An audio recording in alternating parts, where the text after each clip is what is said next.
What the hell does it mean, device not connected? What the hell? Man, I'm gone for like 3 days, and OBS is like, oh yeah, no, your mic's not connected, even though it's totally connected. What the hell? What's good? What's good, guys? What's good? What's good, Grand? What's up? What's up, Shinku? Benko! How you doing, boss man? Been a while since I've seen you. How you doing?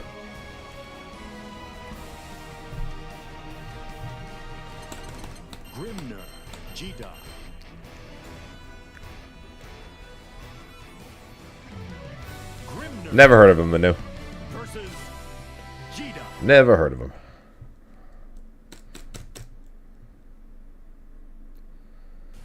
Go again.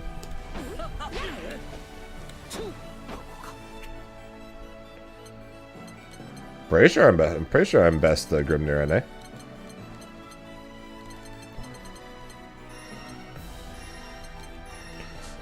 Where was the worker? You guys are making a game? Cool. That's good furnish. I appreciate that, Vanko. Glad to hear you're doing good, even if you've been crazy busy. Yeah, fine game. Cool. Looking forward to seeing more bouts.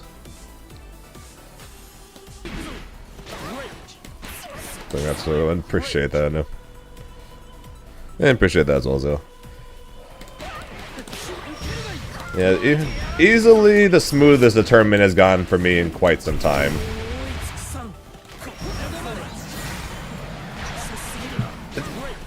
What's it on?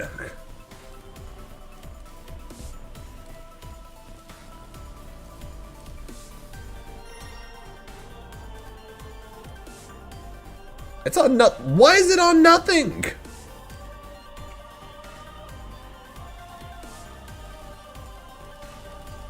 What the hell happened to my settings over the course of the last 3 days? My OBS is like, nope, no mic connected, and Twitch is like, nope, you're not streaming anything. What the shit? There you go.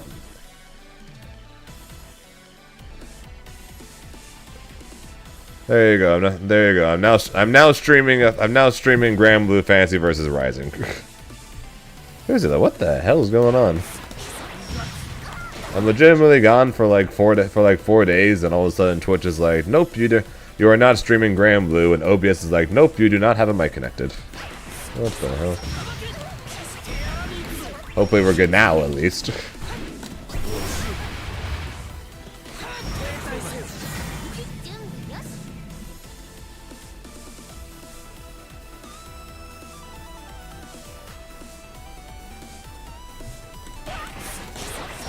But yeah, so been a while since I've had a tournament go as smoothly as Astral Finish, so we'll definitely take that.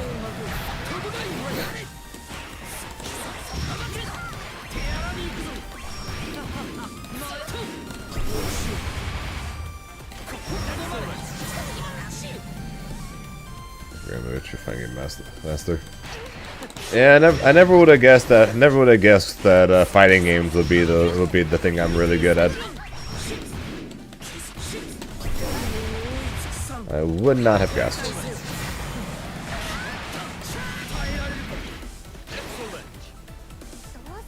I did not have any of the ice cream now.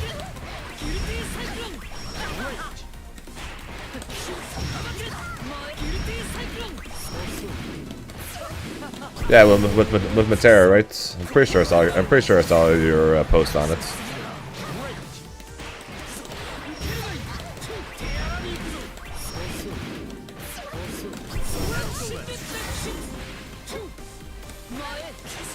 Right.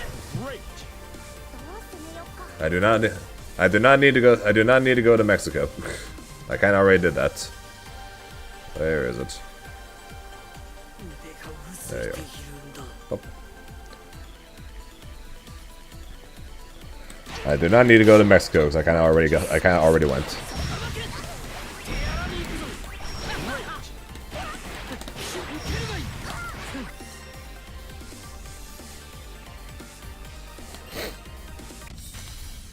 Here begins Fate's episode. Oh, really? You're playing You're trying Grimnir next, huh? Grimnir versus Beatrix. Beatrix. How's everyone's weekend though? Battle 1. Engage.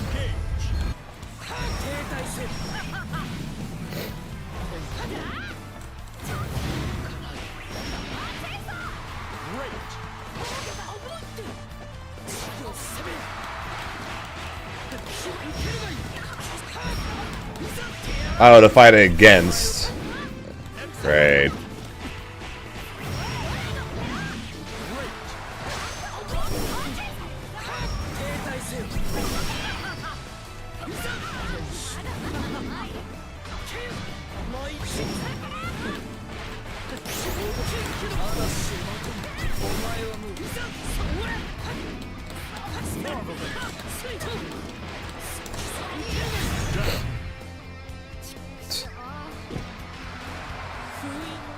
Yeah, I heard Riazzo tried really hard to lose, but the gaming god said there's no way you're going to lose.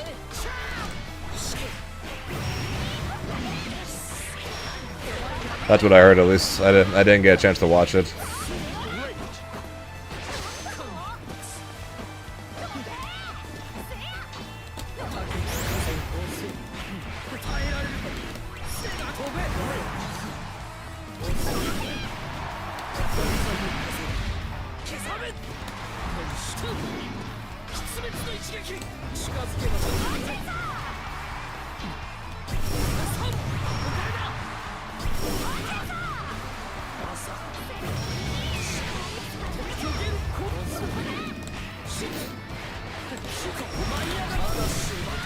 Yep, he decided to fly to Brazil and auto qualify from that.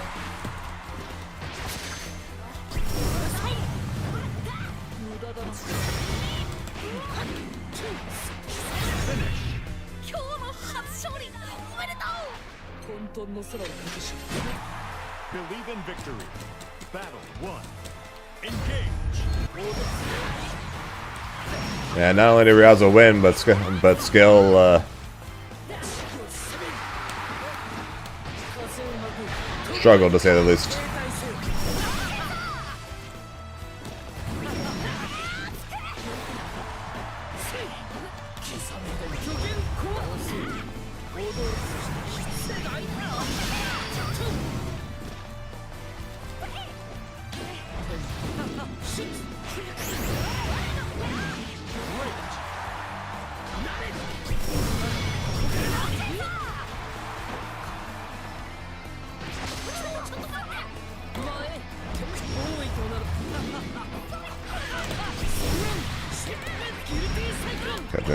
Congratulations, appreciate that, Enzo.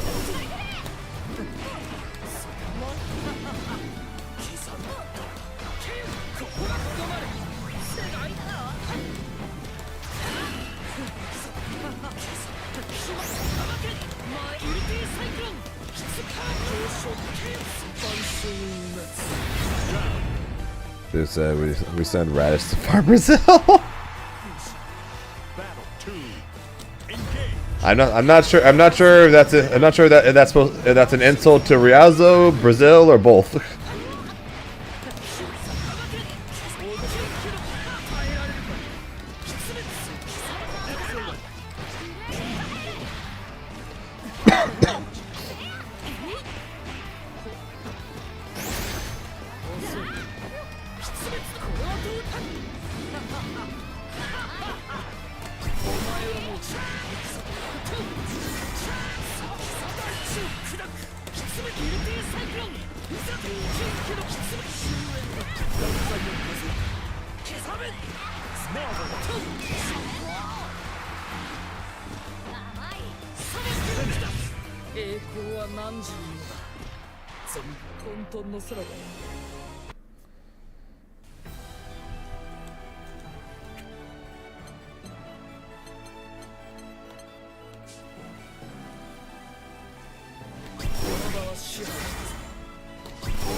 Okay, Zenith is onto something.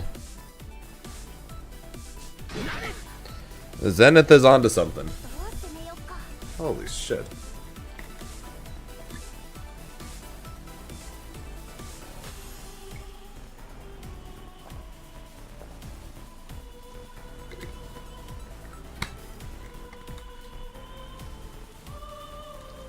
Do we need to do a watch? Do we need to do a watch party of Brazil so I can see what happened? Did you see what I did? Did you see what I did to end the match? Did you see what I did at the end of the match there, Grinch?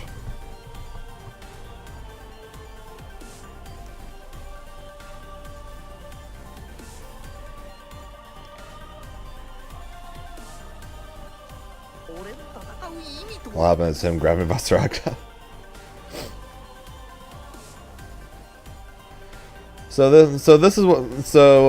During the silver event that just happened in Japan, right? I was in a group call with a lot of the Grand Blue guys last night, and Aaron was showing me some of the matches from the Japan tournament.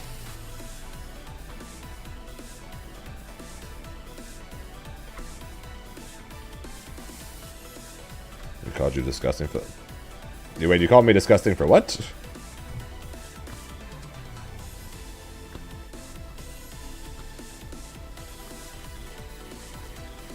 But yeah, so what Zenith did a few times was he did run up 2-2-U. So like he did this.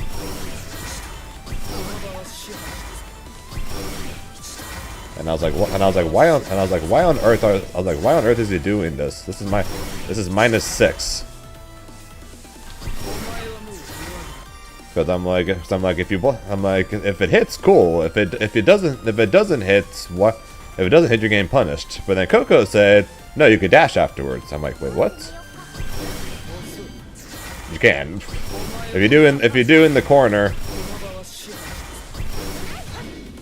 you can dash before you get punished.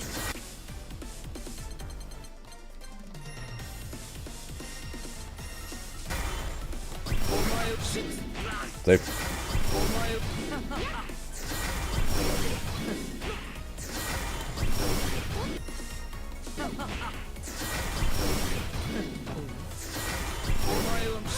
and you can even delay it slightly to punish people before mashing.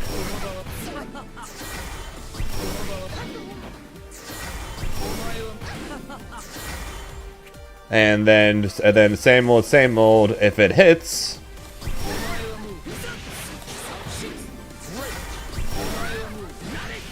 mess with the timing.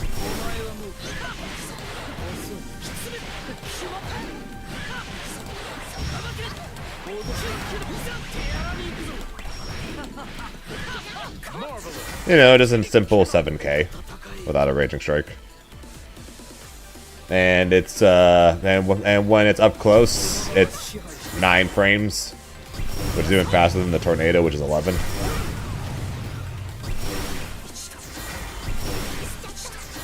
And if you do it while dashing, you actually hit from a decent far away.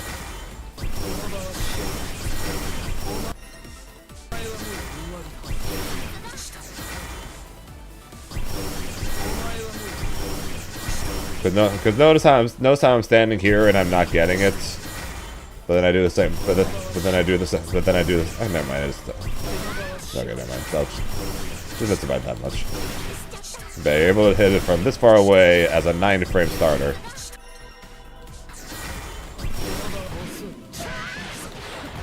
Okay, that's disgusting.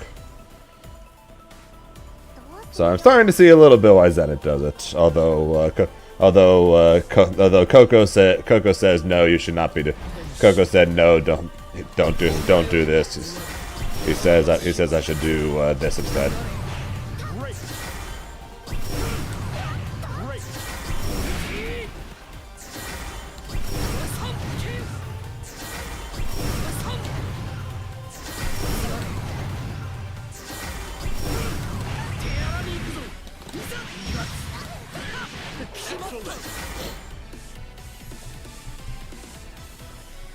This stuff shit. Oh, you meant. Oh, you mean. So by what I did to Elsa, I'm assuming you mean this. I'm assuming you mean that.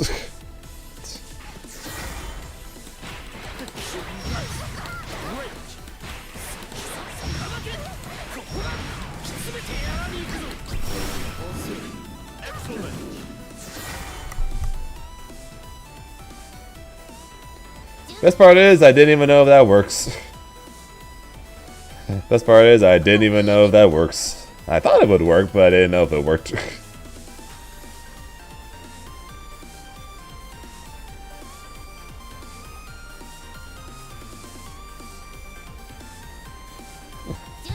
And yes, Grunge, I'm pretty sure that's exactly what I knew meant. Are you qualified now? Technically, no, but I'm basically guaranteed at this point. I literally would need I basically would need like 7 people to all go to all the events, and then basically take turns being top 2. As the only possible way, in any way, that 7 people could pass me. And since that's not happening, I'm basically guaranteed. Am I still going to other events? Yeah.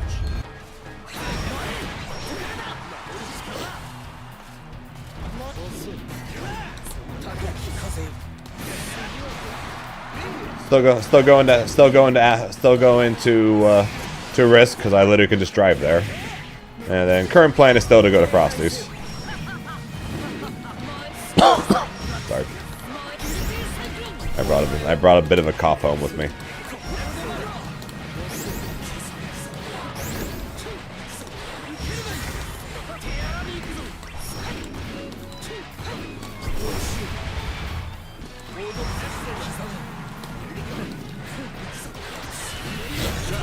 Appreciate that, Matrix. Went full dark Zane. Yeah, I'm assuming you like the random stares that I did at the camera. The commentators did. Sorry.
What's the plan on dealing with a patch for AWT? I don't know. It's kind of hard to have a plan for that, knowing the fact that I don't know when the patch is going to be or what's going to be in it. So the current plan is still the same. After Risk, we're going to try and pick up Honore, because I wouldn't be surprised if they nerf Grimnir, but I'd be surprised if they nerf him. I'd be surprised if they nerfed Honore. And Honore can cover. And Honore can cover some of Grimnir's bad matchups.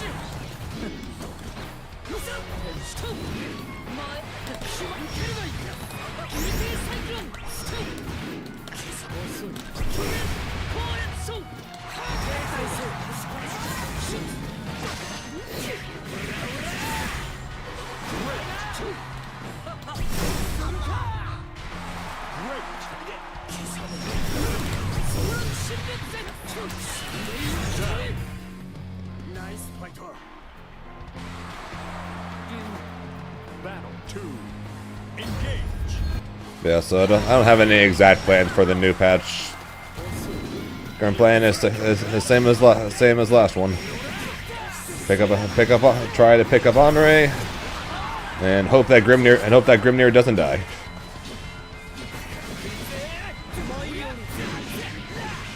When the patch comes around.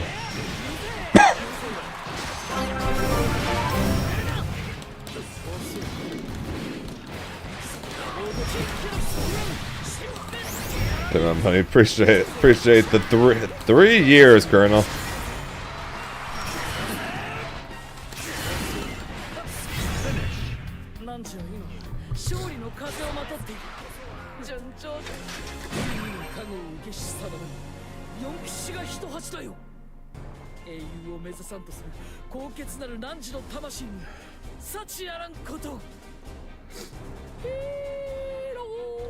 But that's good fun for the most part. Yo, Matrix with the 2 months.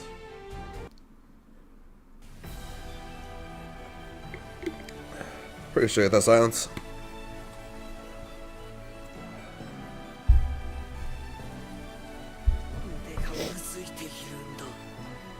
Yeah, well, like I said, we're going to rest this weekend, and then after that, we're going to have to do some time on Street Fighter, because I promised we would go try Aki as the sub goal from September, and we will give Honore a try to see if he's a possible secondary for some of Grimnir's bad matchups.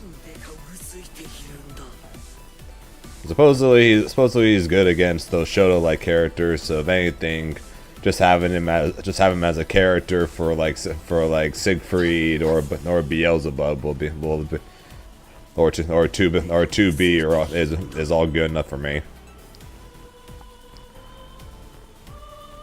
Because just if he's good against those 3, then it's already enough for me. For the most part, I can handle most characters as Grimnir, but if Honore is good against those 3, that'd be a lifesaver.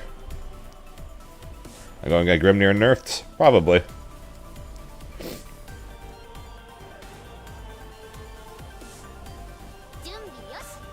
How you doing, Colonel? And I'm hoping the Season 2 character catches my eye too, since unfortunately most of the characters in this game currently don't for me.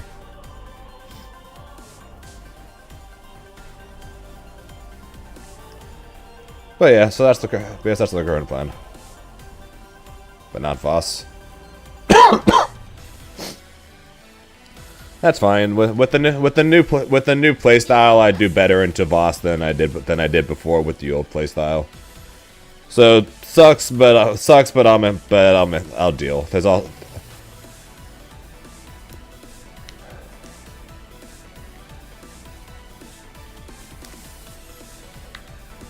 Oh yeah, if he does better, I'm pretty sure he also does better into CAG. So.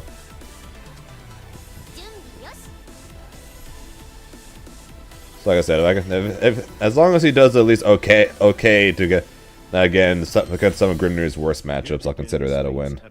But a lot of it will also just come down to what the heck the Season 2 patch is going to look like, and also depending on whether or not the Season 2 patch will even be out before Worlds or not.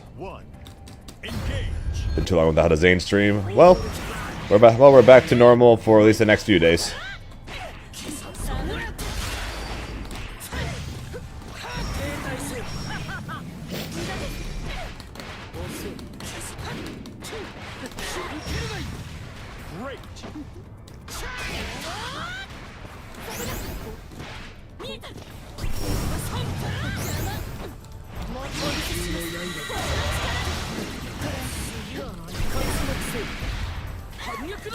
That was good, Xeno Kami.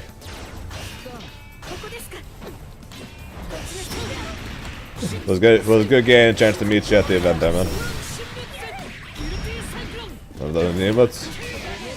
Right, I was going to do that before today's stream, but I'll be honest, I completely forgot because I've been exhausted. I got home.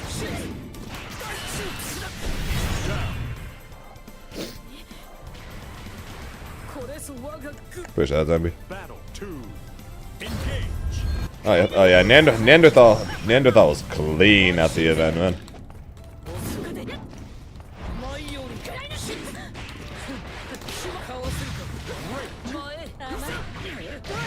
Just welcome to the Wayne and Fairy, Grimnir.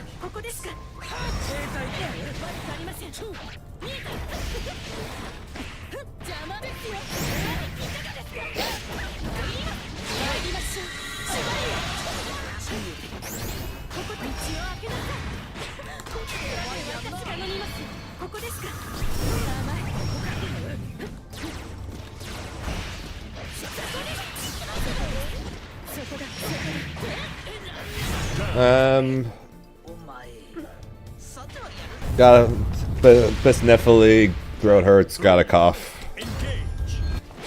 So the fun part of traveling that tends to unfortunately hit me pretty hard after trips. But I'm doing okay though.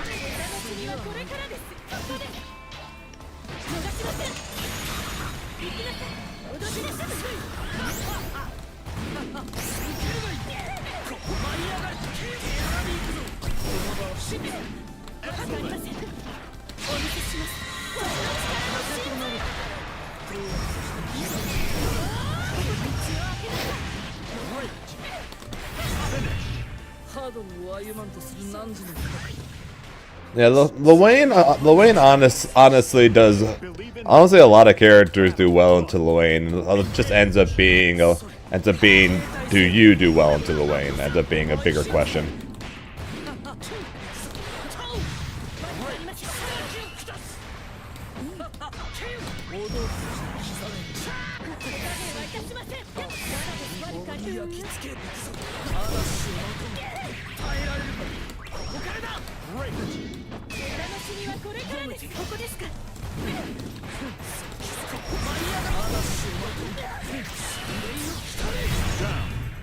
And yes, because then I go.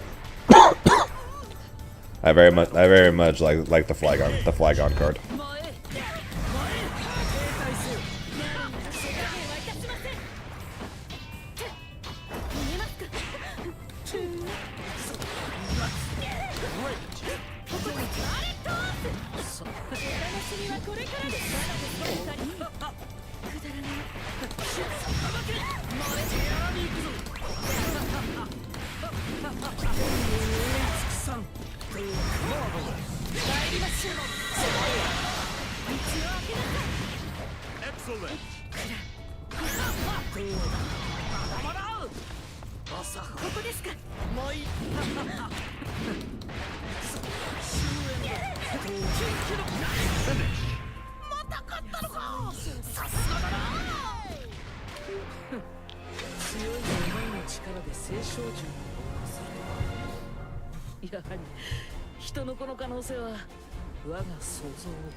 See, still got it.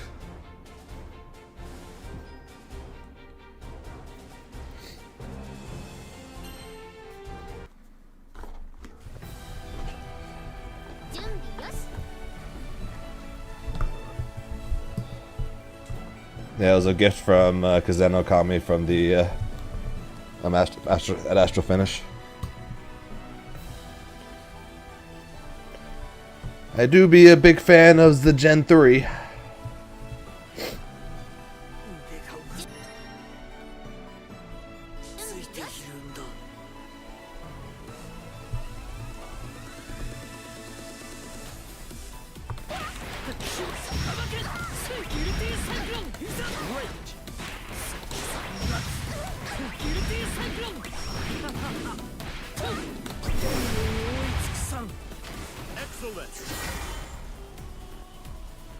Eventually, I'll get Grim Nerd. I was just trying to make the world tour.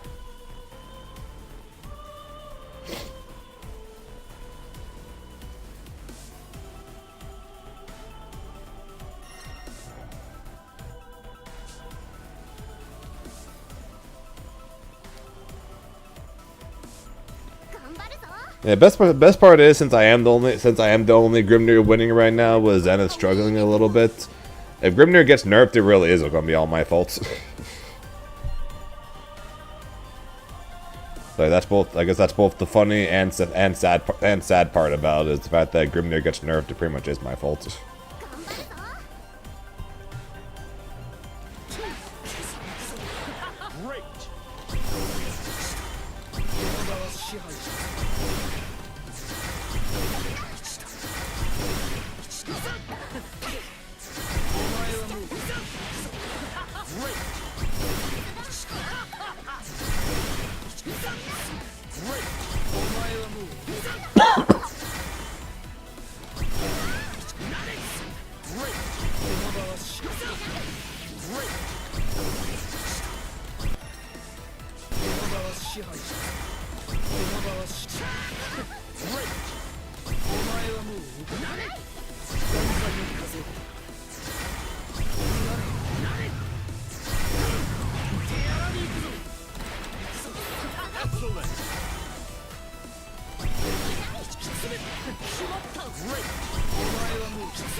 Yeah, that's fair.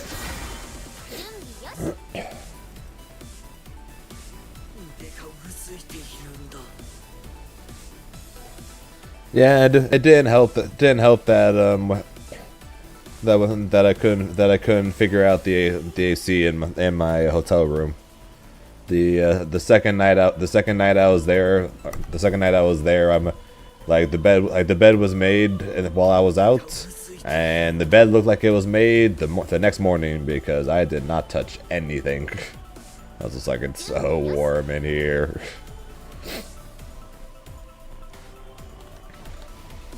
Any goals for risk? Not really. I was not gonna lie. I was half thinking, since I pretty much already qualified. Do I just try to learn Honore before risk and then just play him at risk?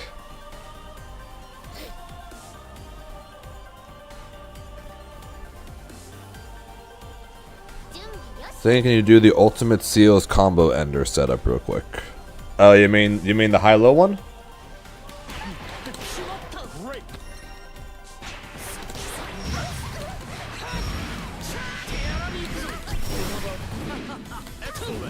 That one? Or this one?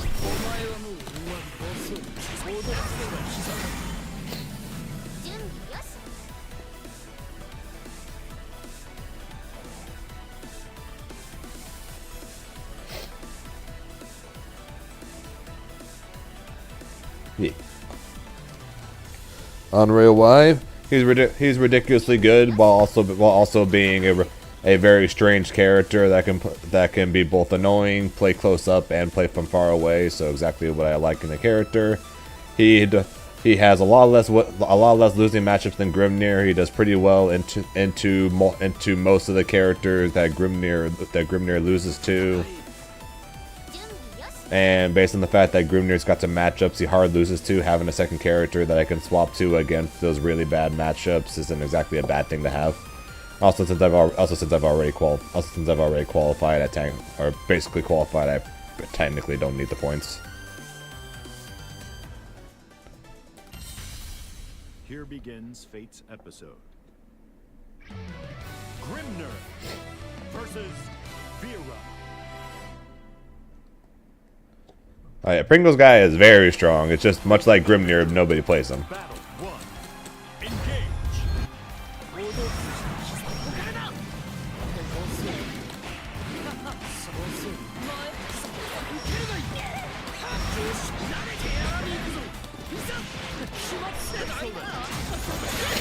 You gotta try higher risk. Yeah.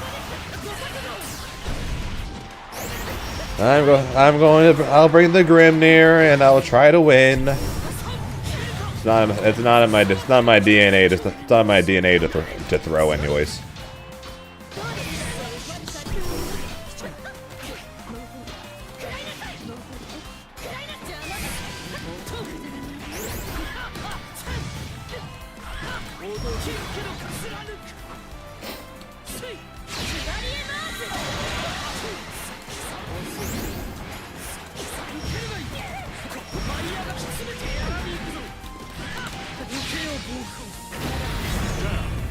No, the issue is the 50-50s are somewhat reactable.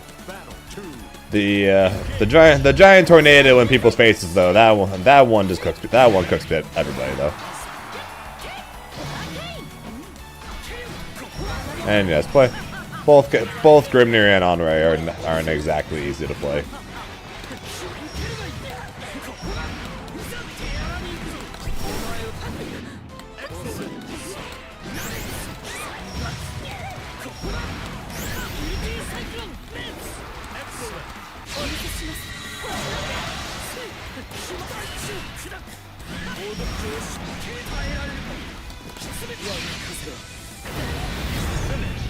You like Onrei? I don't know. I haven't tried him yet, but he looks like a character. He looks like a character though that I would like.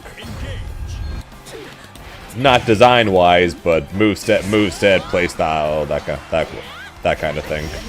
Seems like a character that would fit me. And like I said, and he's a not easy to play character. He's a little bit weird.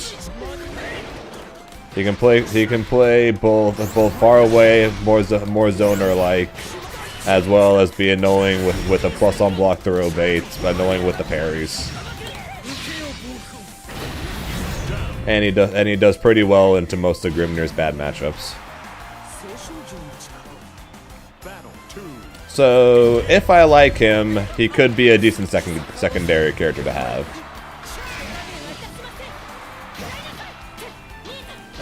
If not, so then if I don't like him, then I'll more likely just stick with Grimnir and then just hope that I like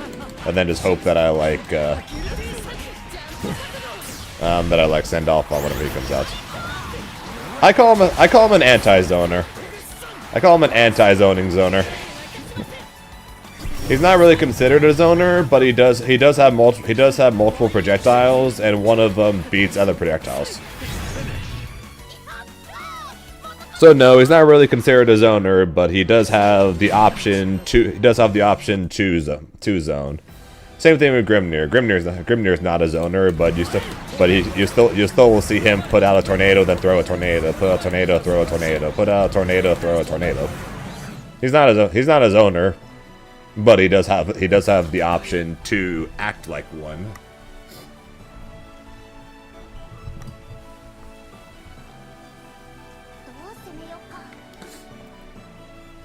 I have considered the furry gunman and actually tried him a little bit.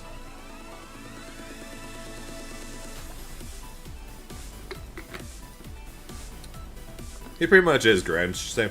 Similar thing with Grimnir, and a similar thing with a lot of characters. A lot of characters I end up playing. They have the ability to do a bit of everything.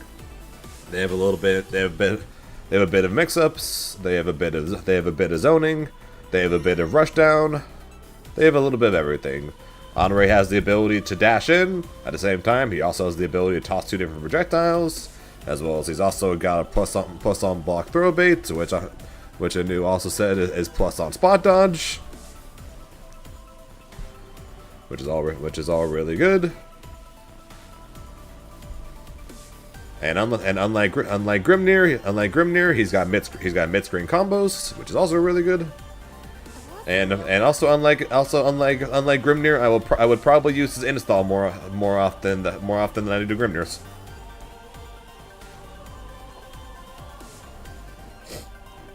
Yeah, this is Zoro. Big fan of that. Yeah, the issue is when it comes to uses is this game hates zoners. Like straight up, this game hates zoners.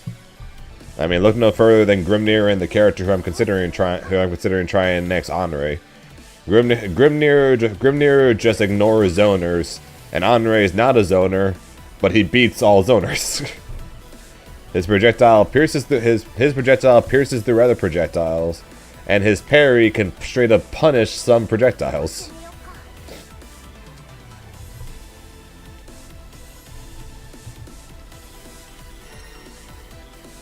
This game just hates zoners, which sucks because Eustace is really cool.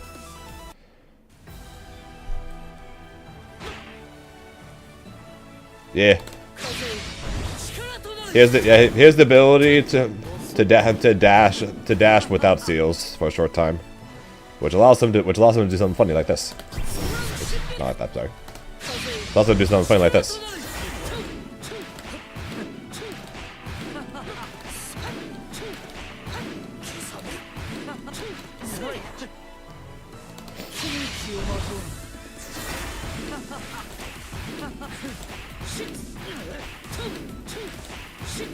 Great.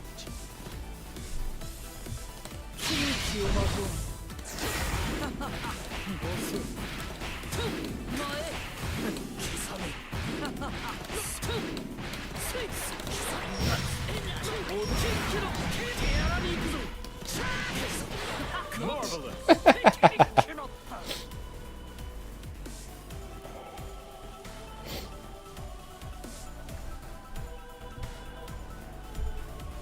How do you pick between corner setups? A few different ways. One, whatever I feel like. If I feel like I do this, I'll do this. If I feel like I do that, I'll do that. That's one thing. The biggest difference. Okay, so there are 2 main differences. One, are they blocking this? That's number 1. That's number 1. Are they able to recognize that they can see Grimnir here? That's number 1. Are they able to see that?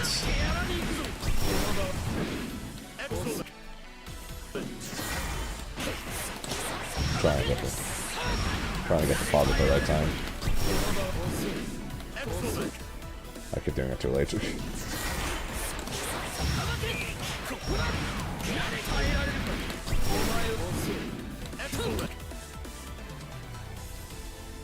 That was a little closer. But are they able to recognize that they can see Grimnir? Because if they can, they'll know it's a high, and if they don't, and they're able to recognize that they can't see him, it's a low. So for one, can they recognize that? If yes, I tend not to go for that. If no, I will always go for that, because if they can't recognize it, it's a straight up 50-50. And we love 50-50s, right? So if they're unable to block this, I will go for this basically every time. The other thing is, what kind of character are they? Are they a character with a regular DP, or are they a character with a counter? If they are a character with a counter, I will never go for this. If I can help it. If they are a character with a counter, I will basically never go for this. Because screw the 50-50 if they just have a counter. All of a sudden my RPS becomes not, because all of a sudden my 50-50 suddenly becomes rock paper scissors because they have a counter. Because that sucks. So if that's the case, that's when I'll basically always go for the tornado in front of their face setup. Either this one or this one. I basically always will go for this setup when going up against a character with a counter, for that very reason. Don't do it against Voss. Don't do it. Voss is fine. Voss is fine. The reason why Voss is fine is because he can't shoulder tackle it. So if you do it against Voss and you go for the high, right, the safe jump, if you see blue, you immediately hold up and you'll win every time. So against Voss, it's fine, but again, Zeta, Nier, Seox, Onray, do not go for that unless you're planning on trying to just straight up bait the counter. And then the other thing, which Gren's just said, which I didn't say yet, which do you have available? If you have the DP up, but not the tornado, then I'll go for this one, because I can't do the 50-50 without the tornado. And same thing. Do I have the tornado up and the DP is about to come up? Then I'll go for the 50-50 because I can't do the other setup without the DP on cooldown, off cooldown.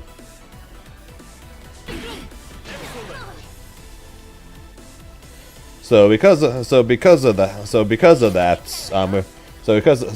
it also can depend on cooldowns, but that typically is how I see it.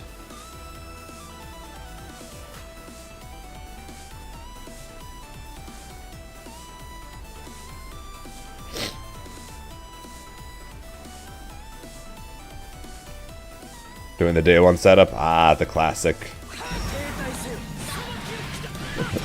I took a game off. I took a round off of Zerom at ECT because I hit him with that.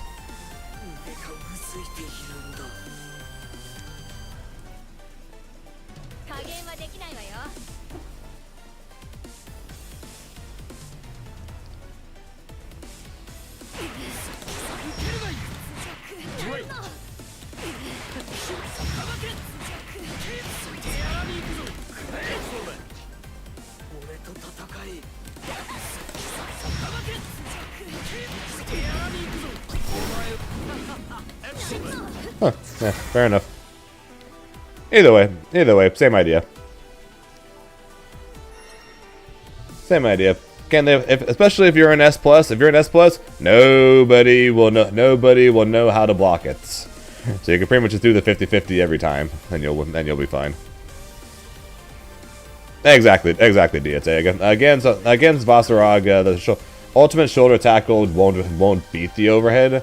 So if you go for the overhead and you see blue, just hold up and you'll win. And yes, most people also in those lower ranks do not know to guard cancel the fuzzy, so you can just always do that as well.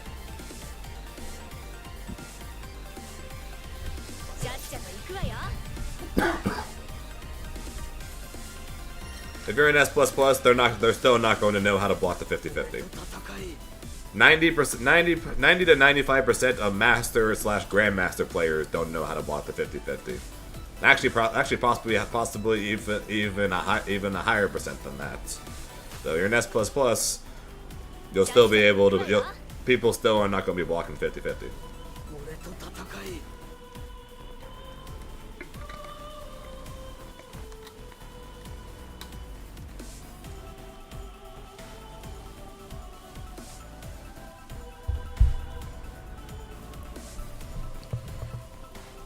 Yeah, people definitely overestimate people's knowledge.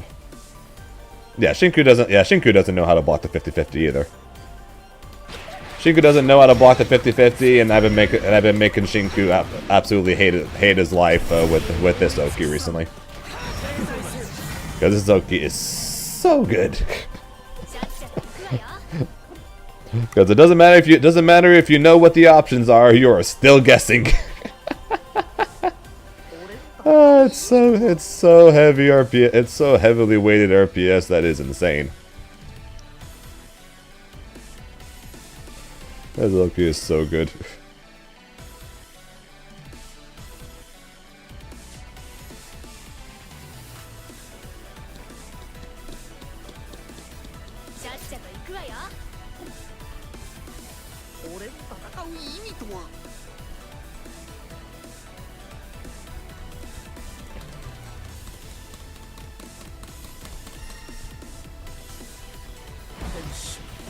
But yeah, so current plan is we'll practice for Risk. We'll try to win Risk.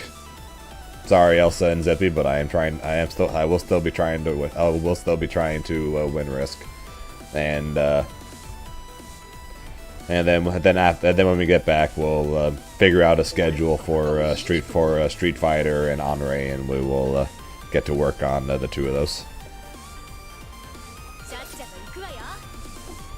I kid you not. Alright, guys.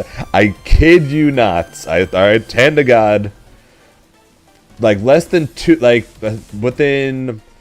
the last couple weeks, within less than a month of Evo, Tenured Mule did not know Grimnir Dash was -2. He thought it was plus.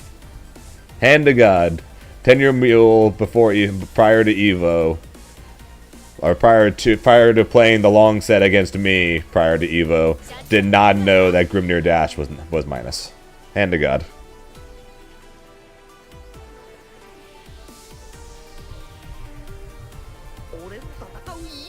Either he was messing with me, or either he was messing with me and he was joking, but during the long set for the first half of it, he was just letting me press afterwards, so I think he legitimately didn't know.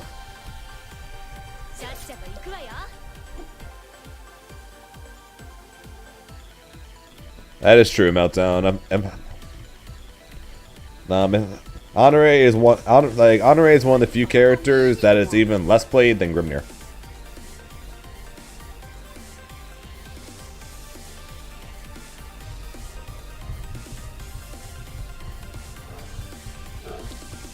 So I shall be watching a lot of matches to try to figure all that out. But like I said, if what I'm told is to believe, then Grimnir's worst matchups, Honore either goes even or wins against. So worth doing. Then. Honore versus Grim, 6-4, 5.5, 4.5 in favor of Honore. It's a weird matchup. It's a weird matchup. It's not exactly bad for Grimnir. It's just really weird, and also you can't fuzzy Honore. And both of their normals are slow, but Honore's has more reach, and his projectile can pierce. His projectile can pierce through the tornado. So it's not, like I said, it's not exactly horrible, but I think it is slightly Honore favored. But it's more of a skill matchup than anything else. Oh yeah, but I mean that's true too. Honore doesn't need to duck the dash to punish it. He's just that short.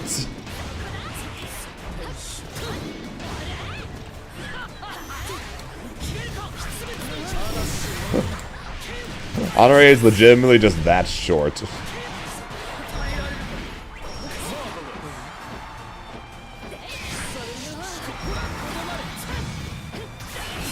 Ah, fuck.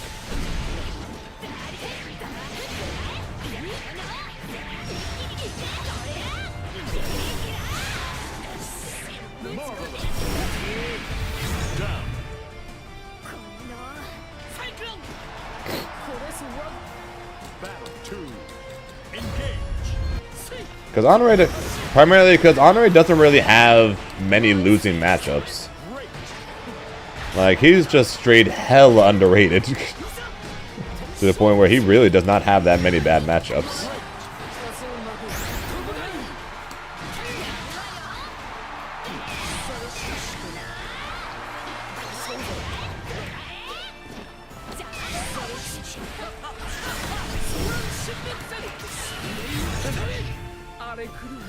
I think there's definitely an argument for him being top 10. And the tier list I just recently made, I put him as 10th.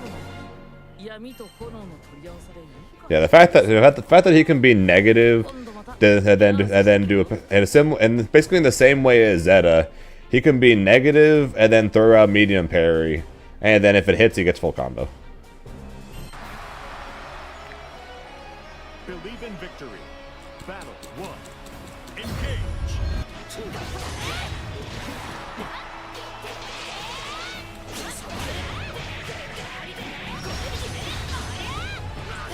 On right now. No, even I, the supposedly ultimate Grimnir down player, doesn't even say that.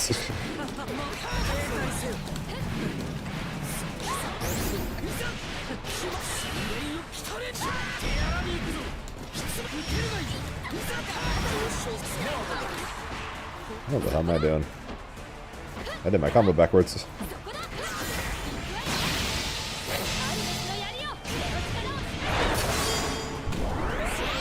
Only held back by lower damage. Yeah, and even then his damage got dramatically better from the last patch. Just from a general standpoint and from a combo standpoint. And his install actually became crazy.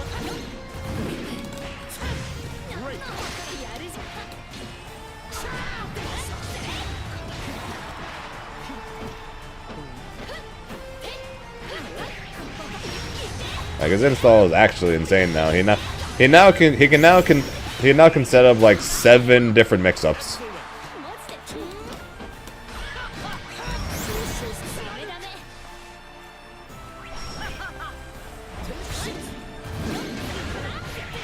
He legitimately can set up like 7 different mix-ups now from it.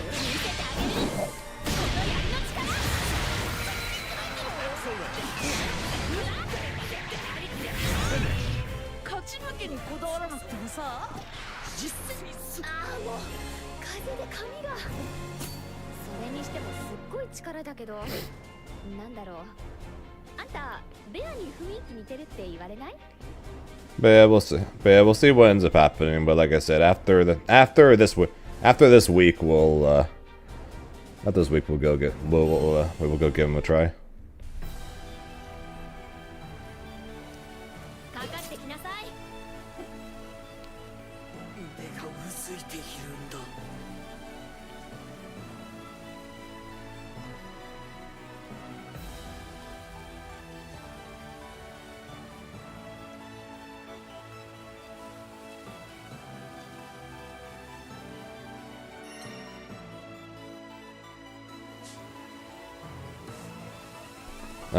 Two and done, I guess technically anew. It was 1-1 and then he left.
You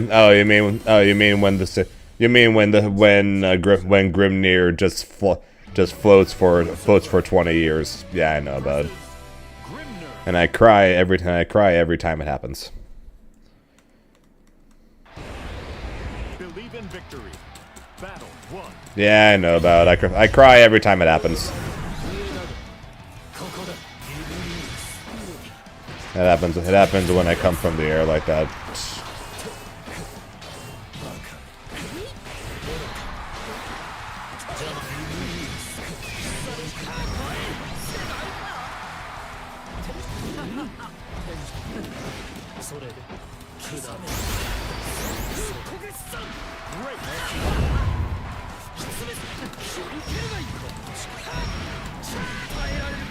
I've gone away with it, as well as I've also died for it.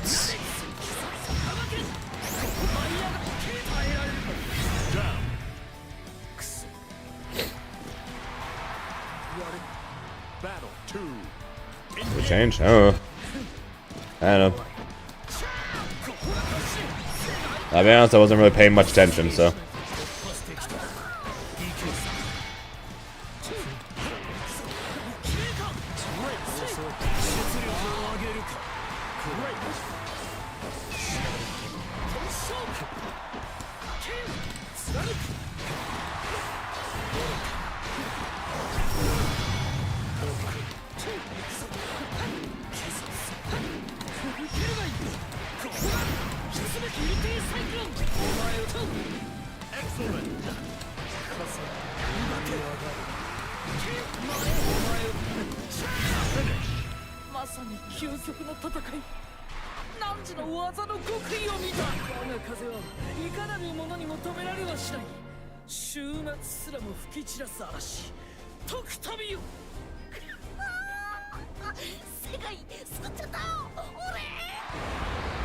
Believe in victory.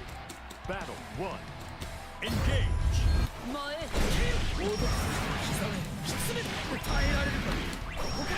Excellent.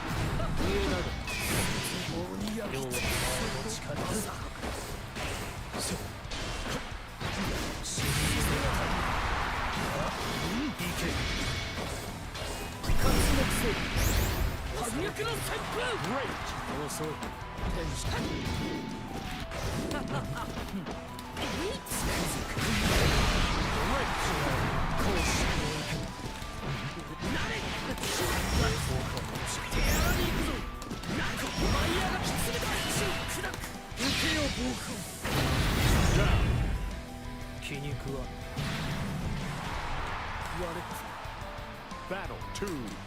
Engage. Oh, like.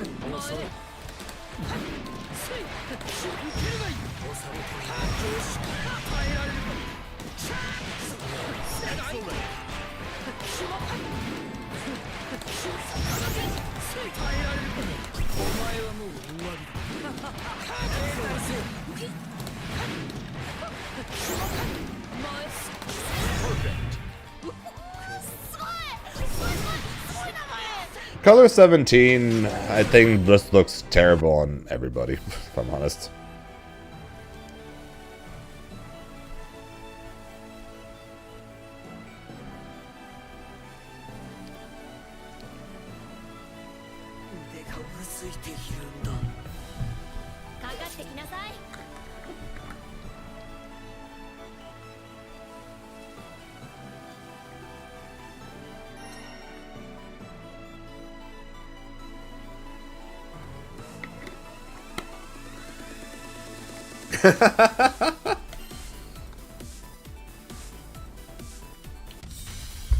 Here begins Bronze today's kneecap. episode. Grimner versus Oh God, I have a. Speaking of characters that Believe in victory. that I will be playing on Ray 4.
Battle 2.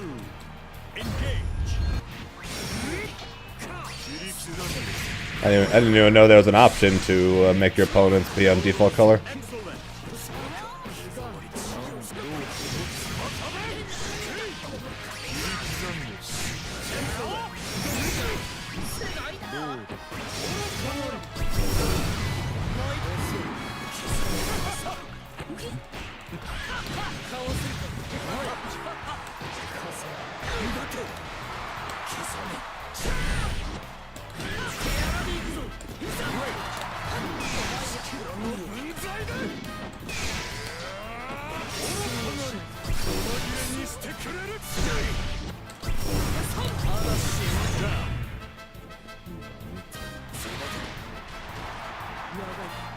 Battle 3. Engage.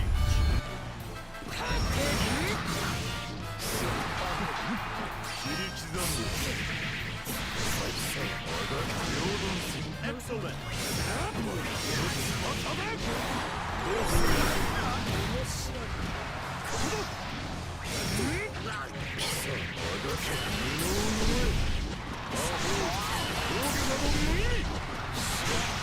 Perfect.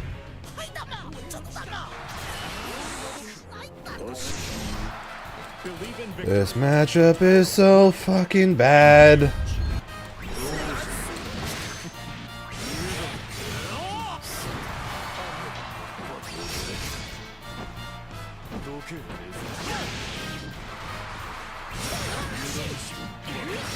This matchup is so bad.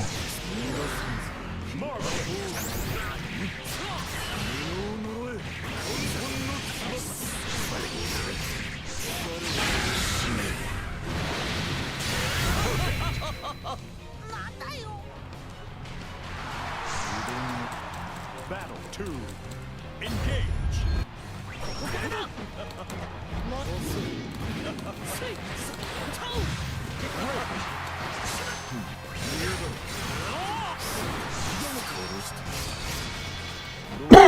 Sorry.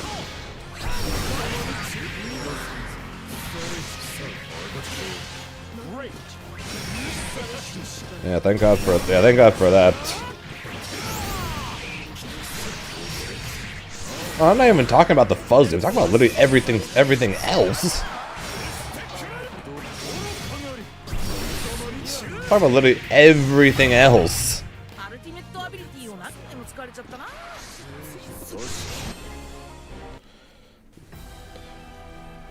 Grimnir's normals can't do anything about him. He basically can just ignore his projectile with either his projectile or the sweep. Grimnir's got nothing against his dive. On top of the fact that yes, he can fuzzy him and get combo anywhere on screen.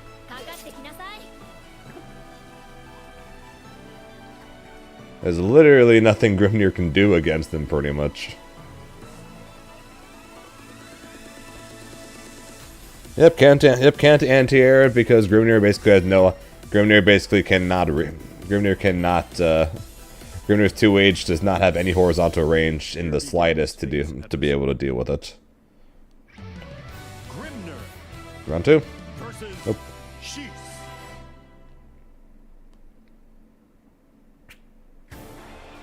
Believe in victory. Battle 1. Engage.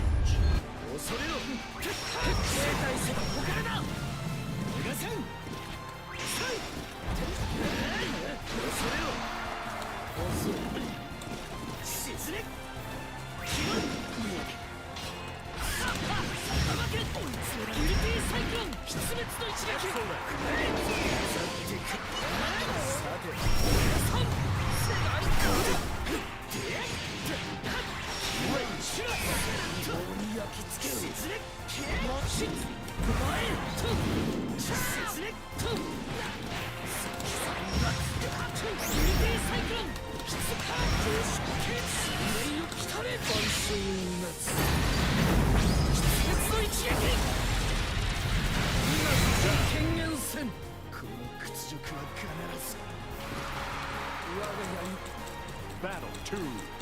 Engage. Yeah, mashing close L into Beelzebub is not exactly great to do.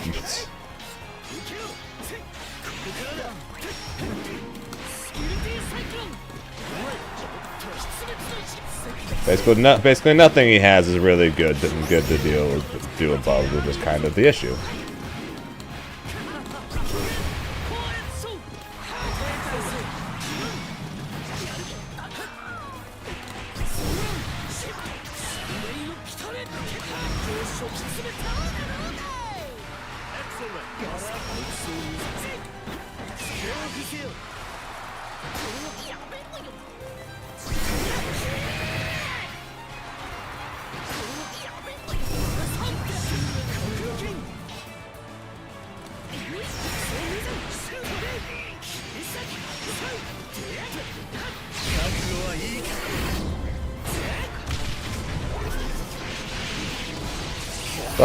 Startup is bad, and if you miss time at all, you just get hit. You just get guaranteed to get hits.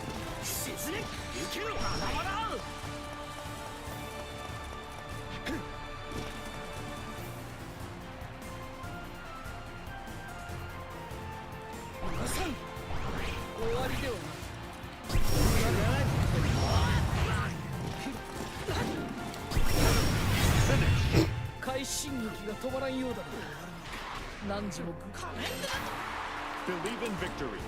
Battle 1. Because you can also EX spin it too. But again, if mistimed, you just die.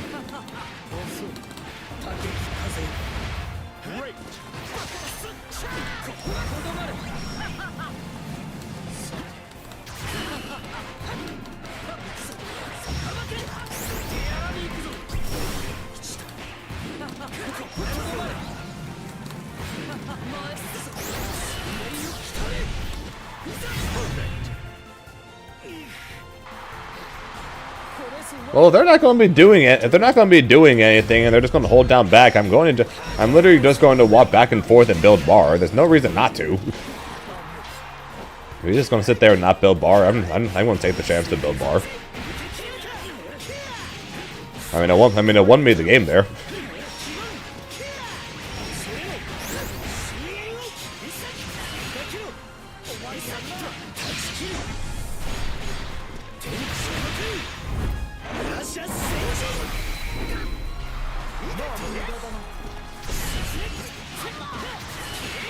Not this week, Sasa, because of the fact that Risk is on Sunday. Battle 3. Engage.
Yeah, so Song Sunday we'll be back starting next week. Not this week, next week.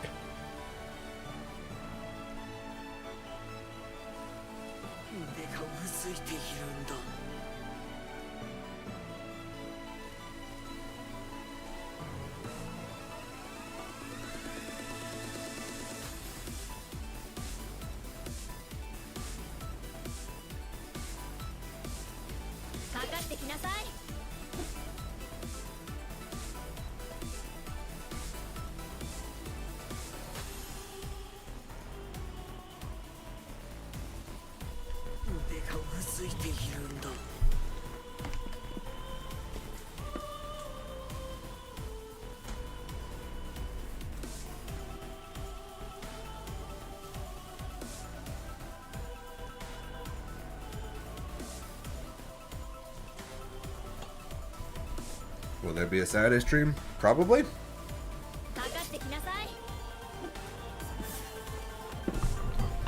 I've got relatives visiting this week, so I'm not exactly sure what my stream schedule is going to look like this week, but should be able to do at least some kind of stream on Saturday.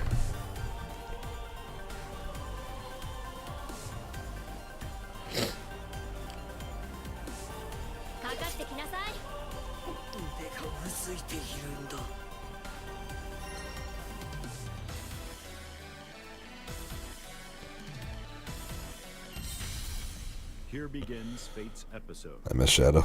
We'll be back on Shadow in no time. Don't worry. Versus Belia. Believe in victory. Battle 1. Engage.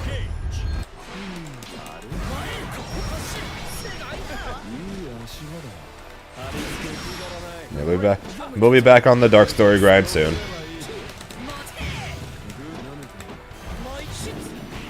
After all, we still gotta learn the last couple stages and get the sub 130 after all, right?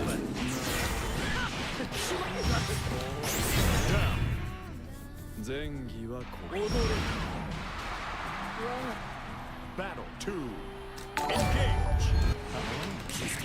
I'm so sorry, but that was getting too warm.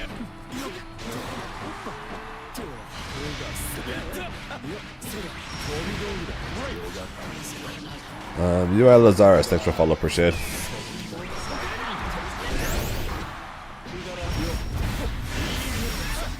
I shouldn't be dead here.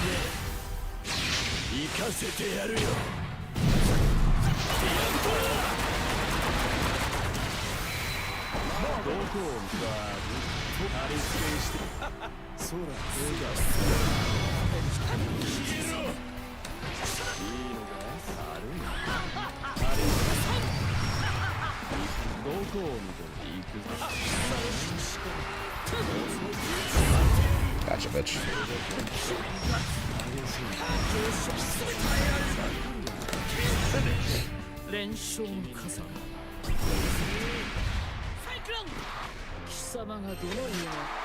Believe in victory. Battle 1. Engage.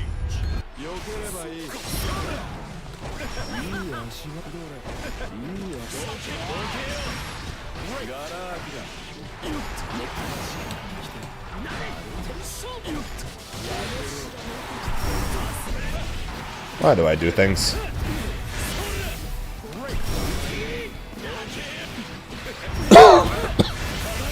Why do I do things?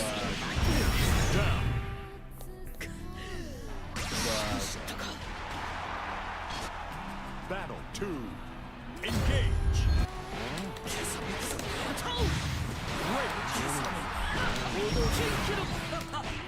Great.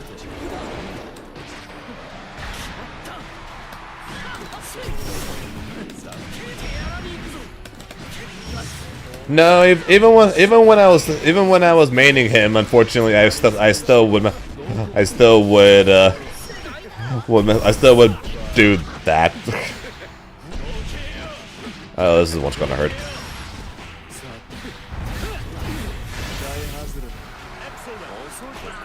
Oh, I'm dead.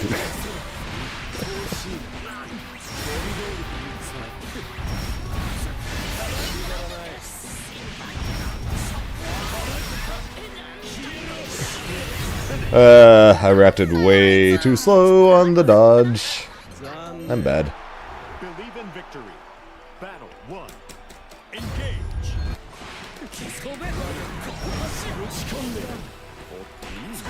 See if I just did that last game, I would have won.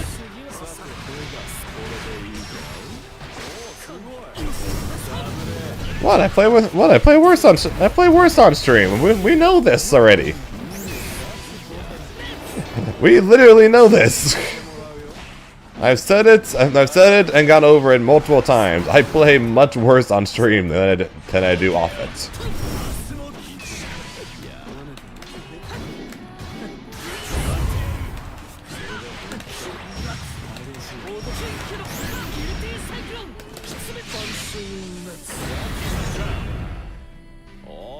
Yeah, his combat potential is good.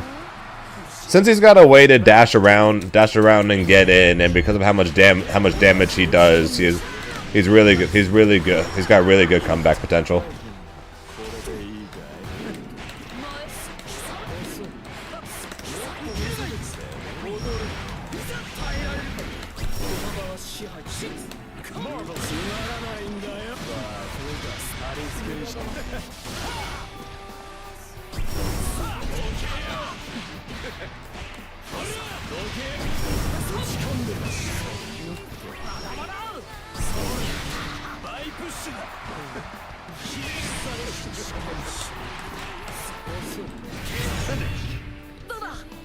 That's not even me saying I'm bad at the game. That's literally just me saying I'm worse when I'm playing on stream because I spend half my time reading chat, and I don't pay as much attention to the game.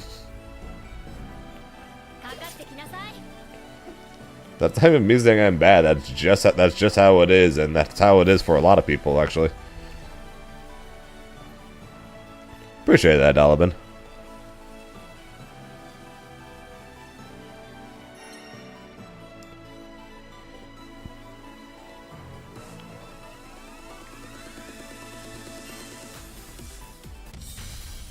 Here begins Fate's episode. Beelzebub versus Grimner. I'm not bad at it. Not like I'm bad. Not like I'm a bad player when I'm streaming. I'm just a worse player than if I was playing while not on stream while streaming.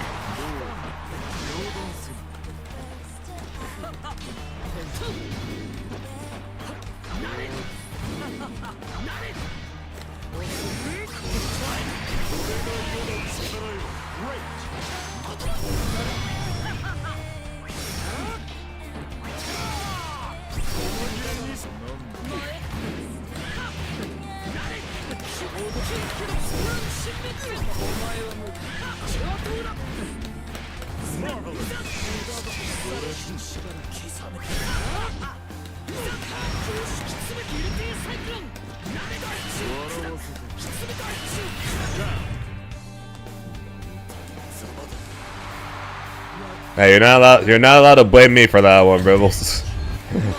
If it happens, you're not allowed to blame me.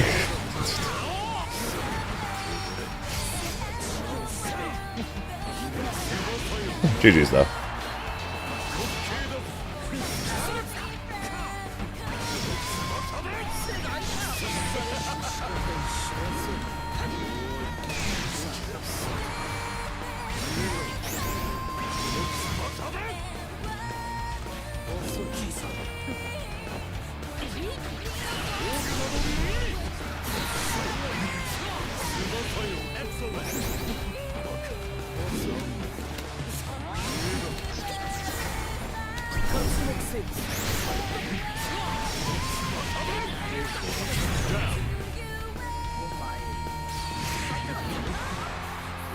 Oh, I know. When leading into a tournament, I'm a million times worse than I am when I'm at a tournament. Like when I'm at a tournament, I am almost never nervous in the slightest.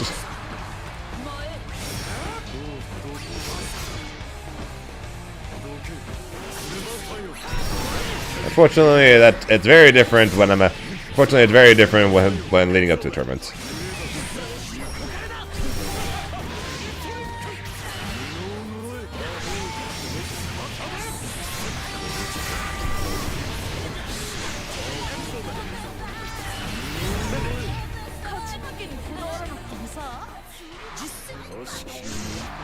Believe in victory.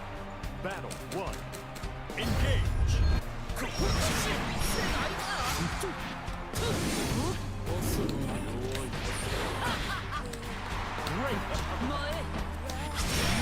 Okay, DBFZ at Evo is what. is one thing based on the fact that I wasn't playing the game at all.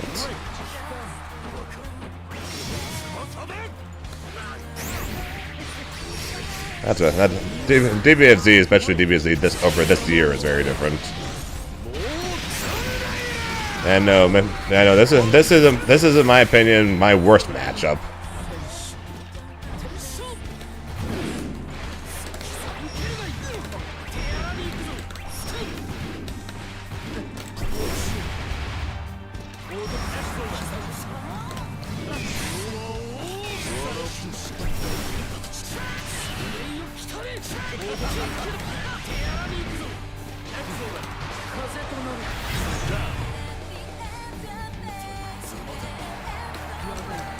Because his upside is so ridiculously good.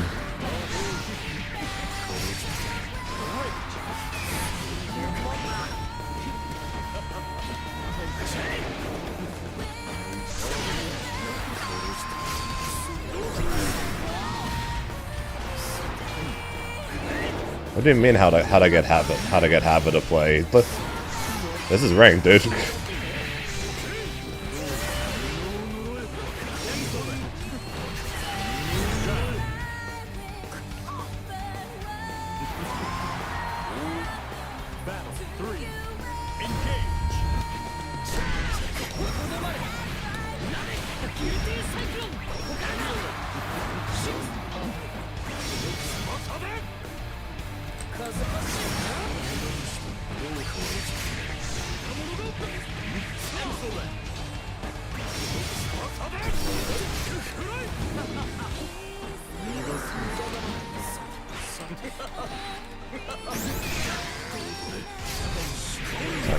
That's the I want a tornado.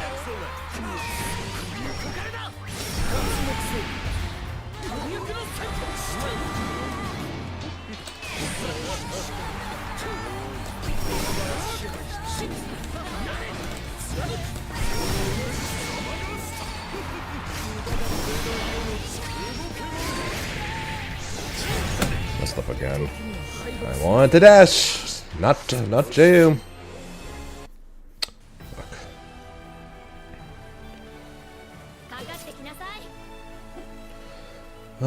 This matchup sucks.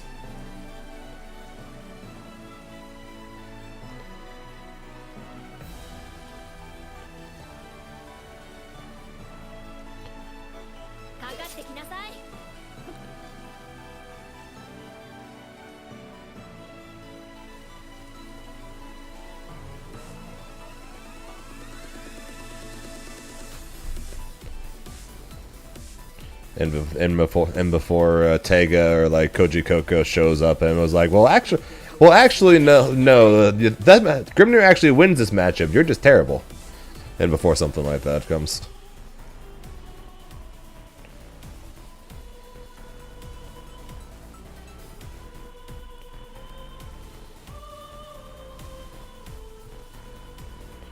I know that's more of a Coco thing.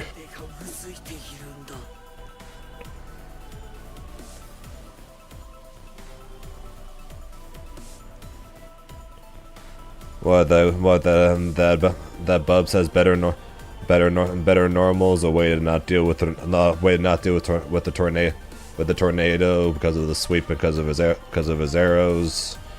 The suction ability, which completely can ignore and actually punish the tornado, and a plus unblock dive where Grimnir has no anti-air option. Oh, he's an ad, so we couldn't even hear what I said anyways.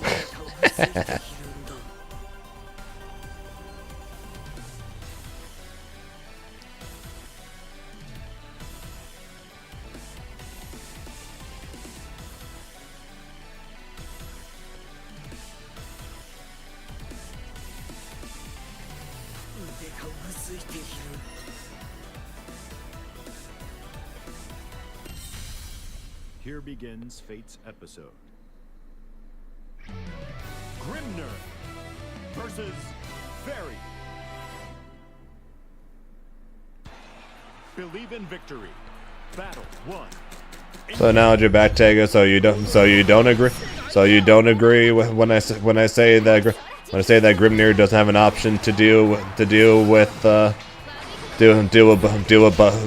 plus unblock dives, or that his normals go farther than basically almost all the Grims, or that the suction attack ignores the tornado and actually punishes Grim for throwing it.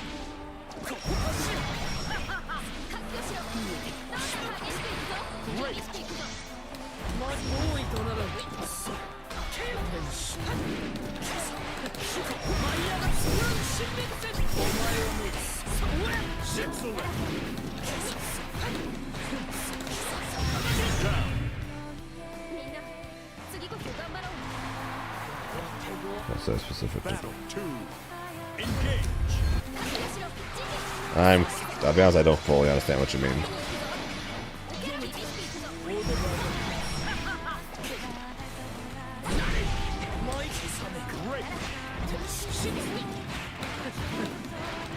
Oh yeah, Grimnir loves the zoner matchups. Barry, Matero, Eustace, he wrecks them.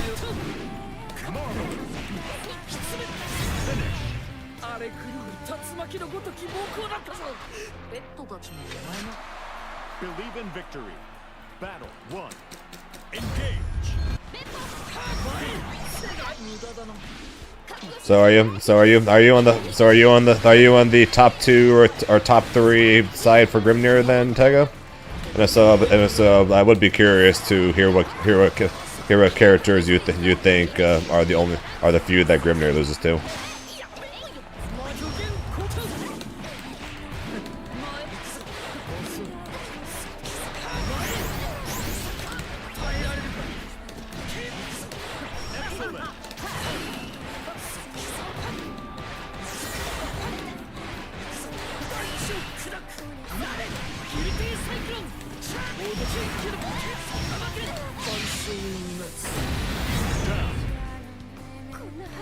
Well, those are Bub specific issues. It's basically basically all the things that make certain matchups bad for Grim. Bubs has all of them.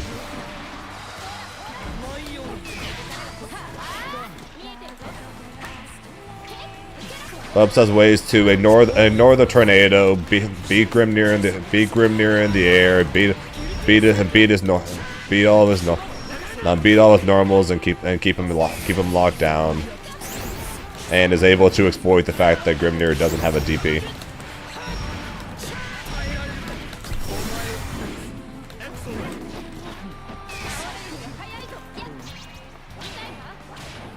Basically, the bad things about Grimnir, Bubs is able to exploit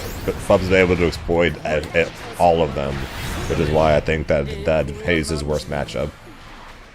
Other characters can exploit some of those things, but I think Bubs is the only one that can exploit all of them.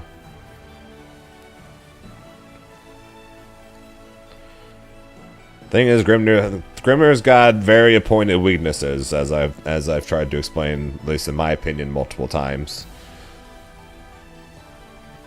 But at the same time, the positives for him are like some of the highest in the entire game. The best movement in the game, some of the highest damage in the game, some of the highest meter gain in the game, arguably the best projectile in the game. Especially when in the corner, the scariest pressure in the game. What am I micro bad? What happened?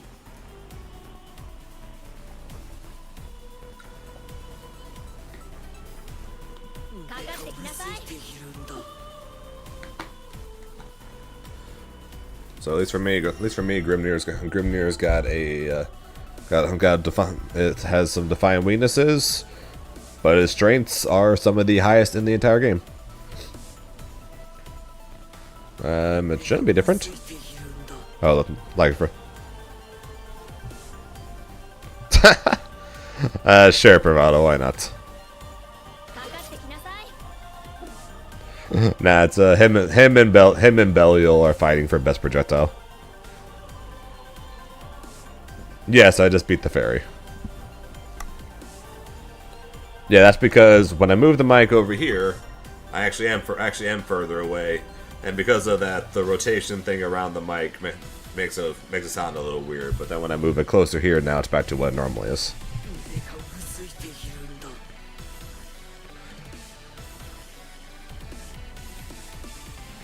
I always thought Grim vs. Eustace was Eustace favored. Not exactly.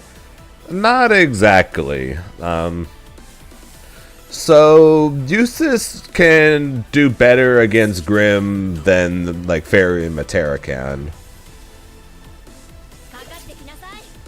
sorry, Crisis.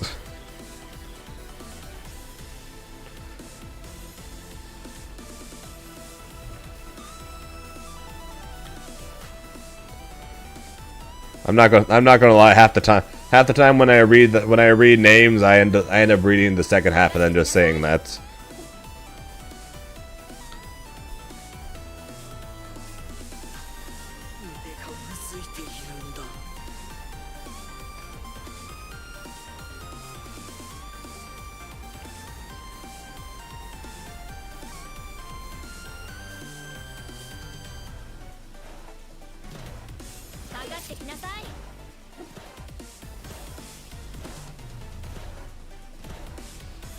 Yeah, no, I think even if we want to lower the amount of matchups that I think Grim loses and just remove them by saying they're even, because there are matchups where I was saying Grim loses where I think Grim is slightly loses.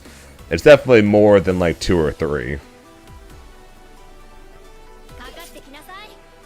Because if I want to just say 3 alone, like where I'm like absolutely Grim loses like 100%, I can just say CAG Bubs and 2B.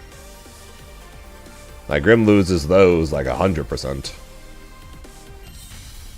Even though Coco says that Grim actually beats CAG. Apparently I said CAG too many times because now a CAG spawned. She's like Beetlejuice. Say it too many times and she shows up.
Yeah, CAG falls into the categories that I was talking about before of oh yeah, she doesn't care about the tornado, and her normals just absolutely destroy mine. Also she's too short to be fuzzied, and yeah.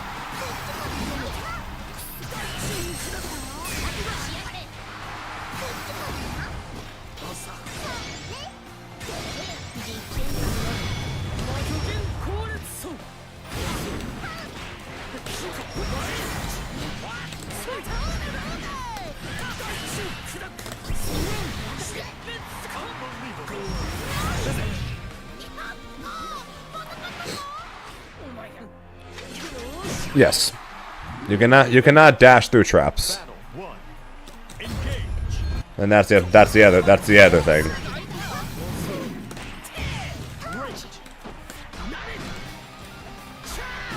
Grimnir's gotta play the slow walking game to get rid to get rid of traps against a character whose normals are all better than his.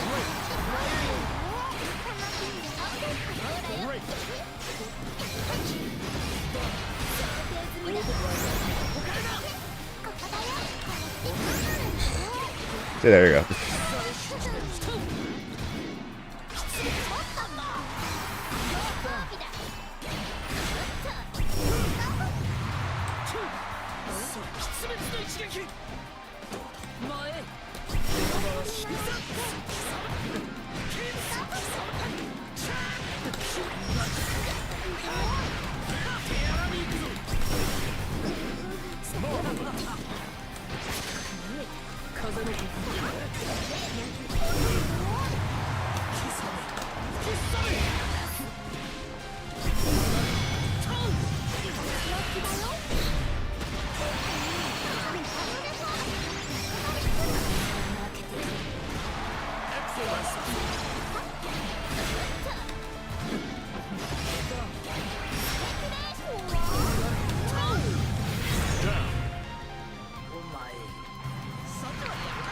Hey, at least I try to explain why I think the matchup sucks.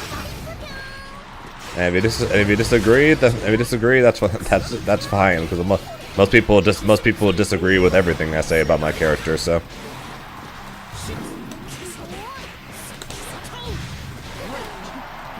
But it's when people disagree with me and then explain nothing on why they disagree with me. That's when I start having issues.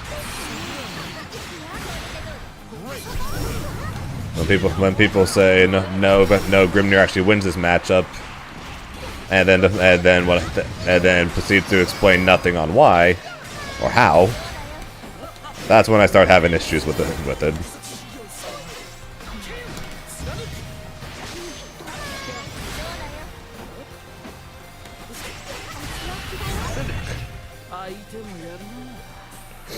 Also, my character doesn't suck. His anti-air options suck, but the character doesn't suck.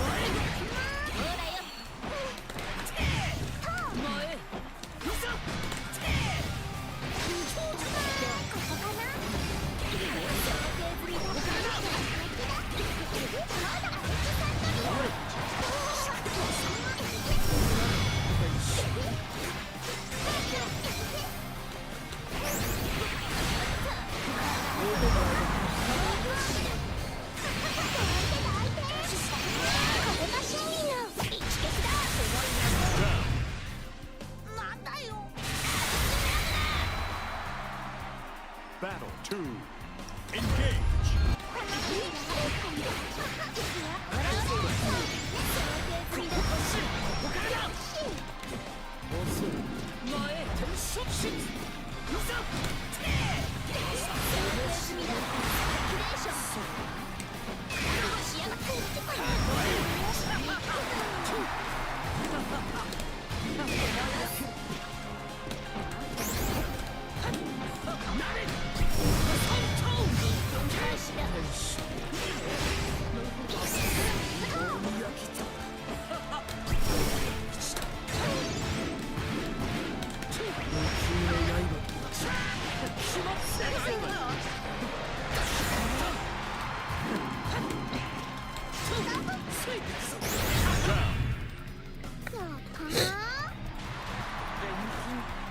Battle 3.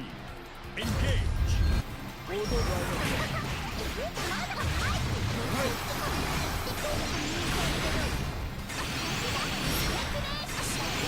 Excellent.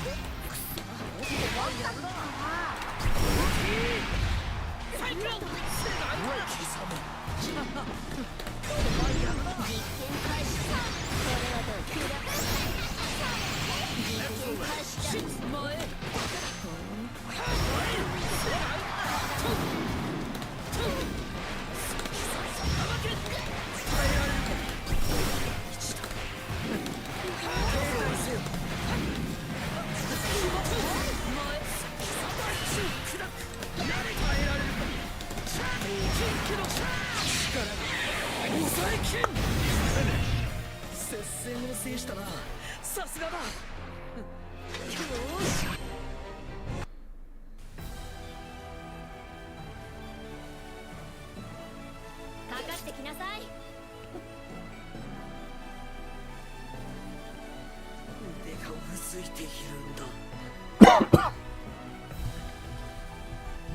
Yeah, like I said, it's fine. It's fine to disagree. To disagree with me, 'cause obviously, I'm going to be a bit biased since I played the character.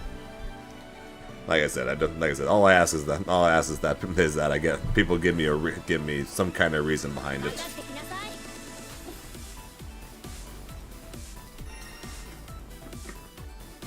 Like when me and AWT were talking about the Grimnir Basaraga matchup. We both gave examples on why we think the other wins the matchup, and that's good. But just saying you're wrong. Such and such actually beats Grimnir, and then if I asked why, I get nothing other than Grimnir can air dash or Grimnir has high damage. That doesn't really answer the question.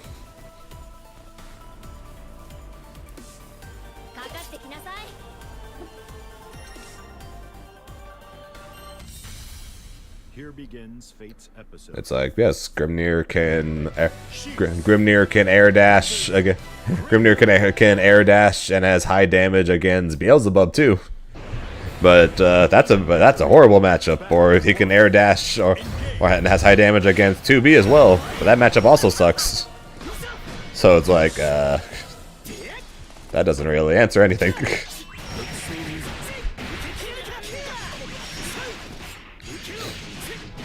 Excellent.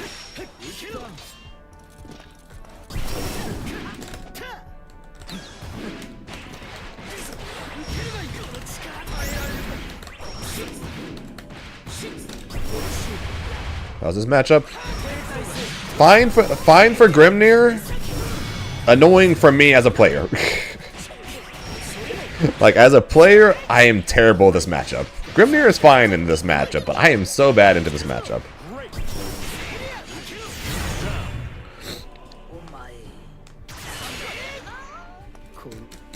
Battle 2. Engage.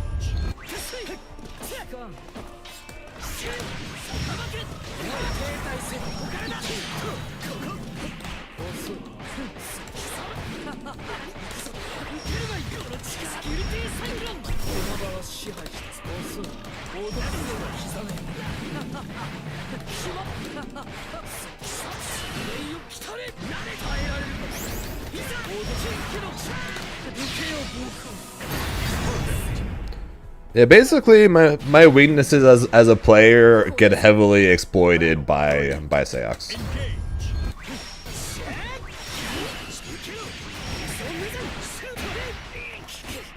That's what I mean by it. My weaknesses as a player is heavily exploited by him.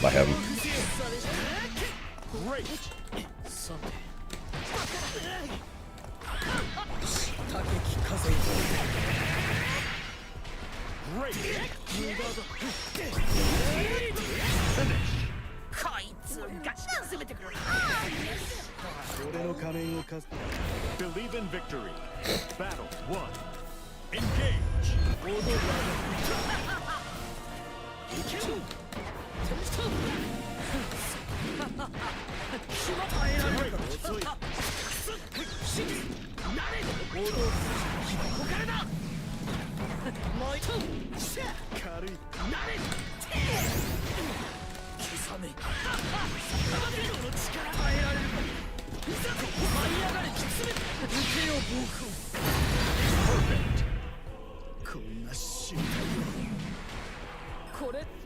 Battle 2. Engage.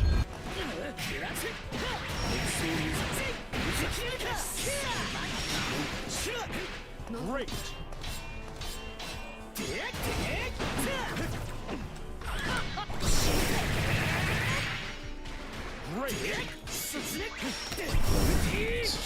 Oh, not so bad.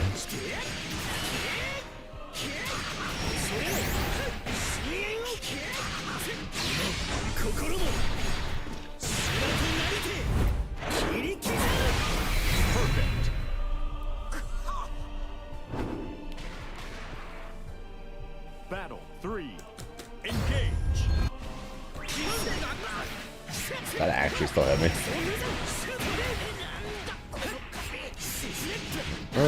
Excellent.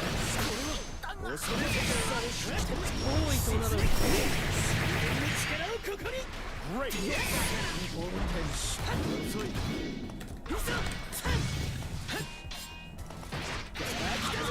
Great.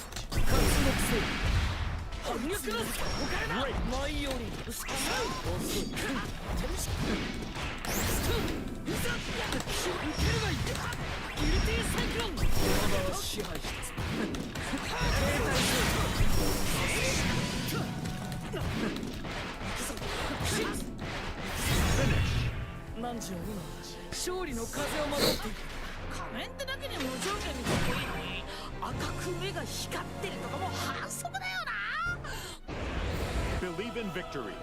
Battle 1. It is. Great.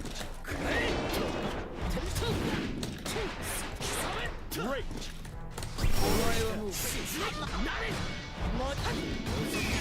Olay.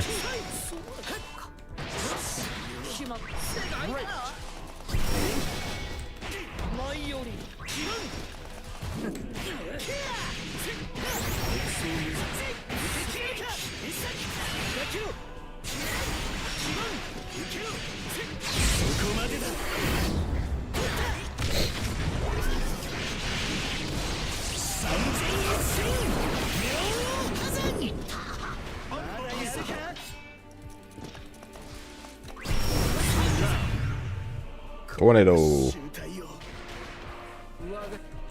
Battle 2. Engage.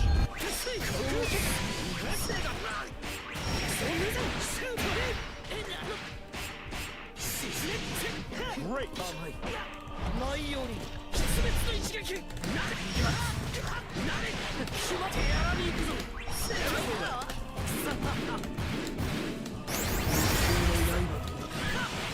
Great. No, it worked for a second. It worked, but I messed up. No. I messed up the confirm. No. We're good.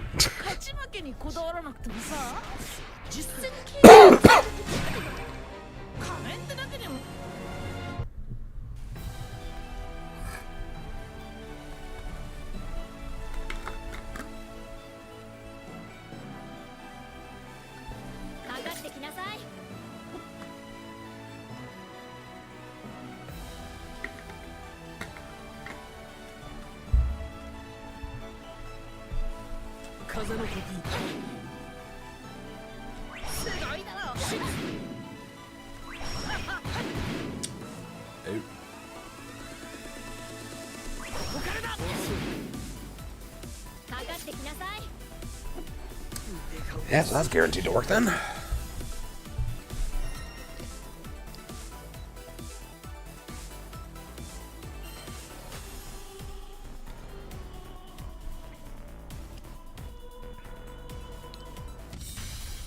Here begins Fate's episode.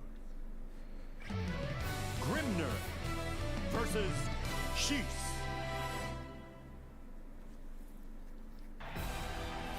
Believe in victory. Battle 1.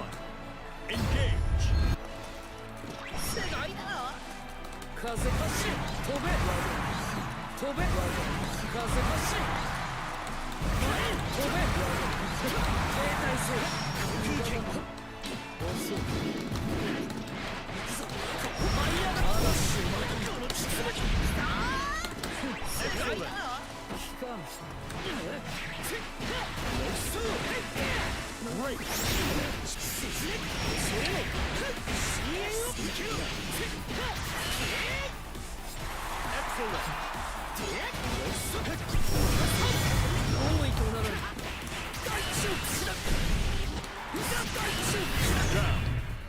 I never expect the falling button off that. Battle 2. Engage.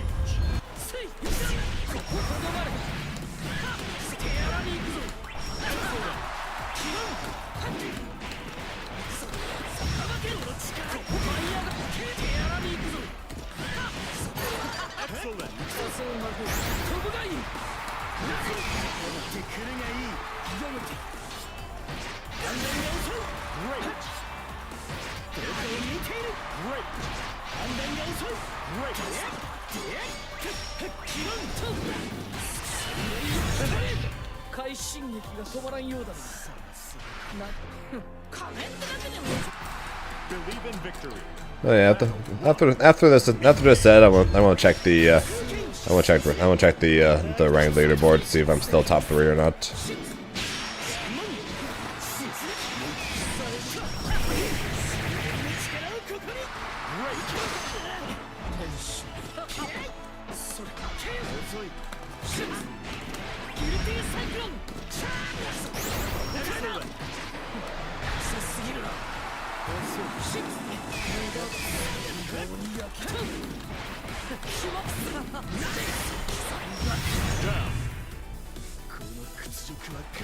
A lot can change in a couple of days, especially when Gamera's one. Especially when Gamera is one of them.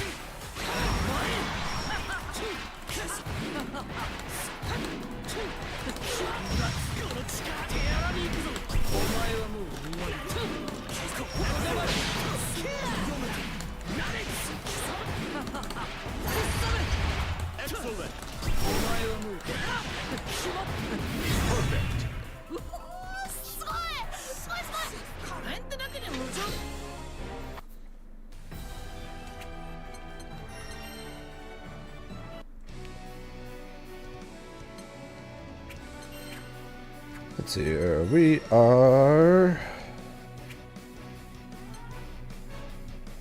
Yeah, see, told you. When Gamera's on the is the one you had just passed. Whatever you're at is never a lock, just because it's Gamera.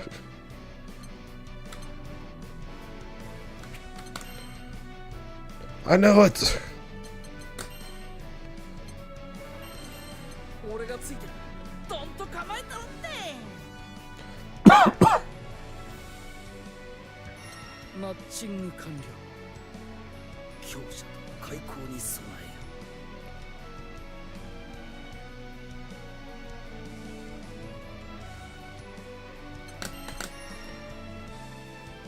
Yes, yes.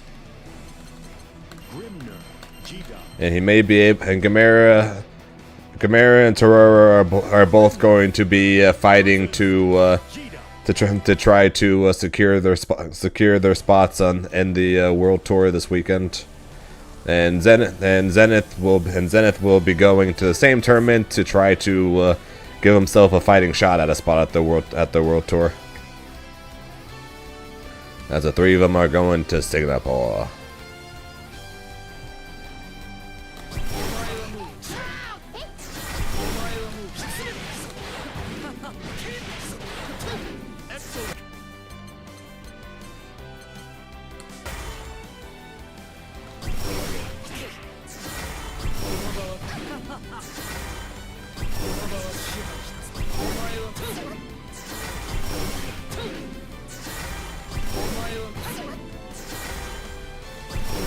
Technically no, but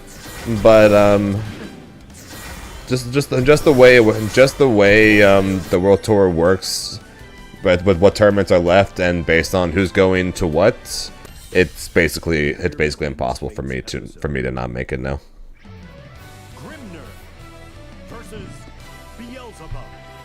It's basically impossible. Believe in victory. Battle 1. So you guys will be seeing me at the World Tour Finals for both Grand Blue and Dragon Ball next year.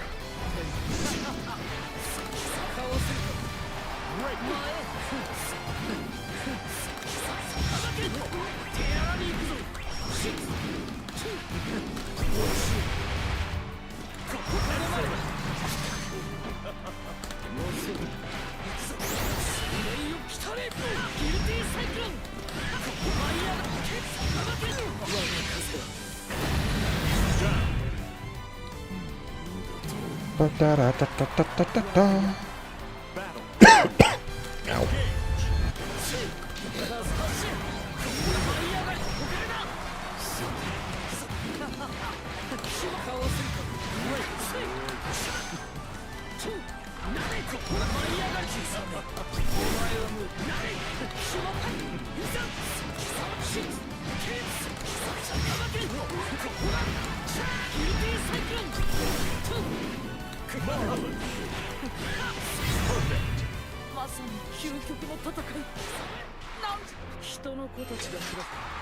Believe in victory.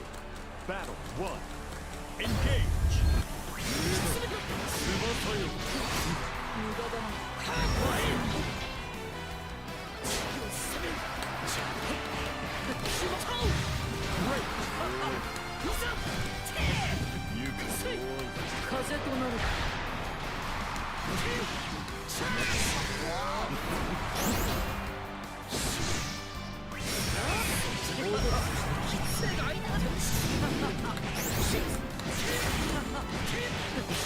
What's up, Reverend?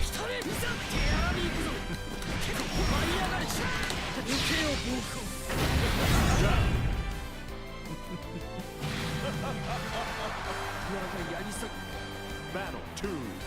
Engage.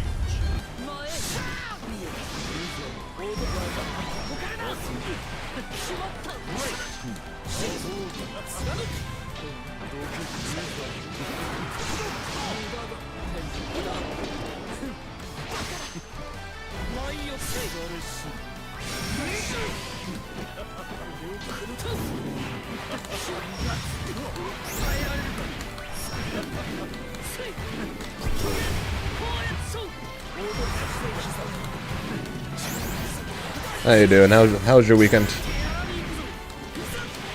What the hell?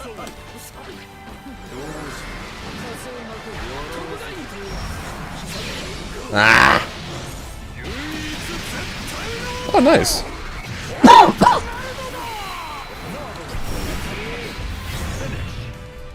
It's a lot higher than the 15 we were 15 that I was hearing about last time.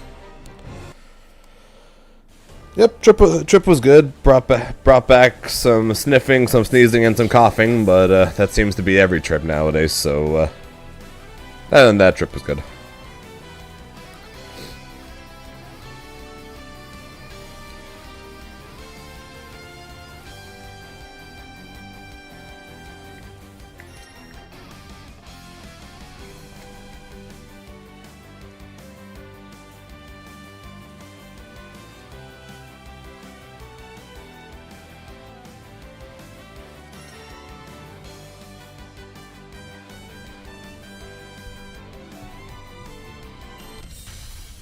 Here begins Fate's episode.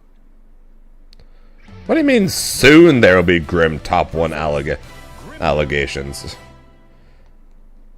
People were talking about that before I started winning. Battle 1. Engage. I do have the trophy. It might have broke off the base on the flight home though.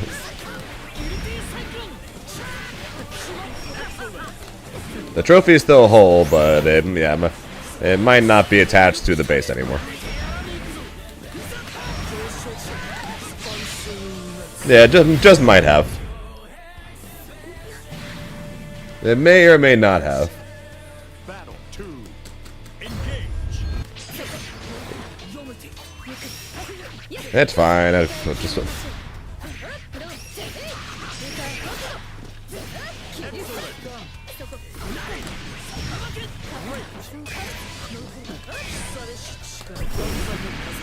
Nope, I got him, Lucilius, and Catalina, all fighting for top 1 contention.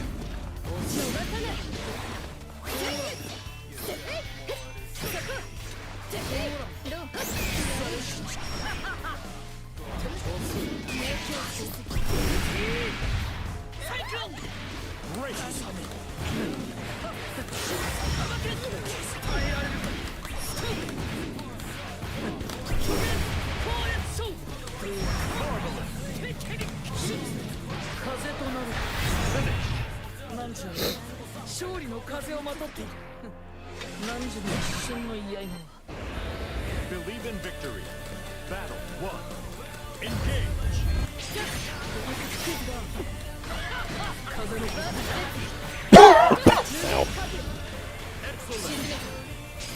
I can see this. I can see the argument for being. I can see the argument for Lucilius being top 1. Just like I can see the argument for Belial being top 1. I can see the the argument for Catalina to be top 1.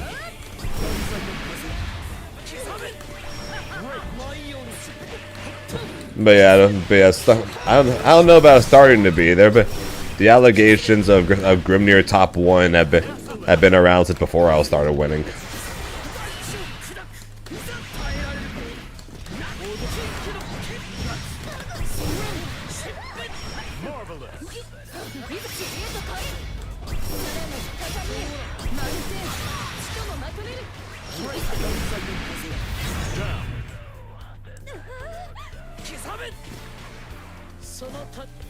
Battle 2. Engage.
Oh god, no. Level 5 Lucilius is far stronger than what ult 2B was.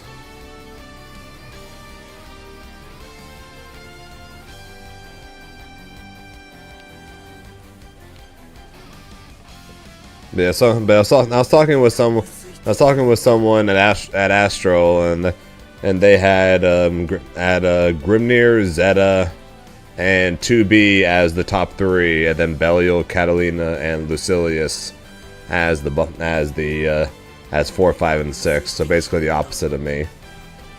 His reasoning for was because the ceiling for those 3 are higher than the ceiling of the other 3.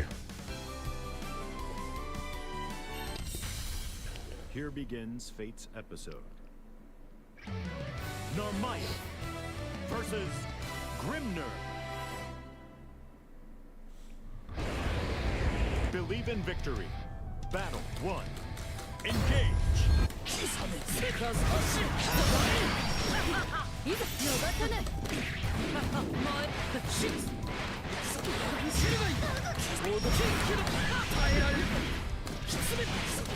Excellent.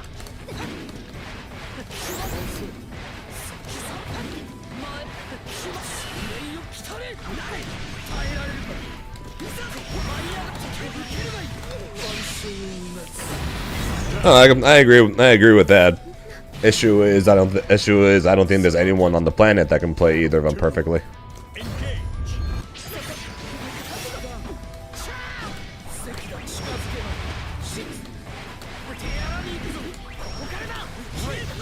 That's why I don't think that those two are the top. That those two are like top 2. I tend not to take character difficulty that far into my consideration for what characters I think are like the top characters, but I can't exactly overlook the thought process of this character, if played perfectly, is the best.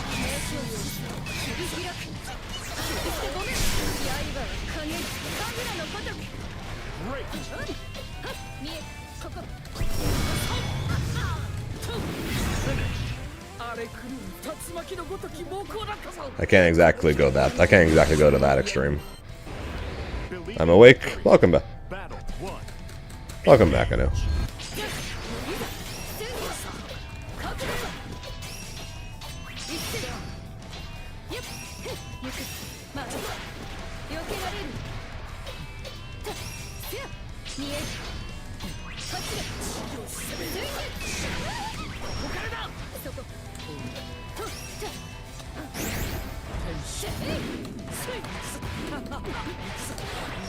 What do you miss? Not much.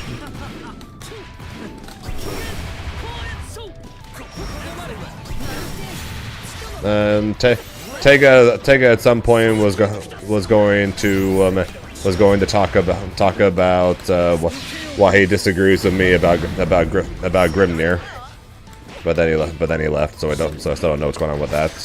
Found out that Gamera has 5,000 some crystals, so I'm no longer in top 3 anymore. So trying to get that back now.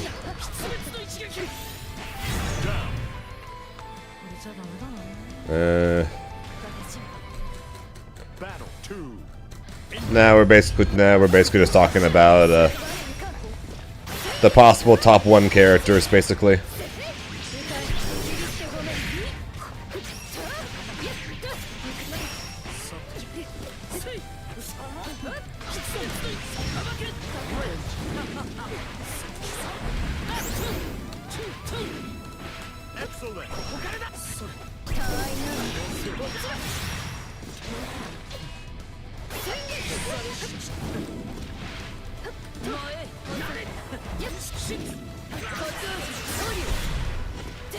What's up, Berserker? How you doing, Ava?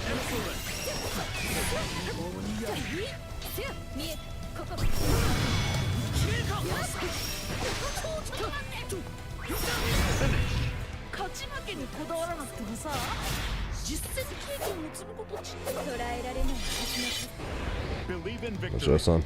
Battle 1. Engage.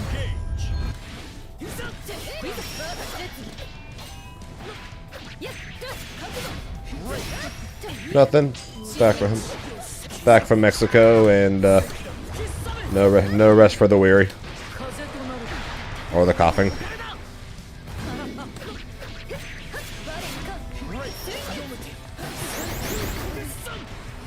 Well, I literally just beat him 2-0. Now it's like he might beat me 2-1. Battle 2. Engage.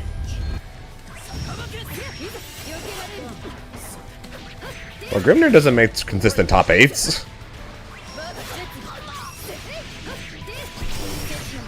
Still doesn't. Still doesn't. Sorry, he just beat me. That doesn't stop everyone from calling Grimnir top 1, top 2, and saying that Grimnir needs to be absolutely destroyed.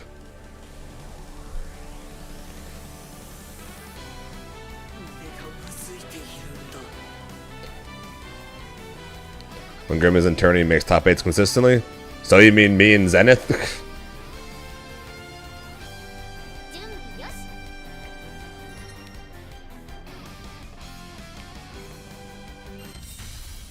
Here begins Fate's episode. Gran versus Grimnir.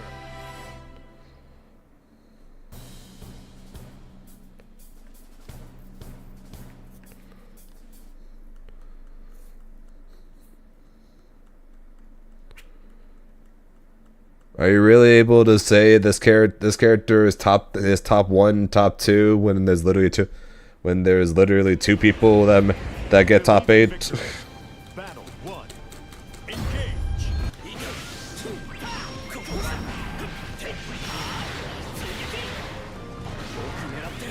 Oh dear lord.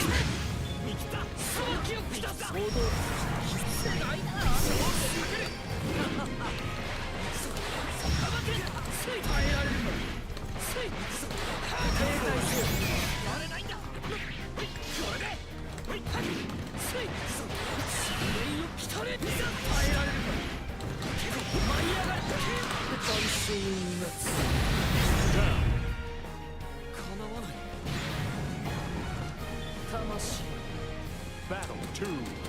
Engage. Yeah, but I'm not exactly hearing people say Zeta needs to get crushed and destroyed in the next patch. I hear everyone saying that Zeta is top 1, top 2, and needs to die. Not seeing any of that happen.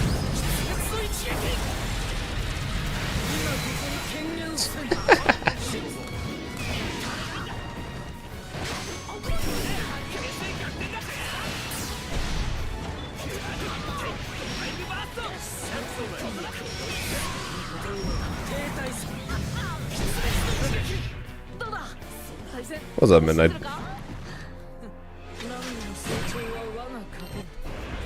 Believe in victory. Battle one. Yeah, Shinku, you'll be proud of me. I only shook my head a single time during the entire tournament, and it was the first game I lost against Elsa, where she freaking got the random ultimate projectile hit into another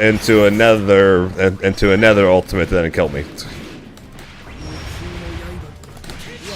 Also, Lord Tyrant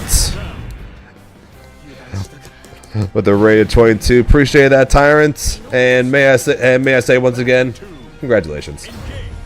Very happy for you both.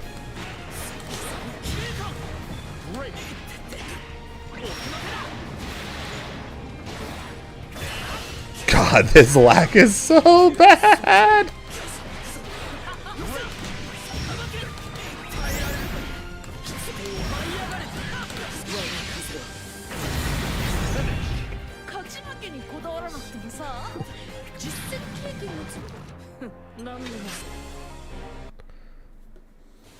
We'll do my best, Tyrant.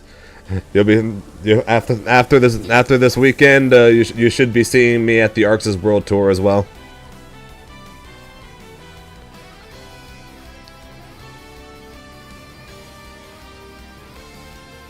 No, in fact, people are downplaying Cat. Like some people they're saying Catalina is nowhere near as good as people are saying she is.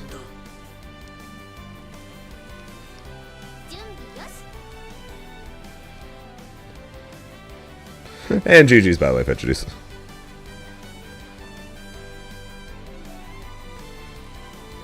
And I know, like I said, I don't care. I don't really care. I don't play as well when I'm streaming as I do when I'm not streaming. So me losing on stream is not out of the ordinary. In fact, you guys have seen me lose many times on stream. Yeah, honest. And I know that it didn't show me shaking my head because I was shaking my head while I was dying.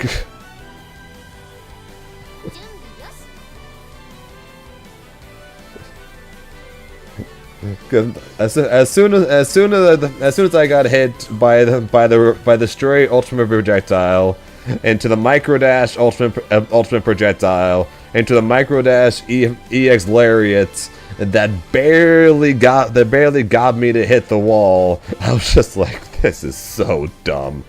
I literally lost because of that. It's like, are you kidding me? What'd you say? Oh, I was just responding to you saying, Zane, you suck. You dropped the bag, fumbled even.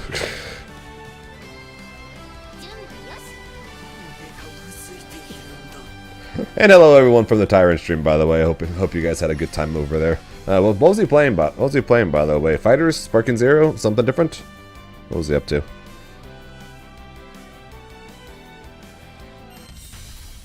Here begins Fate's episode. Lucifer versus Grimner. Street Fighter 6 then Black Ops 6? Gotcha.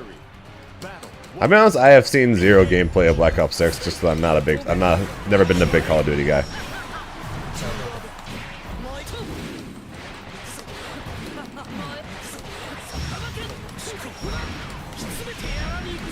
I was always a big fan of Halo. I was never a big fan of Call of Duty.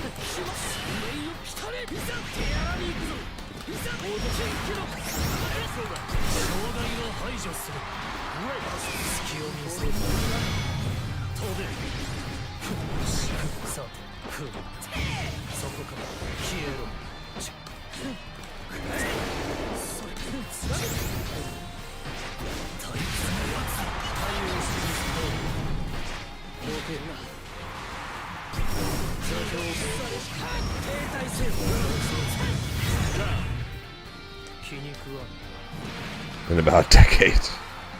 Battle 2. And that's our friendship in a nutshell. I know, and in a nutshell, our friendship is you telling me I'm terrible at this game, and my response is typically yes, I am indeed terrible at this game. I literally have 3 commands to talk about to discuss why I constantly say I'm bad at this game.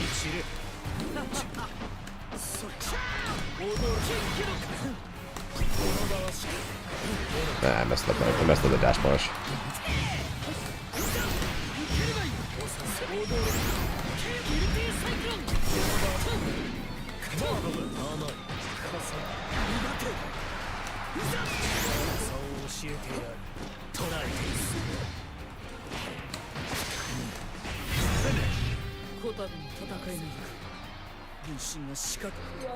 Doing bad and good when Halo.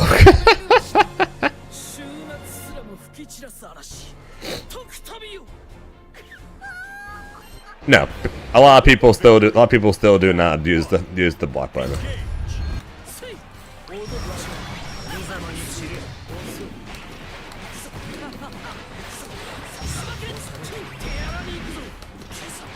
Hey, you lost the first one. Like, give me some credit. I won the first one.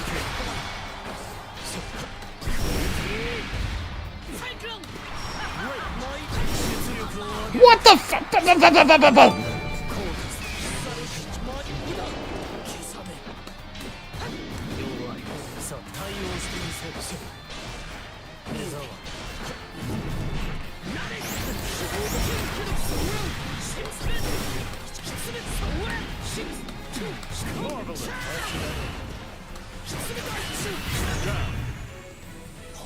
Also, the fear run the revolver with the 5 gifted. Appreciate that, dude.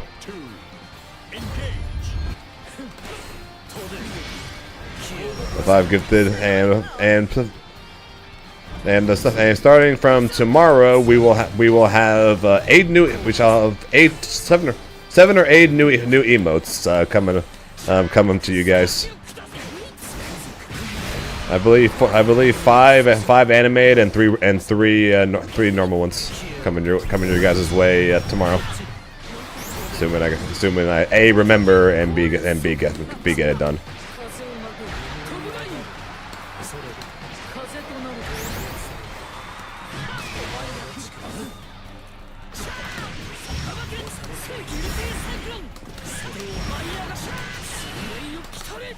So hey, if there's ever a time for you guys to be a Zane sub, now's the sub to the Zane channel. Now's the time.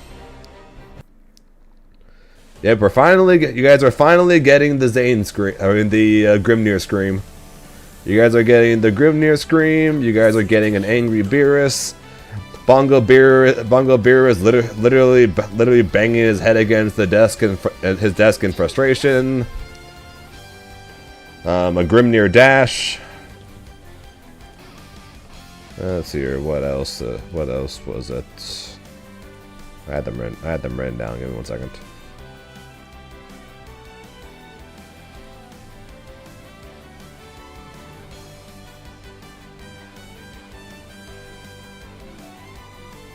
Oh yeah, a Grimnir thinking one. And a spinning seal.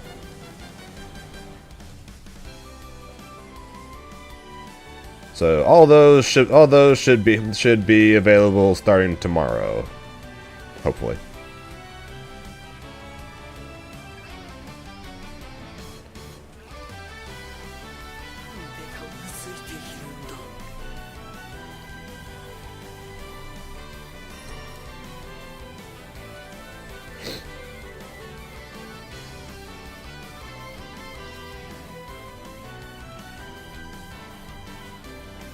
So yeah, look forward to that. Here begins Fate's episode. Grimnir versus UL.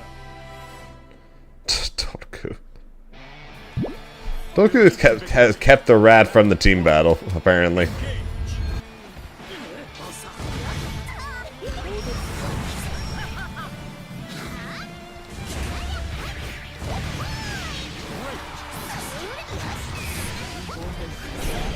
Fair enough. What the what? What the what? What the what?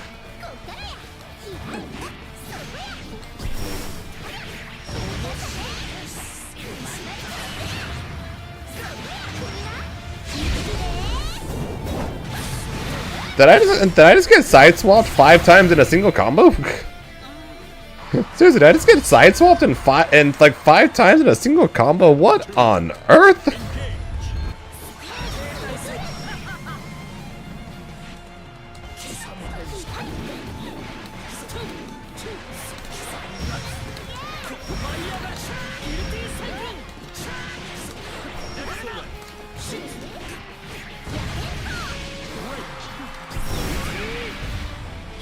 Slide? Yes.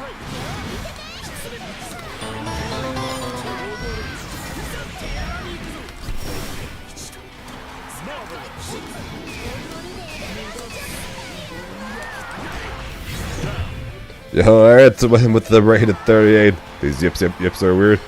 Appreciate the raid. How you doing? How's your stream?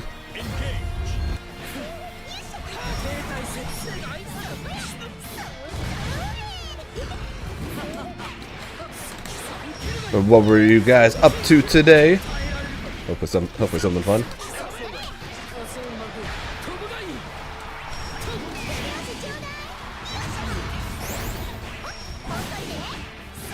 We're going the long haul, learning Piccolo. That's definitely the long haul. I wish you luck with that.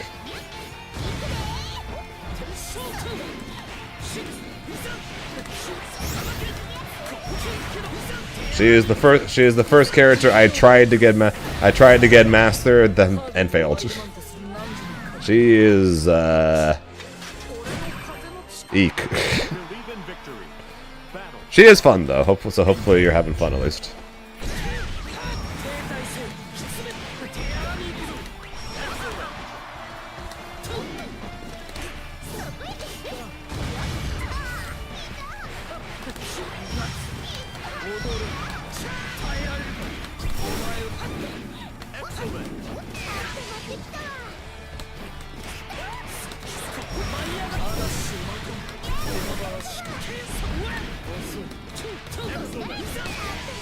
That too.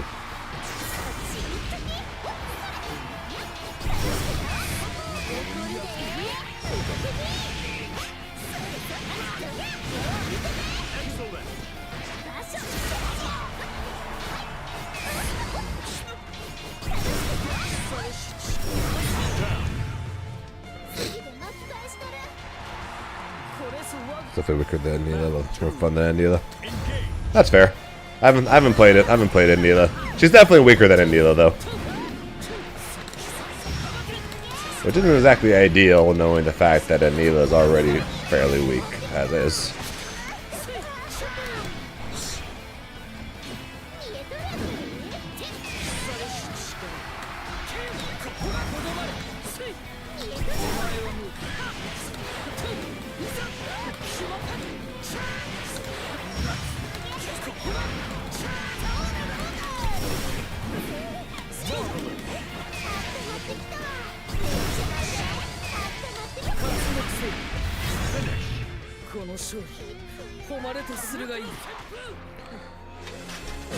Education stream, Purge last month they ended, so they raid me. Extra weekly the end turn as well. Peace raid me. So. Hey, raids count towards average viewer count now, so we accept those, right? And I appreciate you sending them over to me. Appreciate that, coffee. And as for what do you do after 2-2U?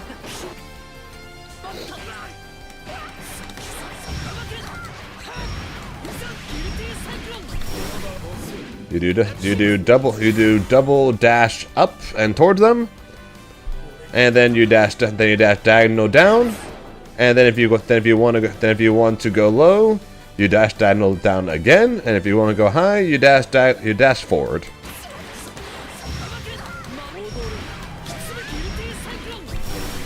So if you want to go high, you dash dino down and then forward.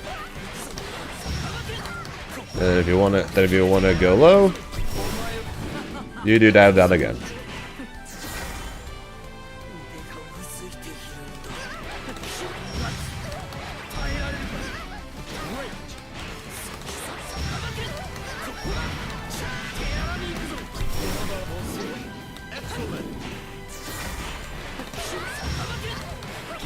Or you can, or technically you can just dash straight down.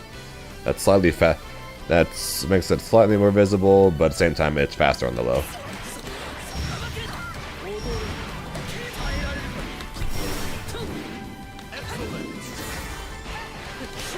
Although you can't really tell.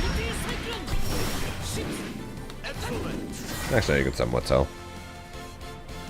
If you know what to look for.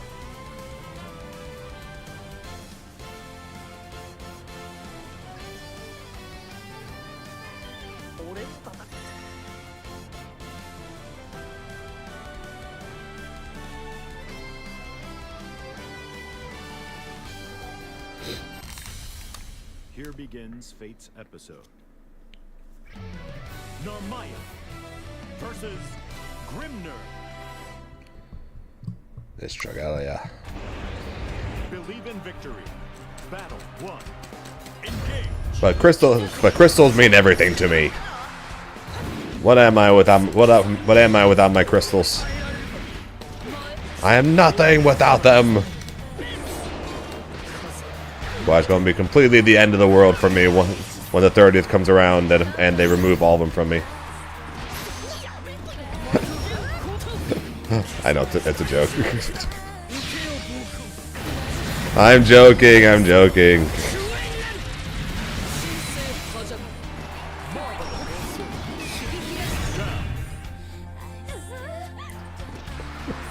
Thanks, Iron Man. Battle 2. Engage.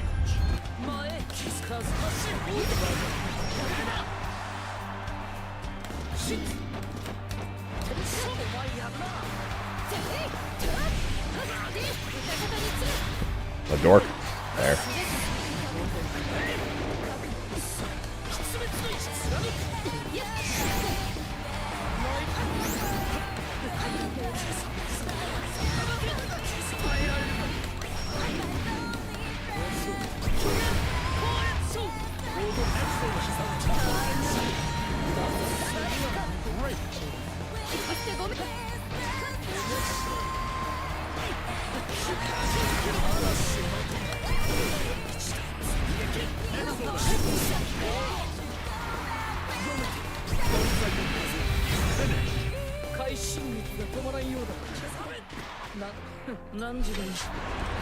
Yeah, I'm kind of just playing to play at this point.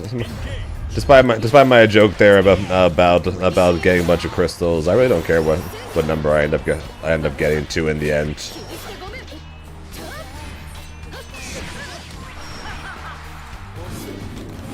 The only thing when it comes to crystal count, the only thing I care about is hitting whatever goal I set for myself for the day.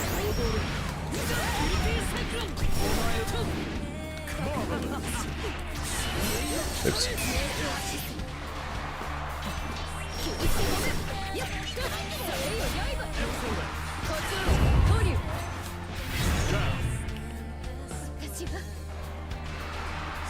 Just as a way to motivate me to try to get as many games as I can.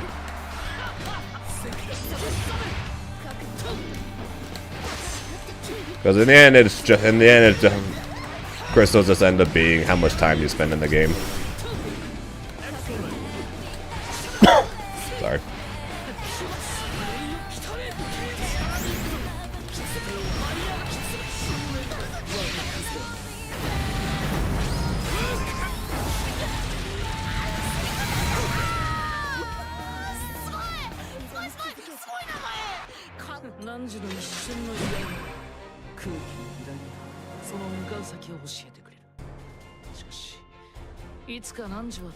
Yeah, if you were to just keep spamming your bad character, then and then talking shit about the people that play the better characters, then you'd be Nekotech.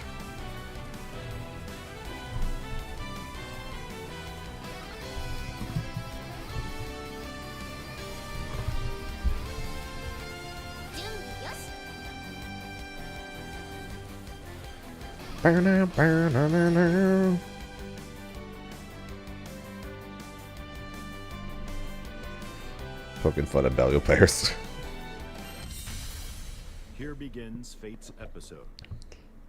Hey, you can poke fun at people who play the characters. I just don't think that people should literally be talking shit and hating on people for playing the characters.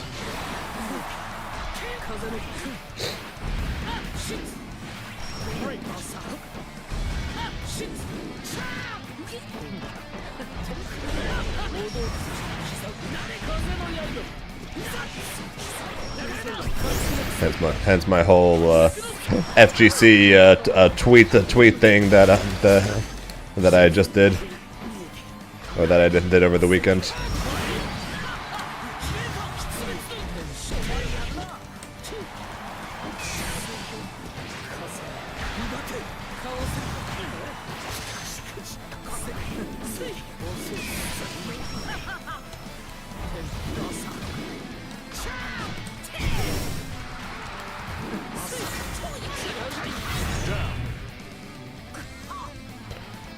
Like I said, it's fine poking fun at someone for playing the the amount of hate that I legitimately saw people get, like, for picking Nier, like, not because of Nier, but because of but literally against them, I was just like, that's horrible.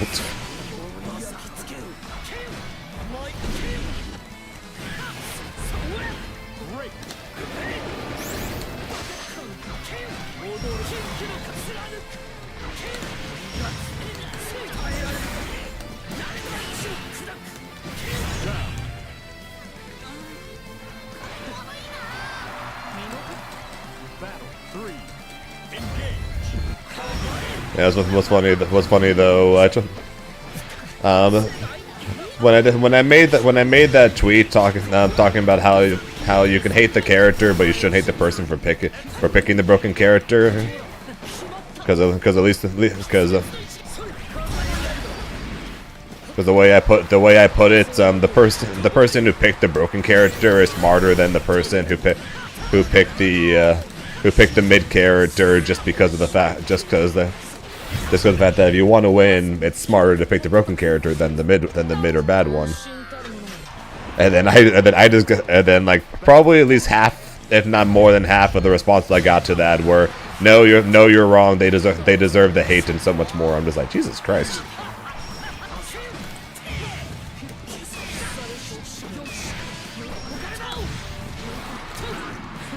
Oh, I want the DP.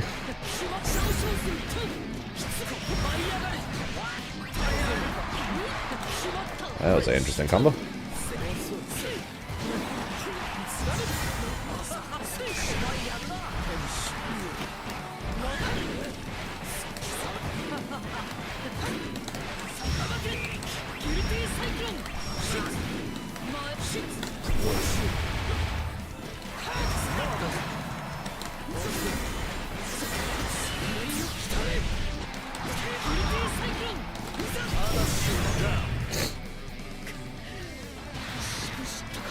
Oh, I know.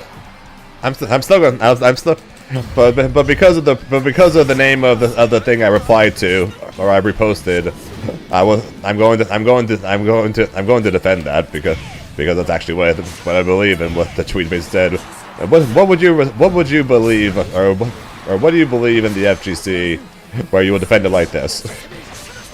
And it is that.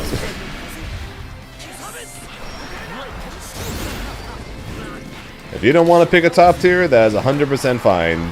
Pick whatever the hell you want, but you should not. You should not literally be yelling at someone and hitting someone because they're like, I want to win, so I'm going to pick someone strong.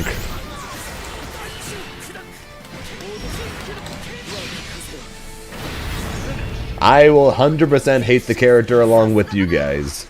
but I'm not going to hate the person for picking the character.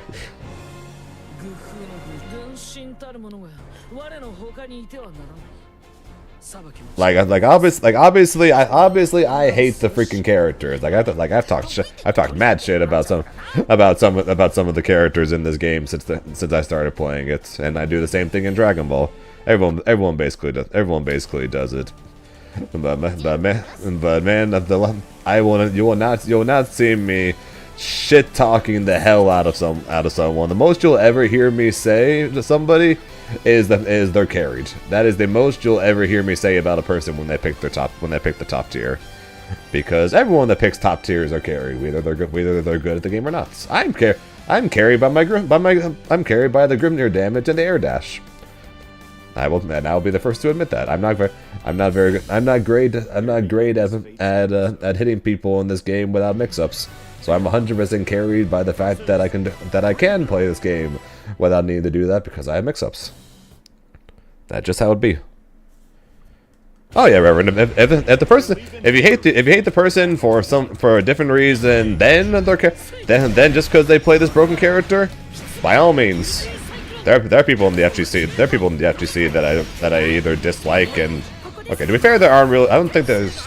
Actually, that's a lie. There's like one or two people in the FGC who I legitimately might hate. But it's nothing because of how they play in the game, or because of the character they play.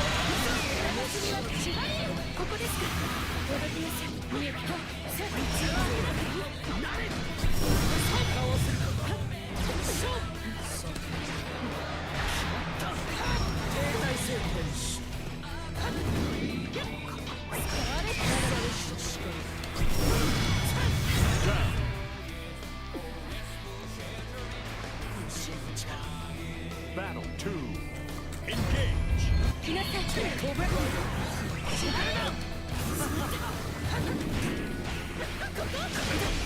Great. Exactly. If you want to play a top tier because you want to win and that's the best way for you to do it, by all means. And if you don't want to do because you want to say I'm not carried by a top tier but I can win anyways, I understand why you would want to do that too. But I'm going to stick by the response of saying it is not the smarter decision to do that.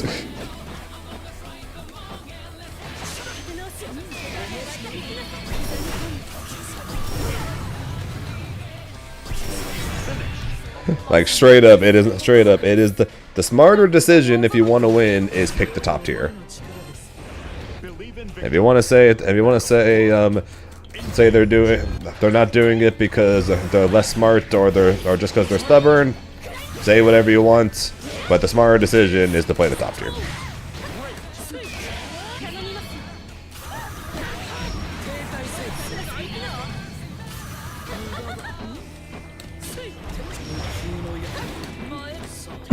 Sorry.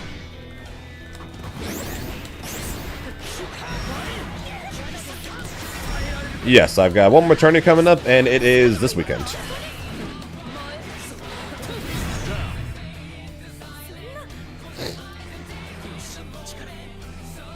Battle 2. Engage.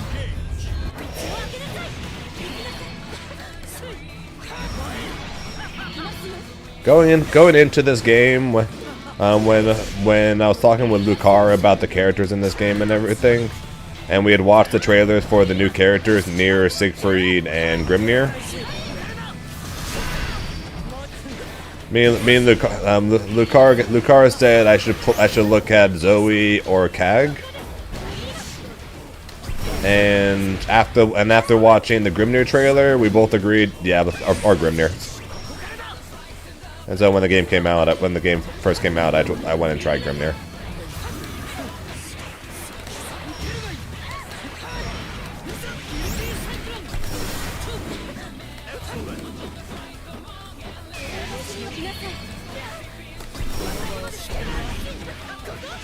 I keep dashing too late.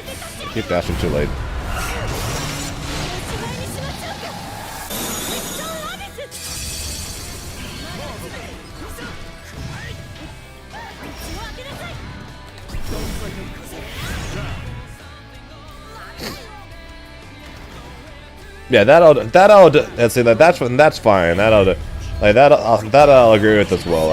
I somewhat get some people that do that who will just play whatever to win. So I somewhat get that, but at the same time, I will whenever I'm playing a game and I'm trying to compete in it, I will always try to pick a character that's like high tier or top tier, but I will pick which.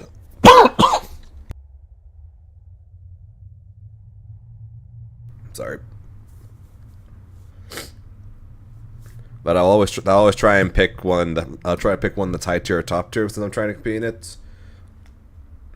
But I'll be trying to but I'm going to try to pick one that I actually find fun.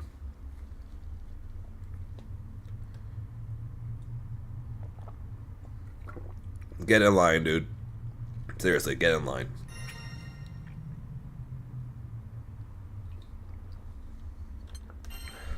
Alright, Steam maintenance time. Steam maintenance time.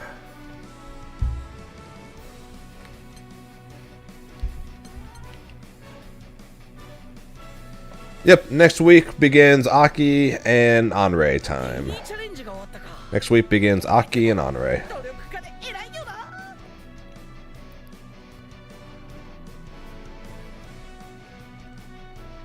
Yeah, well, against Grimnir, if you don't have a close 5L, if you don't duck the Tiger Knee dash, you're eating a fuzzy. You're eating a fuzzy or you're guard canceling. Yeah, I had a said Rashid too, but chat chose Aki.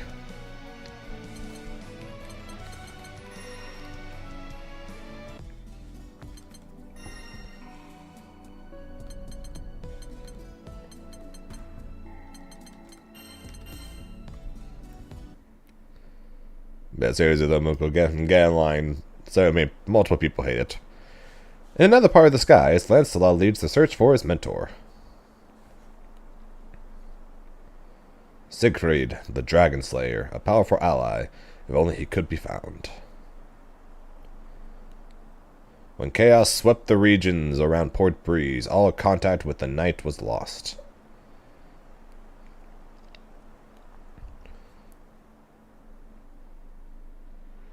The reports gathered by Sirocart of the Knick-Knack Shack, sending of Siegfried, steer Lancelot to Albion. Yeah, like I said, I'll try to pick a high tier or top tier, since I'm trying to compete. So I obviously want to pick a strong character. But I'll try to aim for a high tier or above that I enjoy playing, because if I were playing Belial right now or Catalina right now, I would not be doing as well as I am right now, because they don't fit me as well, and I wouldn't be having as much fun playing them. This golden boy with golden hair is Vayne, Lancelot's childhood friend and vice captain of the White Dragon Knights.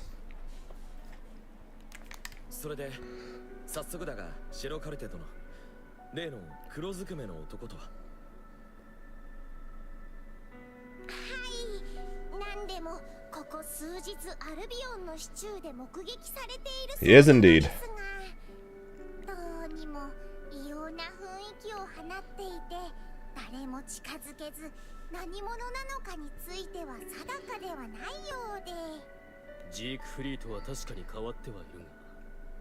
I think he's boring. I think Belial's boring. しょうもない意見を挟むんじゃない。仮にそうだったとしても、ジークフリートさんがそんな状態で何日もアルビオンの街を歩くだろうか。ジークフリートさんについては私もよく存じてます。Really hoping Sandy isn't boring. Same. I want him to. I hope he's good, and I hope he's not boring. I've been hoping for that basically this entire DLC pretty much. Granted, I'm not going to say all the DLC this season were boring. It's just that unfortunately most of them don't really fit how I play. Yeah, there are technically 6 more.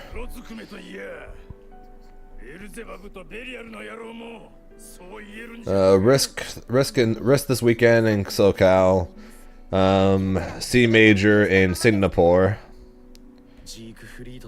無事だといいが。 There's one more. There's one more besides the third plan that I think of. Meanwhile, hang on. I'll pull up the list to remember which other one I forgot. So then we got. There's one other one I'm pretty sure, and then we got back-to-back weeks. Psy Games Cup in Japan, Frosty Faustings in Chicago, and then Kayame Cup in France. できたと言っていいだろう。この時空は始まりを呼び、終わりを叶える。And then Kayame Cup ends the World Tour. ゆえに、俺はこの世界をゼロと命名した。いや、定義が正しいニュアンス。 Oh, CEO Otaku. That's the one I forgot. CEO Otaku in Florida. And then that's the end of the tour. Yes, of what I've heard, skill is going to both Frosty Faustings and Kayame Cup. So if he wins one of them, he's guaranteed, and if he does well in both, he has a shot. You're going to see Otaku? I am not. I was, and then they moved it to the weekend before Christmas, and then everything got too expensive. 面白い駒を当てがってきた。うまくいけば得意点たちの戦力も同時にそげるかもしれない。Totally not salty about that or anything. 銀河率の固定だっけ？直接叩けないのは難しいな。お前は一度敗北している。 I hope that Zenith finds a way to qualify. It's looking rough though. お前も不要品になるぞ。頑張れよ。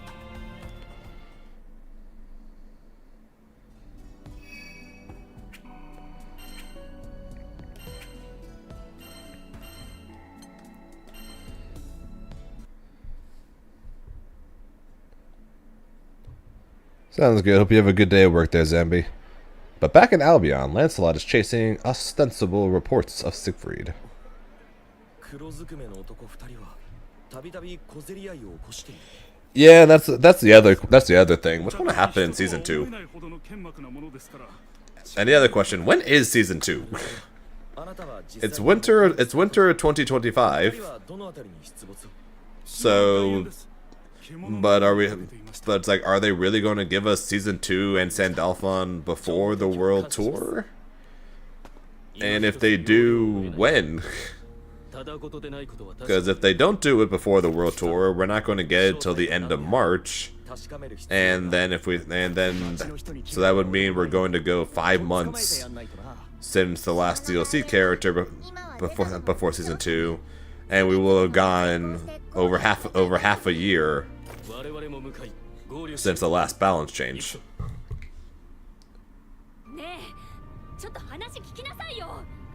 So I'm not sure exactly what their plan is.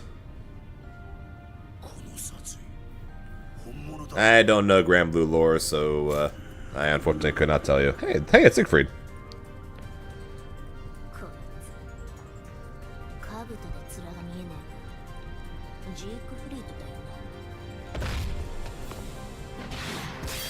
Sora just ran up and punched the dude.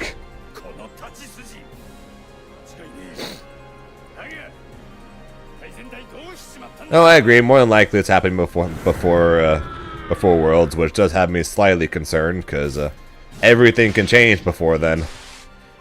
Because there'll be Sandalphon, possibly / probably new mechanics, an entire array of balance changes.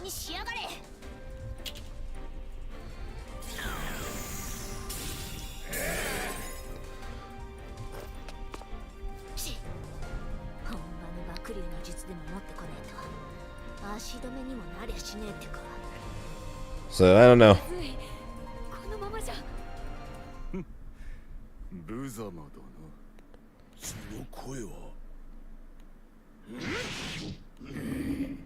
What's up, Belial? What up, Bubs? What's good, Schnitzel? Beelzebub turns to face the crew, and for a moment these great warriors feel small and helpless, like pinned insects in a display case.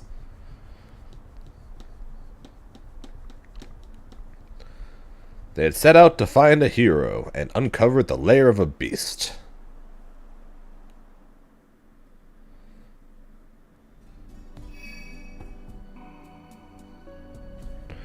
Are we back up yet?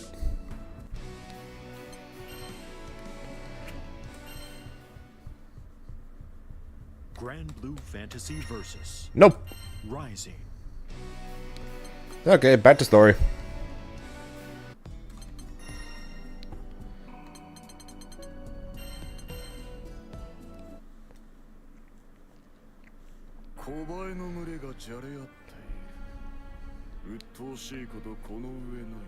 I'm pretty sure that's Nissel. Oh yeah, and Grunge was asking about my trophy. 黒バエを飼う趣味などない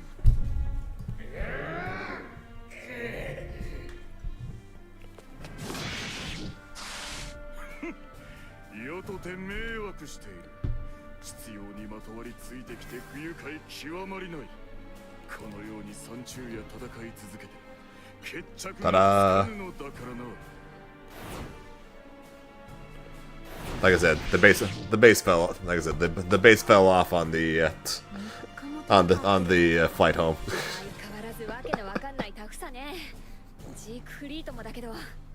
黒ずくめの男のもう一人はお前さんだったってわけかい異様な雰囲気っちゃそうだな世はルシファーを追っているおそらく Then I shall hop online after this. そのコーチのこととおぼしき噂について小林どもがわめいておる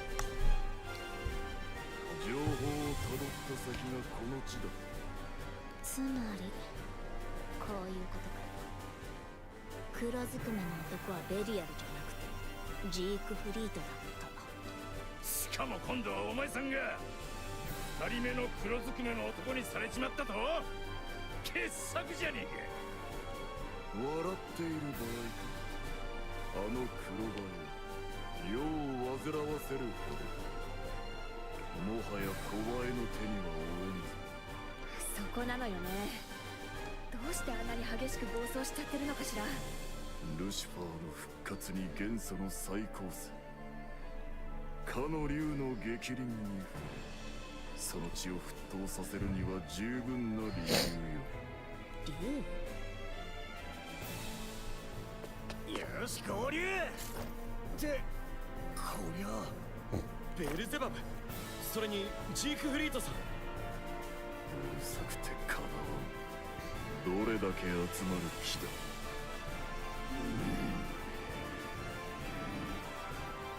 ジークフリート何して暴走しているのかどうしちまったんだよジークフリートさん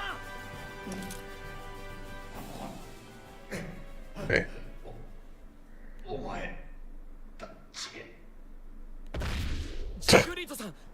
Where that? Hit.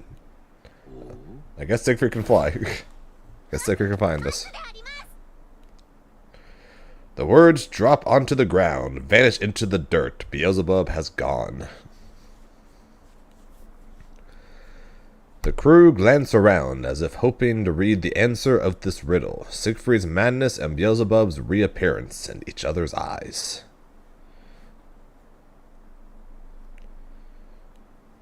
At last, they decide to retire back to the city and map out a plan.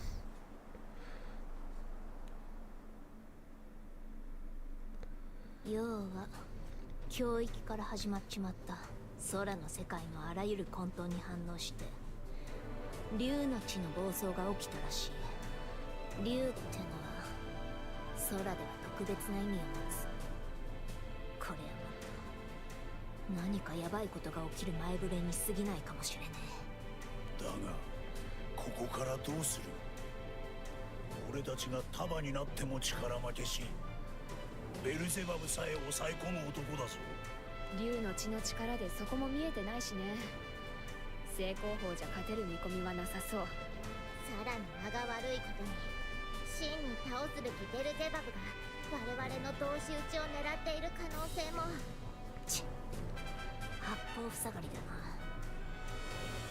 もし同時に相手にすることになったらベルゼバブは俺様が陽動する。なんならもう一回パンデモニウムにぶち込んでやるぜ。ランスロット、以前にジークフリートが暴走した際に試みた爆竜の術を使う。ああ、それしかないだろう。しかし実行するには下準備が。おいランスロット。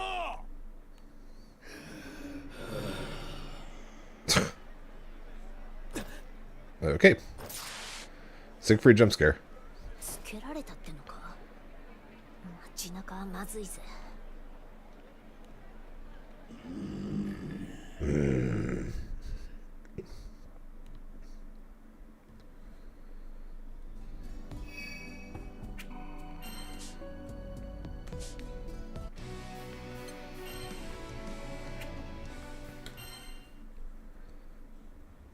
Grand Blue Fantasy Versus. Rising.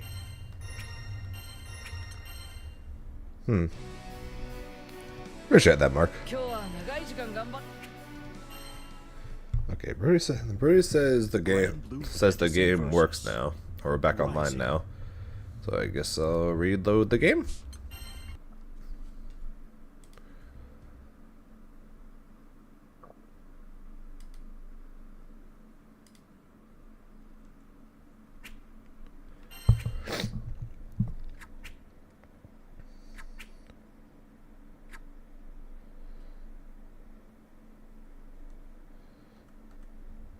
Grand Blue Fantasy Versus. Rising.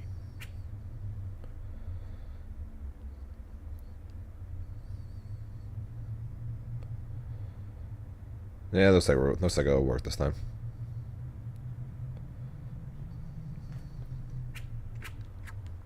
There we go.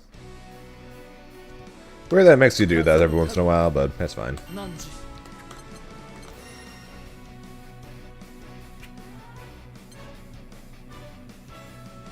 Aha, take that, Gamera.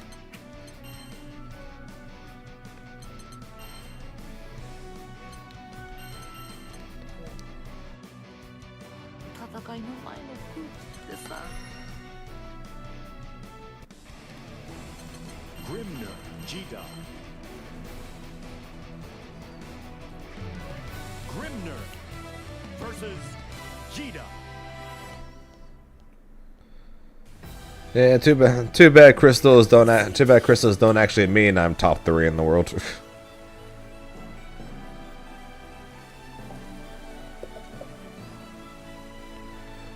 Just means I play this game way too much. On the bright side, or I guess the more interesting side, I crossed 1,000 hours played in this game today, actually. Here begins Fate's episode. Grimner versus Grimner. Believe in victory. Battle. Also just remembered Yobu said something in chat and I completely have forgotten what it was, and I also did not respond to it. So if he comes back after this match, I have to remember to apologize.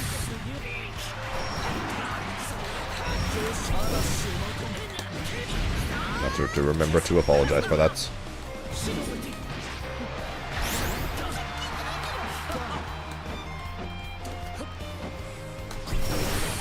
Ah, I got too close.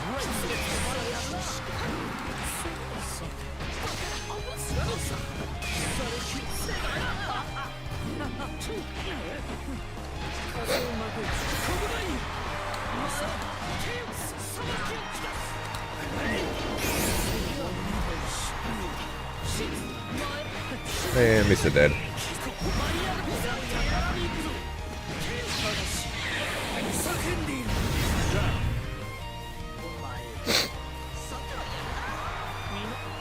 Battle 2. Engage.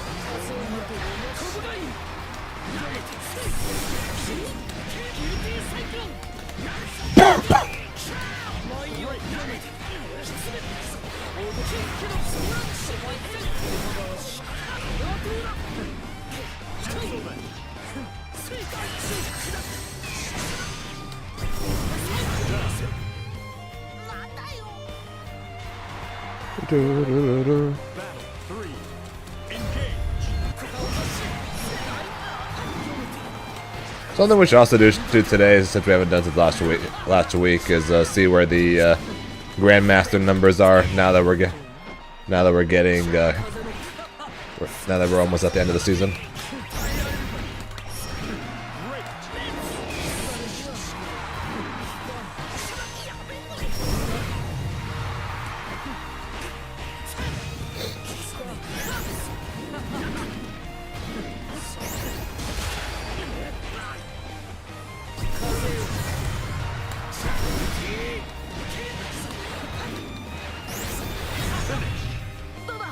Because apparently 5,004 is not enough to be Grandmaster as Grimnir, which is a little higher than it was last time.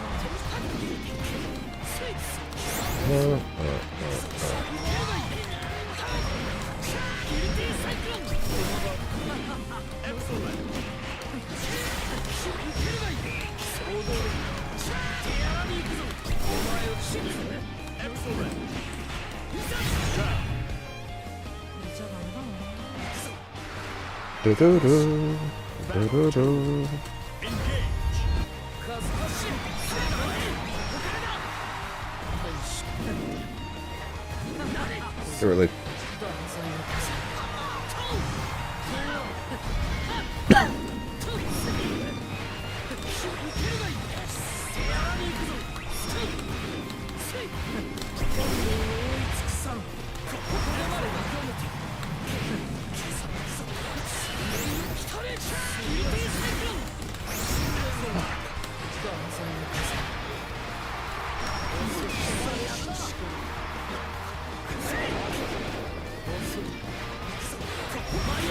I don't know what side I got hit on there.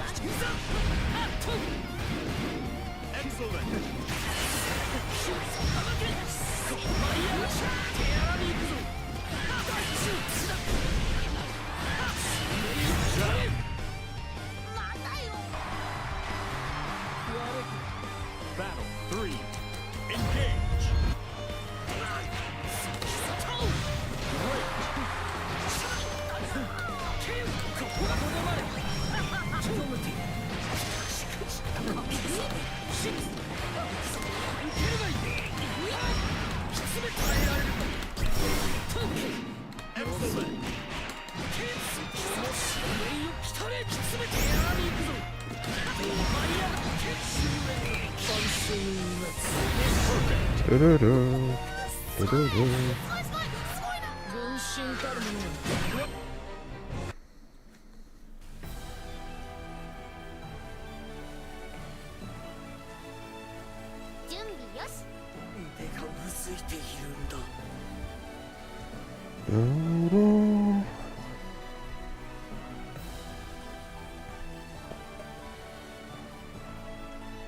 GG's again if you're here, Yobu. My apologies for for missing your message earlier. If you're here. If not, then I'm just talking to nobody.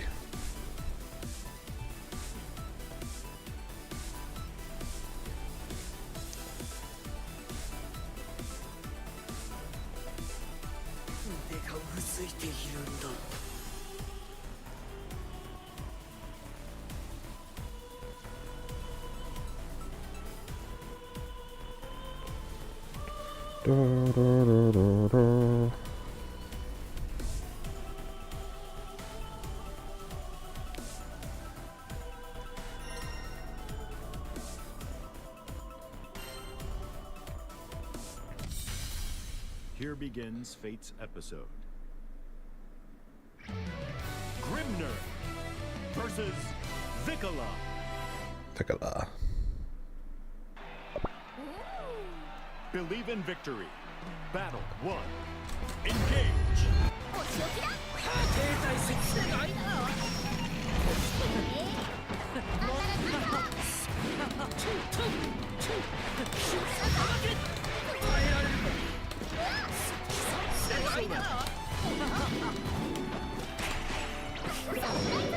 Jeez.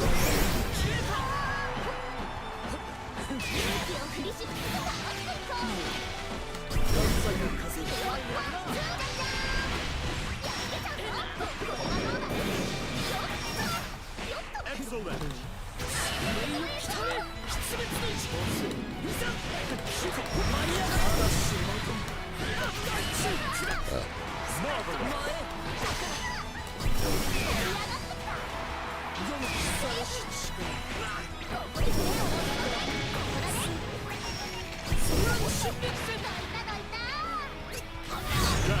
No escape, really. Really. Battle 2. Engage.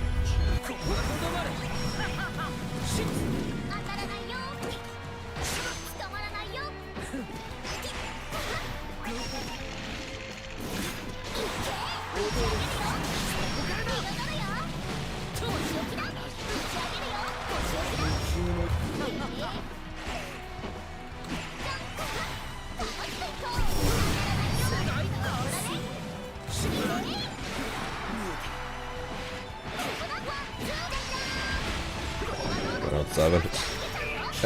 And one of the languages it might be.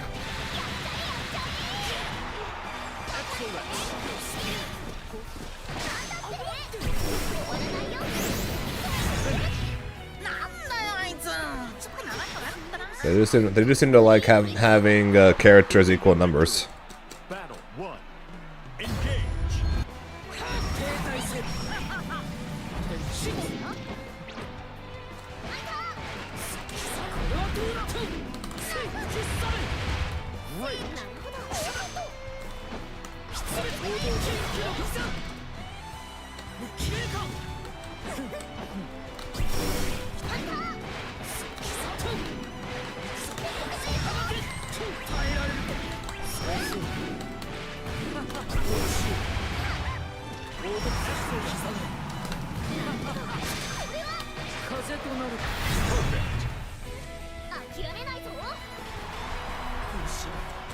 Battle 2.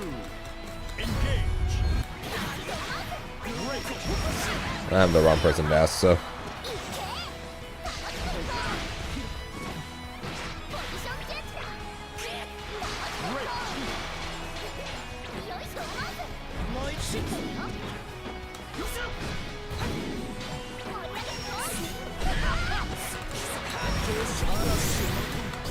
Another person that never understood why Seax was called 6 or why the announcer kept calling Anrei Uno.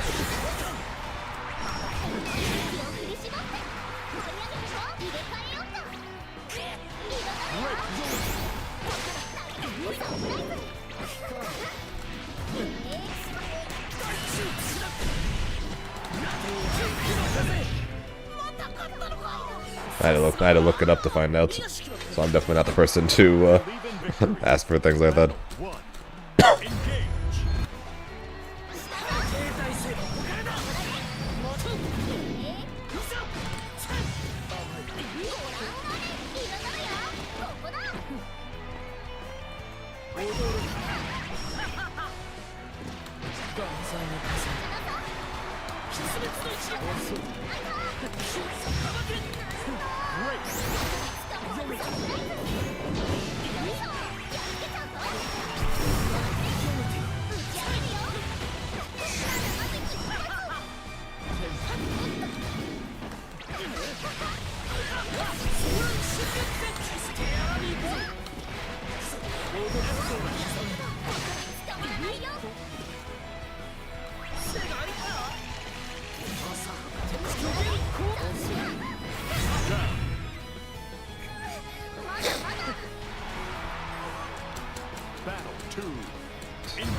What's good, Mike?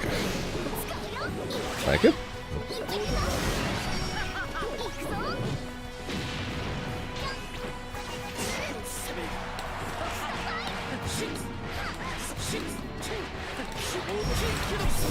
GG's, Mike. From Astral Finish. I continue to wish I knew how to speak Spanish.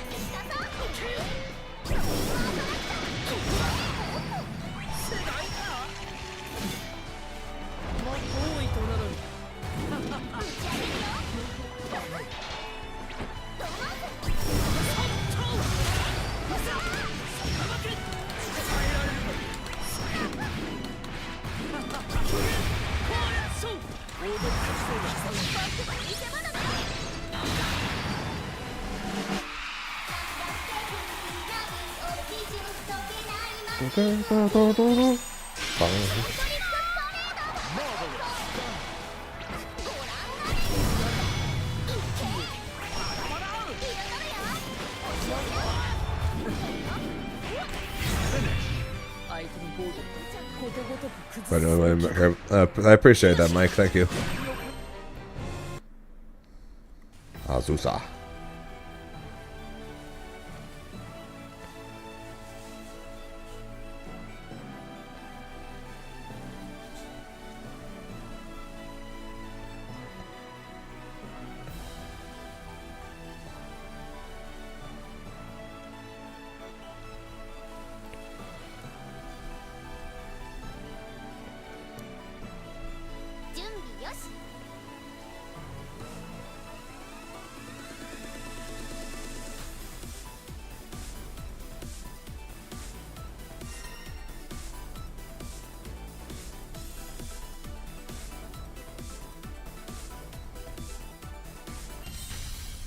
Here begins Fate's episode.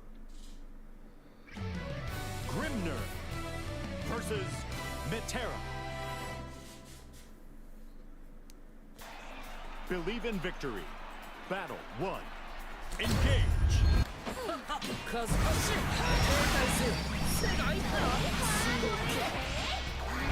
I don't know about Fairy, but I don't see any reason why Versucia shouldn't be fine against the Wayne.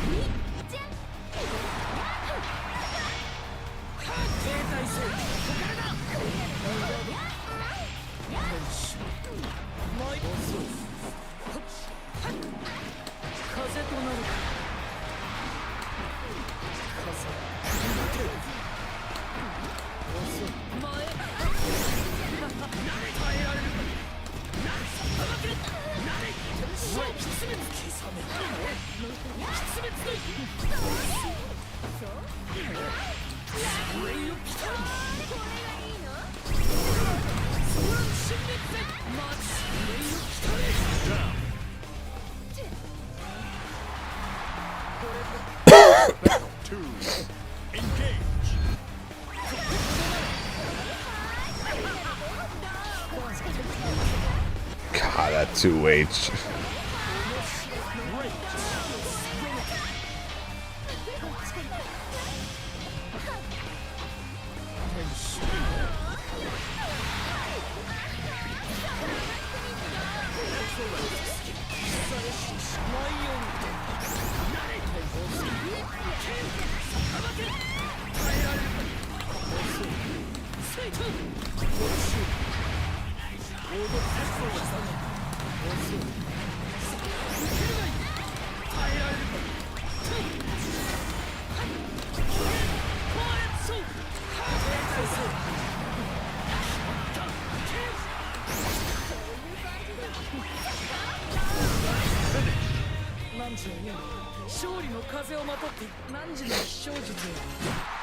Believe in victory.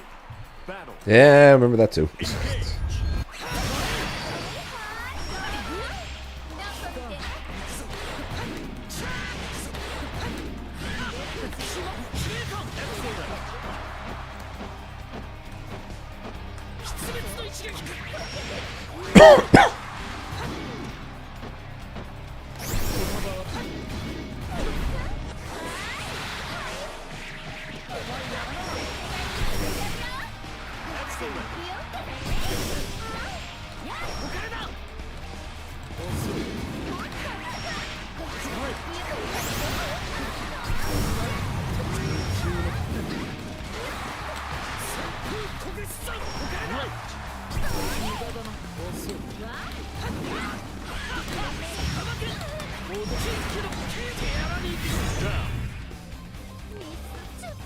Appreciate that, Lily. Battle 2. Engage.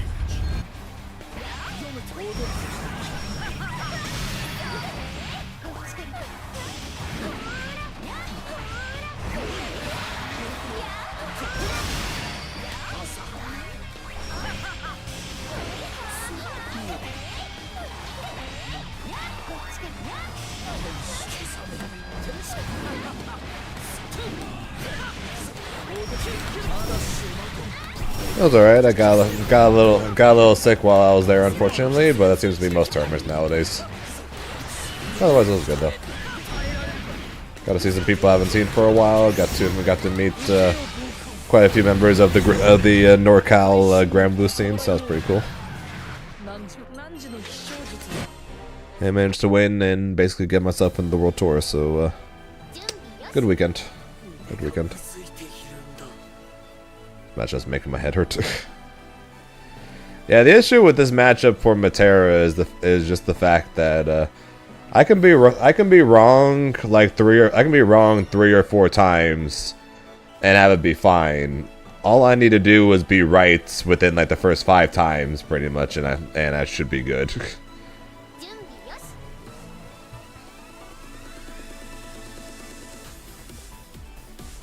That's more so the reason why this matchup is bad for Matera. It's not that she doesn't have any options at dealing with Grimnir when he goes in the air. It's just the fact that she has to be right so many times to kill him before compared to how many times Grimnir has to. What's up, Piers? Yes, you are. I got to meet some of your brethren. There's a Kevin, there's a Neanderthal, there's a Jita. There's a quote-unquote Suabu.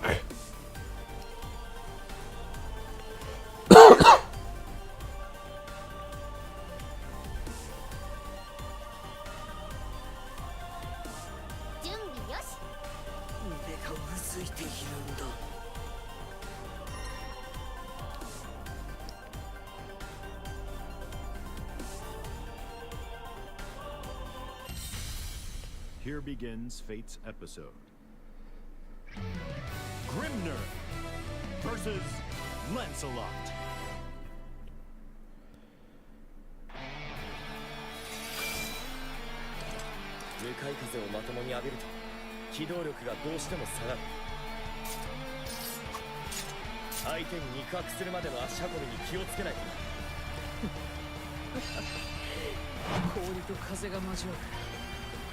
Sure they'll learn the Grim matchup soon.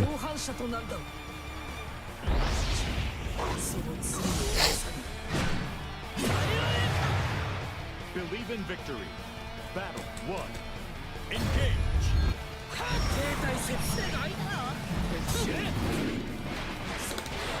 Great.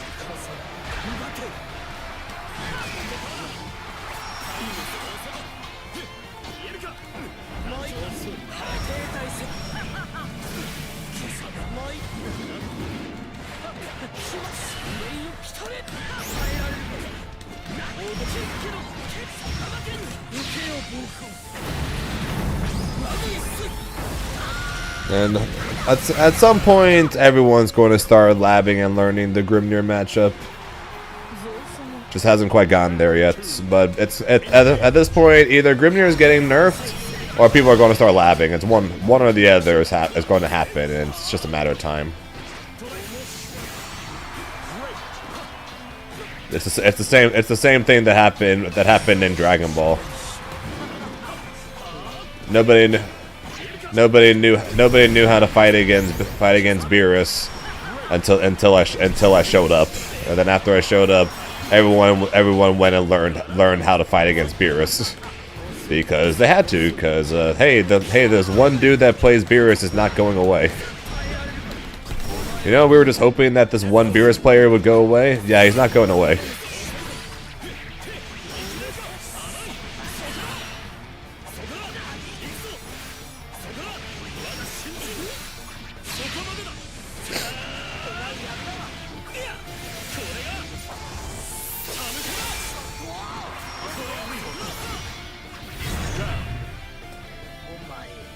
Nah, Ice Dragon doesn't rage quit against me.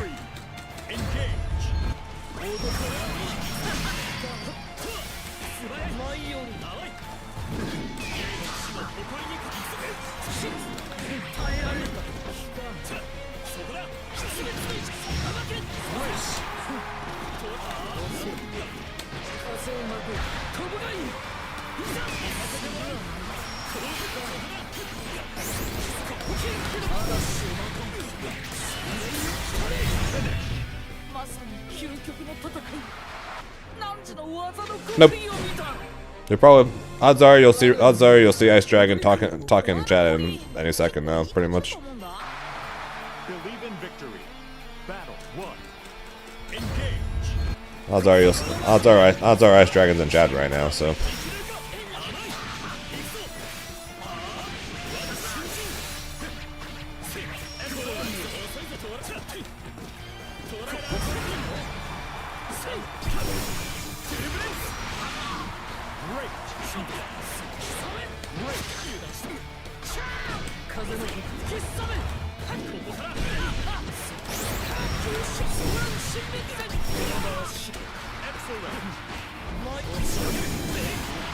Bullshit.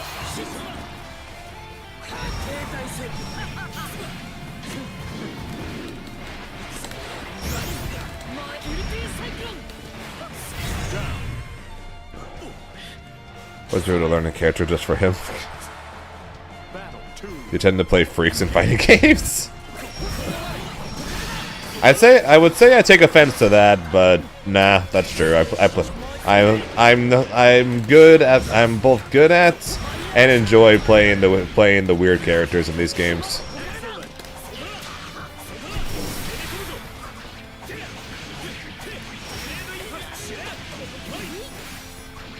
And it's not even like I play them because I make people learn how to fight against them. That's literally just what I end up enjoying playing.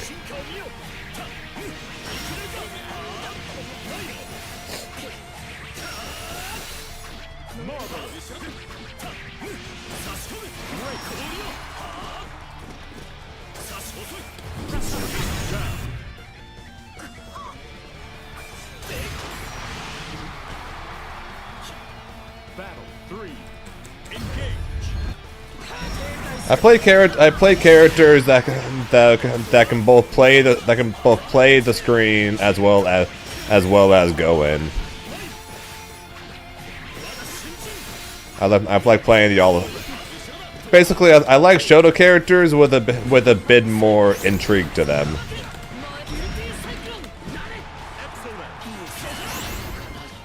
I guess is a way of putting it.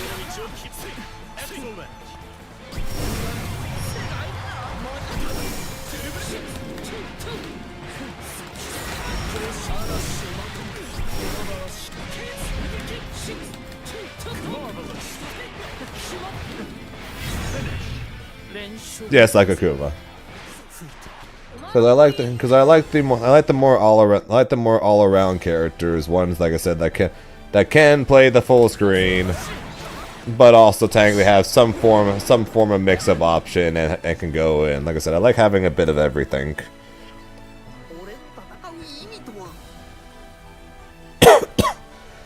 I don't need my character to be. I don't need nor want my character to be the best rushdown character, or the best zoner, or the best this, or the best that. Having a little bit of everything and paired that together with possible set play in the case of Beerus and Grimnir, and I'm good because I could then basically just either big brain people or think 5 steps ahead on people or come up with different setups to make people have to guess what's coming next. Things like that.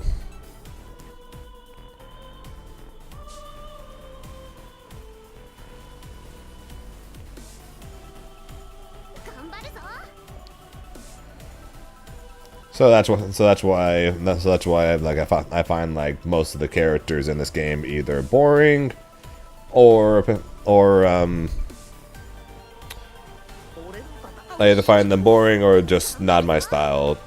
And by not my style, I mean they tend to be pure rushdown.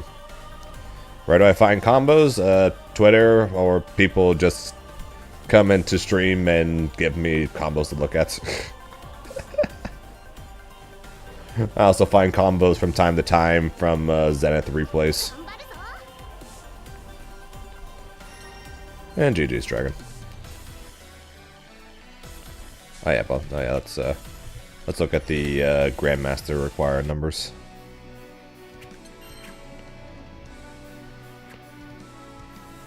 Yeah, I don't like straightforward characters. I find them boring, not interesting, and makes me not want to play the game. Okay, who's got the highest and who's got the lowest? Gran, 1800. Jita, 1428. Catalina, 3800. Charlotta, 3700. Ooh, Catalina took over from Charlotta. Lancelot, 3850. Percival, 1690.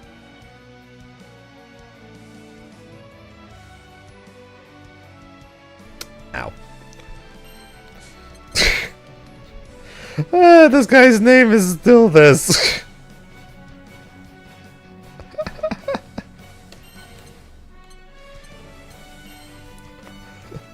La Diva, 1545.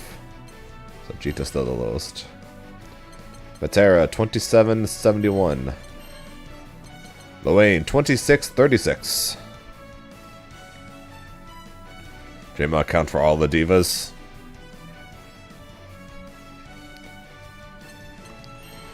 Fairy, 1055 for Fairy. God damn. Unlucky. Thanks for the follow. Appreciate it. Zeta, 1280.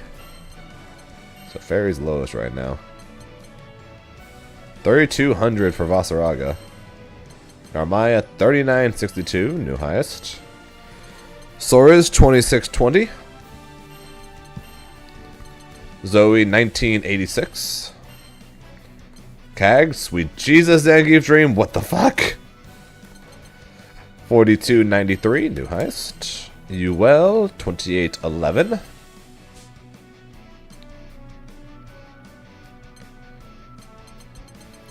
Okay, good. Antone is not grand right now.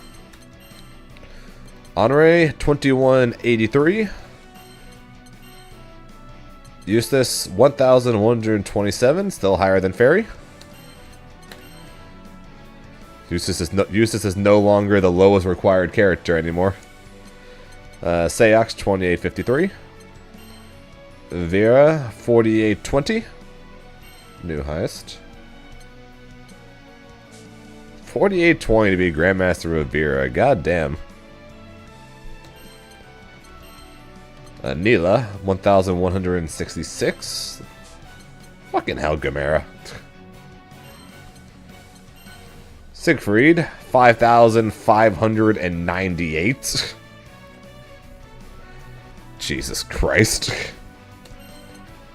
Alright, this I'm curious about, because Yobu was 5,000 as well and wasn't Grandmaster. So what's Grandmaster for Grimnir? Now, so barely over 5,000. So just under Siegfried. 5,031 to be Grandmaster of Grimnir.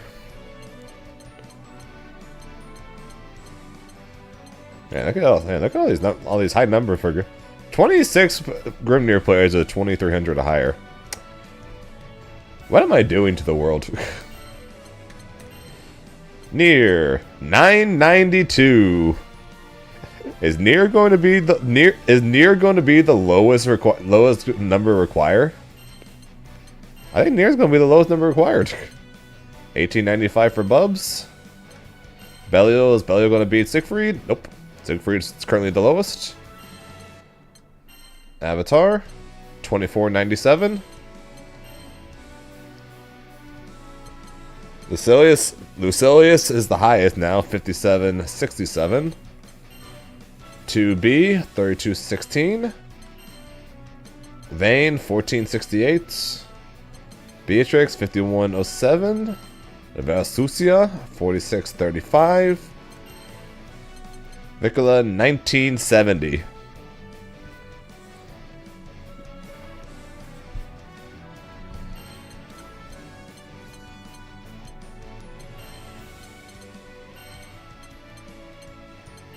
So Siegfried is the highest number required. Actually, no, sorry. Lucilius is the highest number required to be Grandmaster, and Nier is the lowest number currently required. Yeah, probably Yoru by a good chunk. Actually, not by as much as I thought. Yoru by a lower 2K.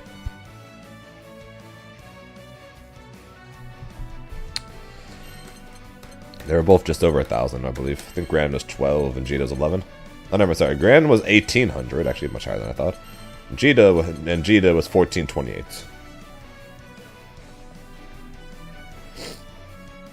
I guess.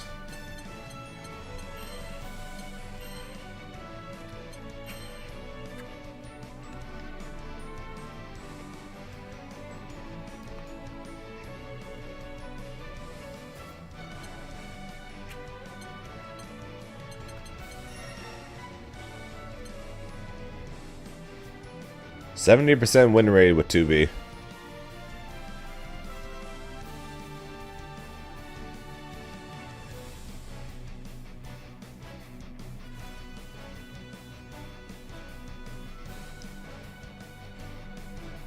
Lowest win rate is against Grimnir. Actually, no, Beatrix, 51%. That was almost lowest against Grimnir. Son of a bitch. 93% against Piccola. Rip Piccola. Am I up to 70 yet?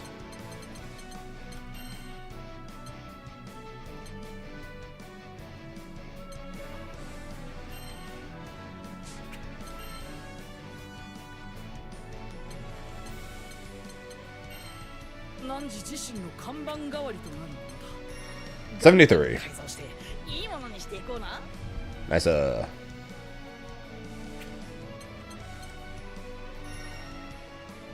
Overall sitting at 67.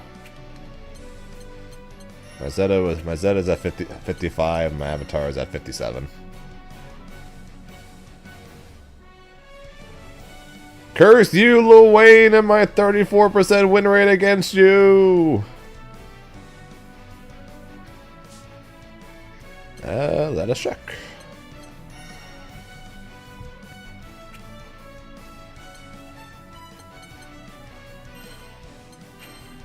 So Gamera has an overall win rate of 80%! Oh, sweet Jesus!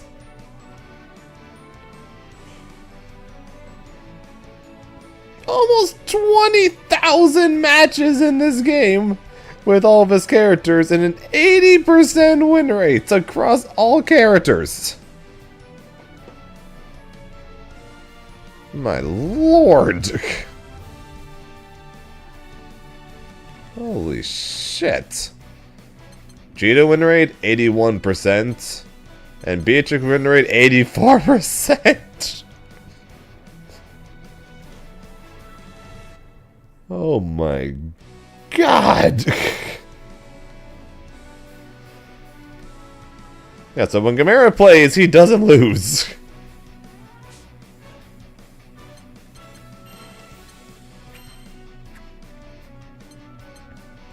%68 win rate for Zangief. Let's see, where's Kag? 69% win rate as Kag.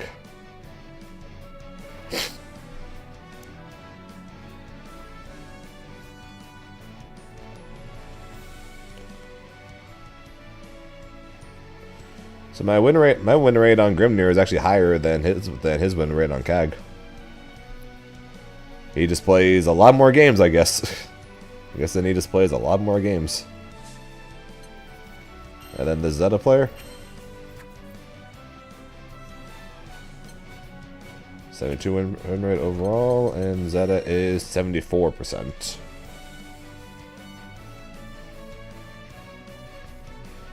I mean, does he play this game? I don't know, but he's got more gems than me and the person in second place combined.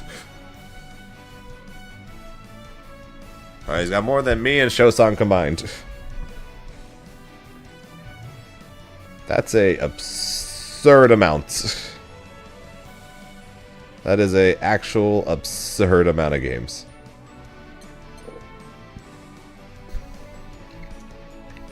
And shout out to Canna Sprite.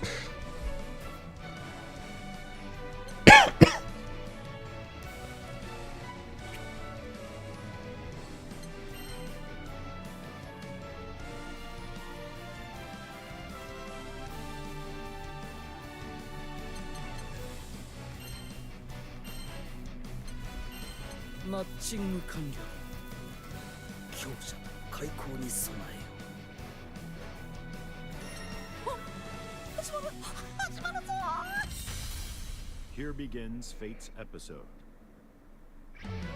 Metera versus Grimner.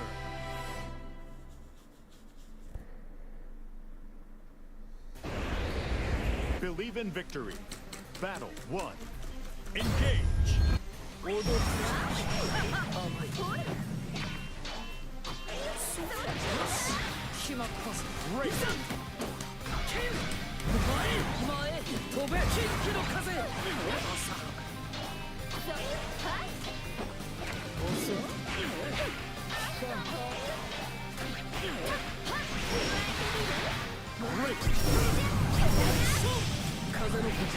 That was excellent.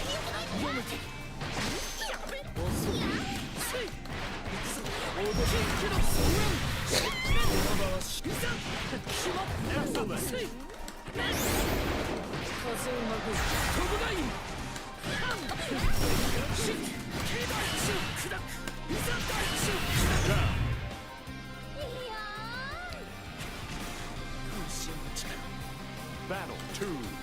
Engage.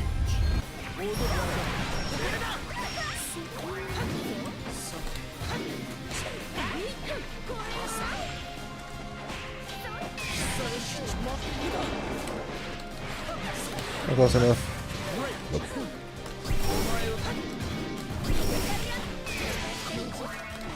Hello.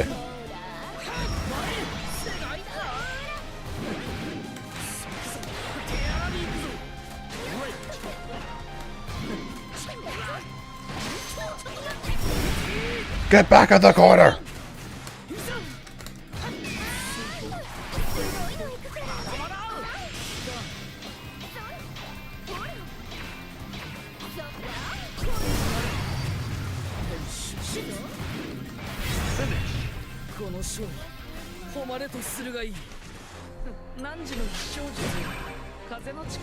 Yeah, I know Gamera had a lot more gems in previous seasons. But I think he got a little focus on the world tour, to where he had to travel for that, so less time to grind ranked.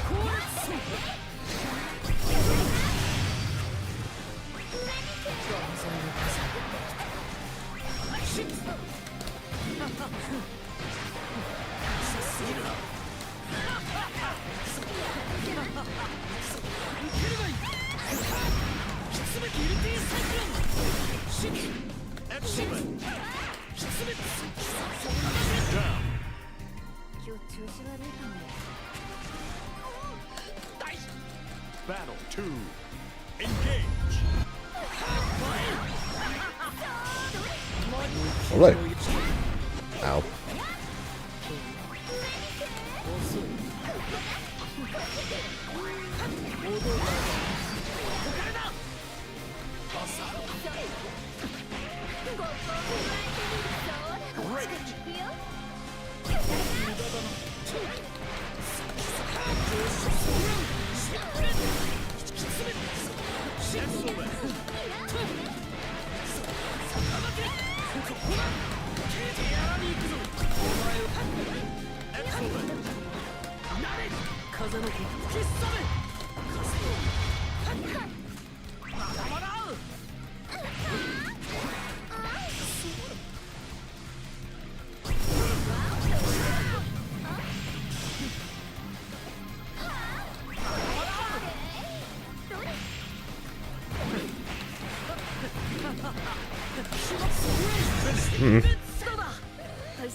Ugh, Maverick Hunter. Thanks for the follow. Appreciate it.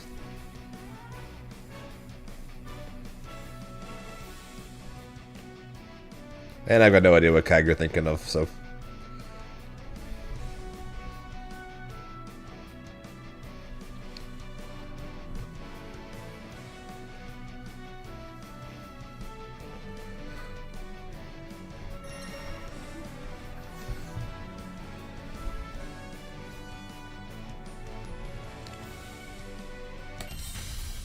Here begins Fate's episode. Grimner Versus UL. UL. What do you guys think? Think it's possible for us to get to 26 today? Got like another like 90 minutes, 2 hours.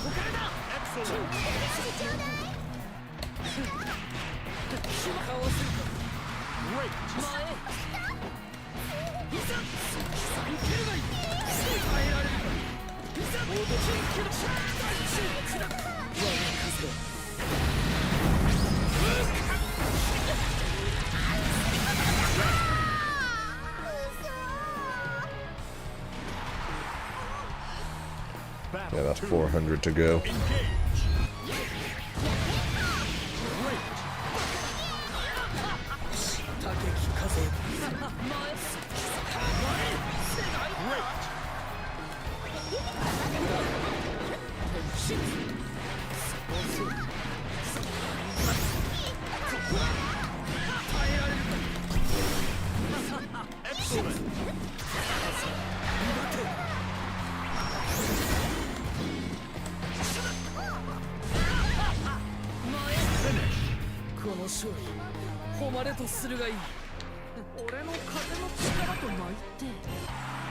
Believe in victory. Battle 1. Engage.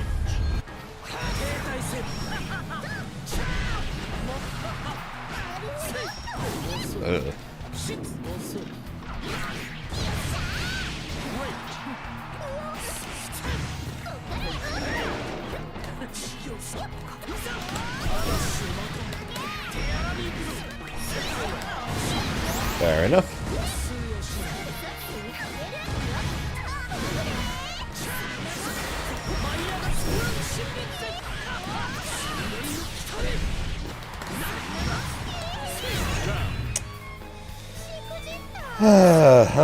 Imagine mashing DP on your negative frames.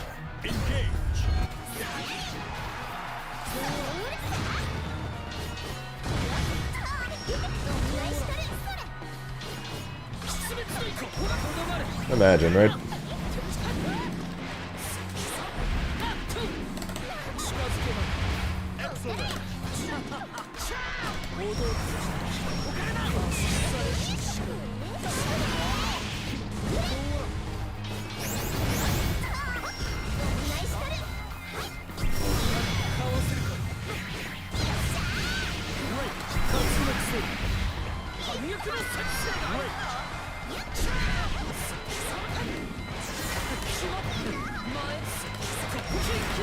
Don't know why that worked.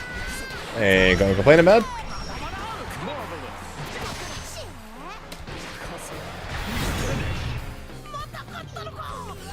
Definitely am not going to complain about it.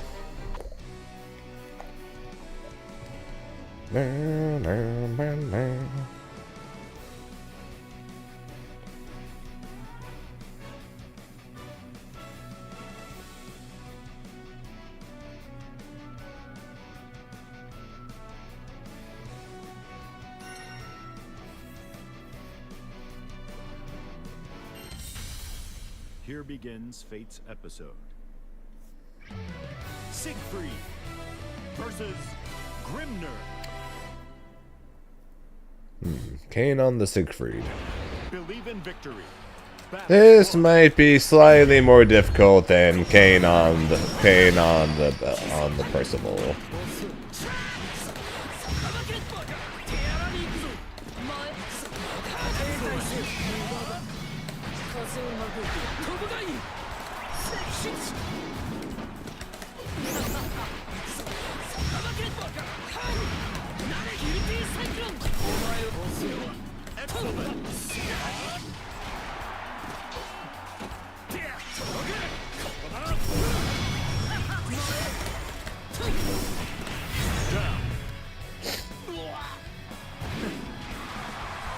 God, we on TV. Zane on the big screen. Hello, Bosnian household. How we feeling tonight? Doing good, how you doing, Bosnian?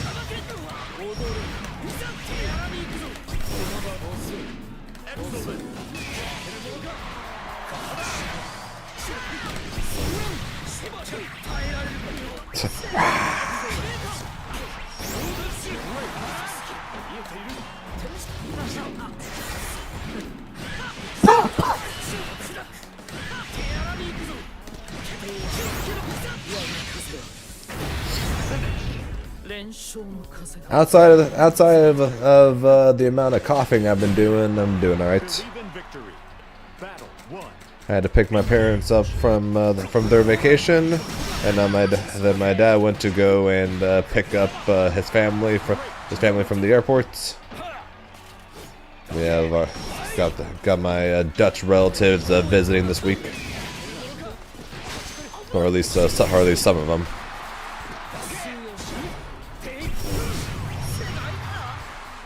Where'd they go? Mexico. Just not the Mexico where I went. Or not the same area.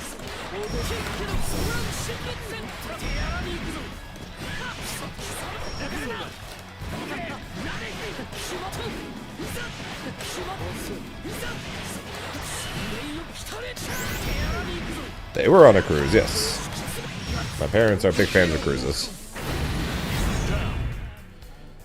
Yeah, well, I'm sure part of that is because of the fact that everyone keeps calling me French.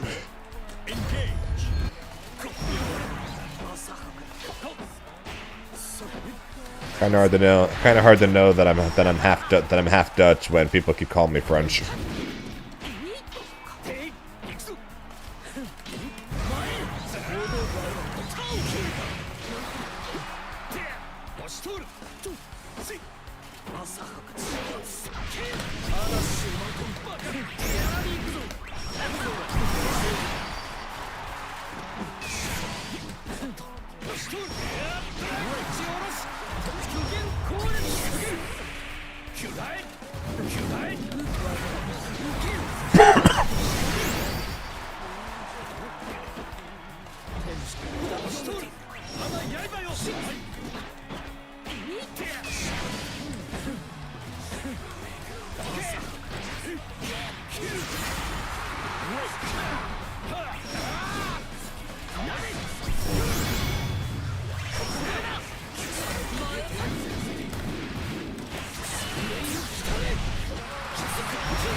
Netherlands.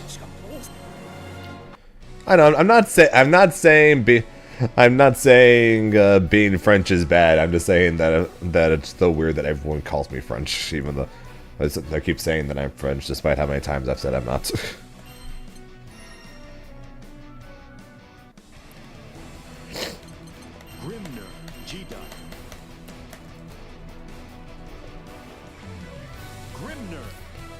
Yeah, Holland, the Netherlands. Yeah, they're from there. That's where my dad was from.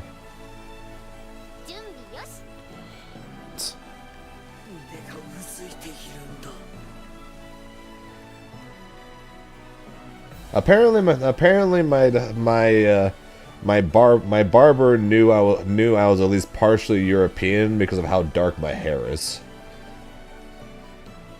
I have no idea how the heck that would be the case. Not to the Netherlands. They've talked, or I've heard them talk about multiple places that they'd consider retiring to. Although if they have discussed going to the Netherlands for it, it's not something that I've heard at least. 準備よし。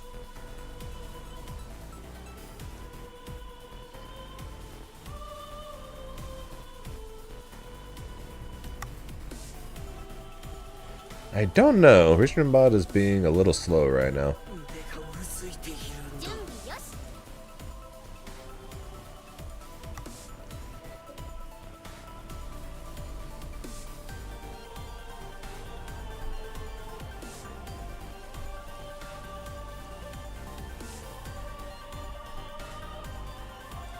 Like, it seems like it gets all the messages, it's just not doing it that quickly afterwards. Yeah, it should be, as long as it keeps doing every message is fine, because the main reason it's there is the main reason I have it on like this, so that way YouTube can see your guys' messages and vice versa. So as long as it keeps showing the messages to both sides, it doesn't really matter if it does it immediately or after like 30 seconds, as long as the messages keep coming through so I can read both. Here begins Fate's episode. Grimner versus Lancelot. Believe in victory. Battle 1. Engage. No, I need it in chat playback if I want YouTube to appear there too. Unfortunately, that's just going to be something you guys are probably going to have to deal with. Ice Dragon is Ice Dragon, so I don't think this is him again. It's either that or Ice Dragon changed their name between their last match and now. Which, to be fair, is possible, but I'm not sure why they would do it out of nowhere. Battle 2.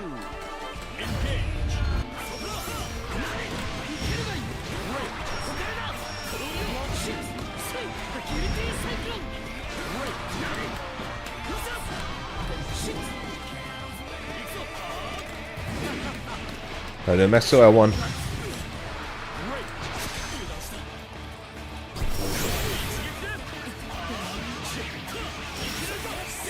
Gotta hate needing to sneeze in the middle of a game, huh?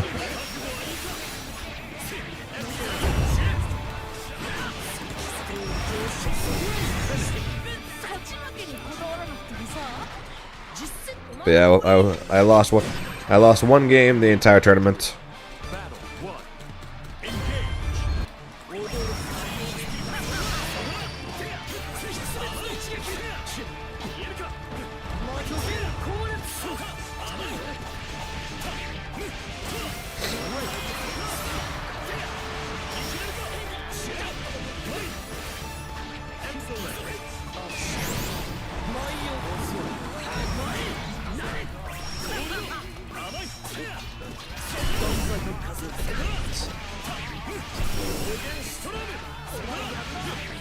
It is sad how bad my character's DP is. It is sad how bad my character's DP is. Oh my god. What in the hell was that, guys?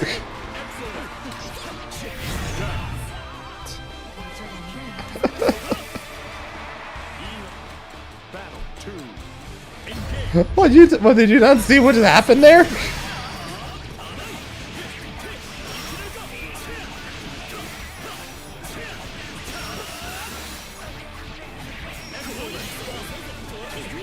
Oh my god, this lag spiked.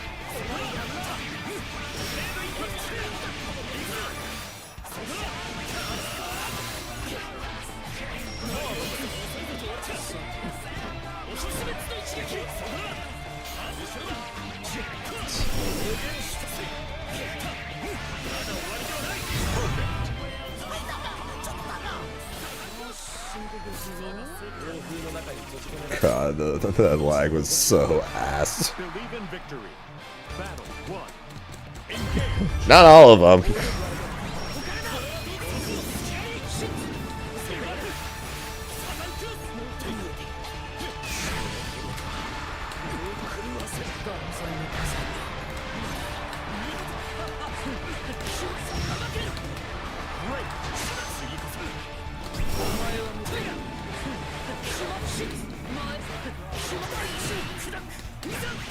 These starters are so ass. Oh no, yeah, Eustace is not good either, because of the fact that you have that because of the fact that it comes from that that slide.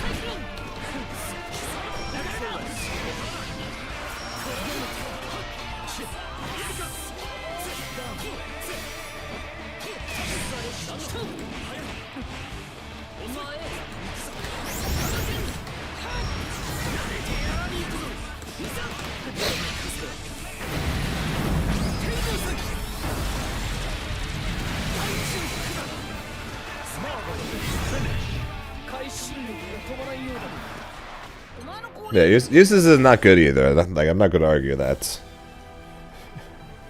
But the fact that he did heavy into Raging Strike, I DP'd and I missed, and then I got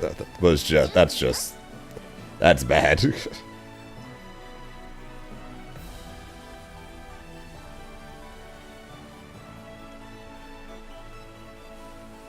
Eustace is really cool.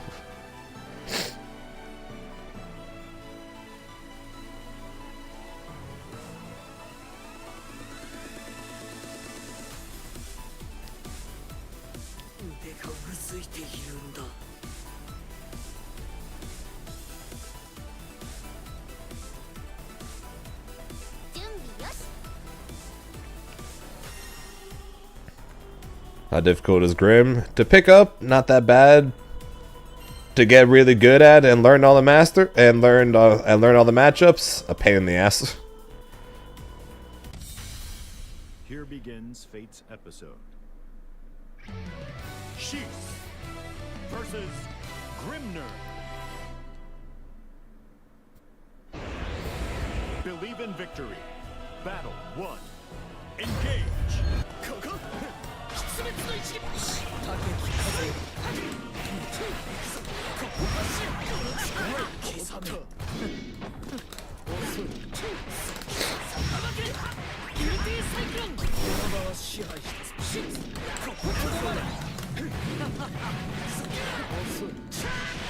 Most of the time.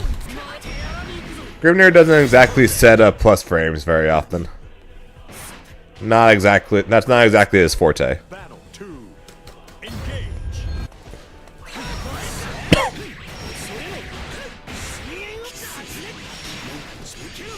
He sets up RPS scenarios.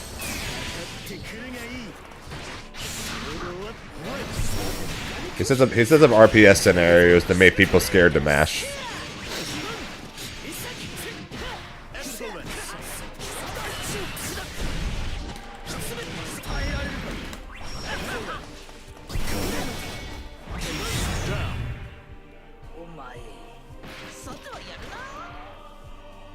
Battle 3.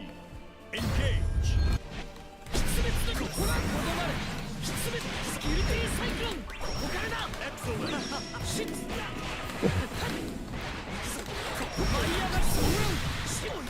Nah, you're good, yo. But I just felt bad. I was like, wait a second. I'm pretty sure he sent a message in chat earlier, and then I just completely ignored it.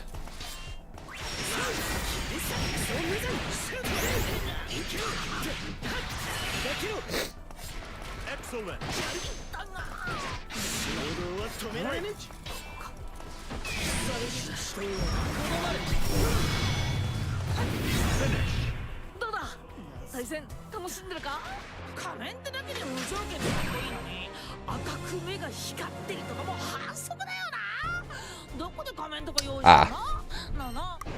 Believe in victory. To be fair, Insurgent is a monster. So it's like, to be fair there.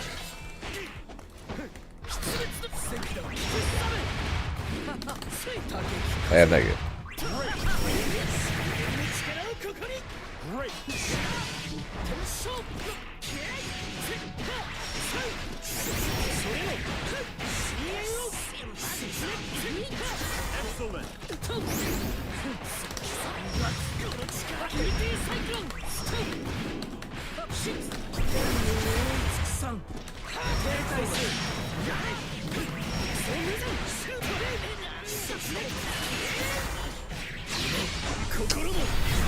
That's an oops.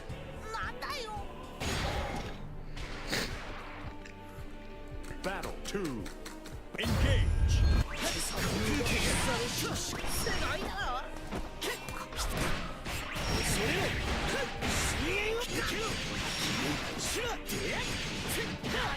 Great.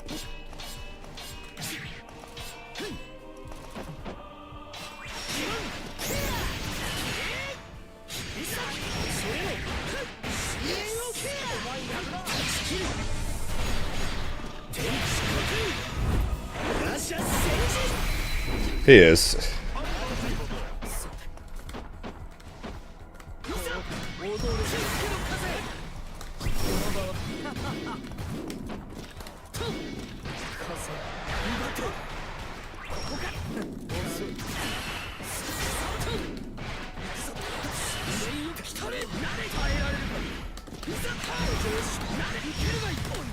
I'm gonna miss. Oh no, I hit. Nice. 決まったエンドテンペス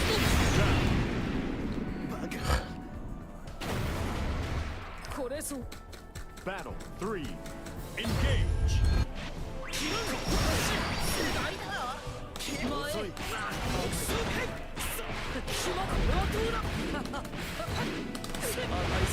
Great. Great.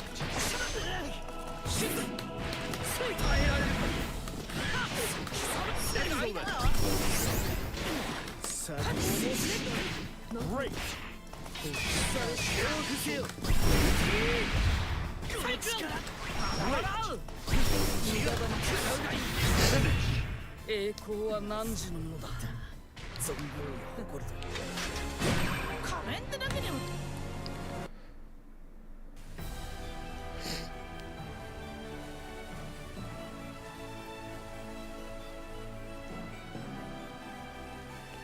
準備よし。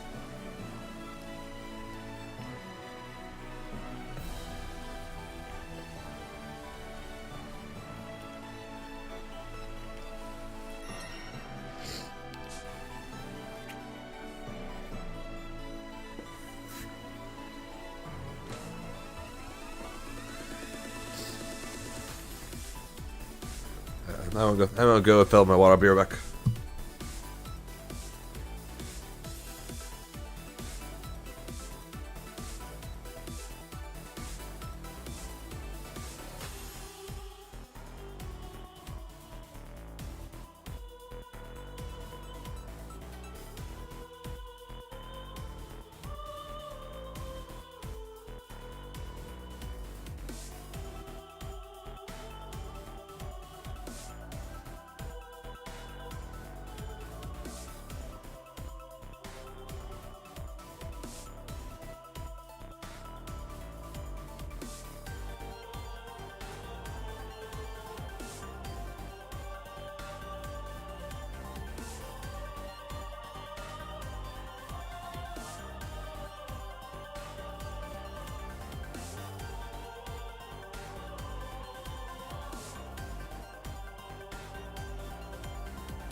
Also just saying, whether I'm a top 8 player, major champion, Evo winner, or just some random online dude, everyone gets lucky. That be how it be.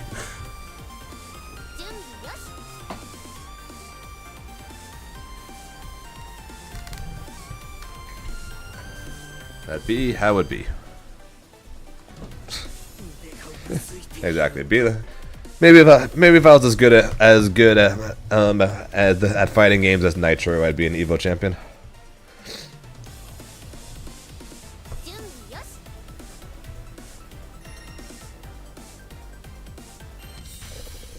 Here begins Fate's episode. Percival versus Grimner.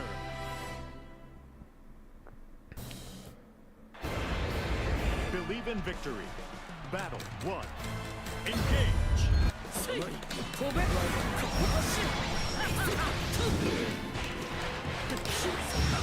I lost to Zerom in winners, and then I lost to Kanari in losers.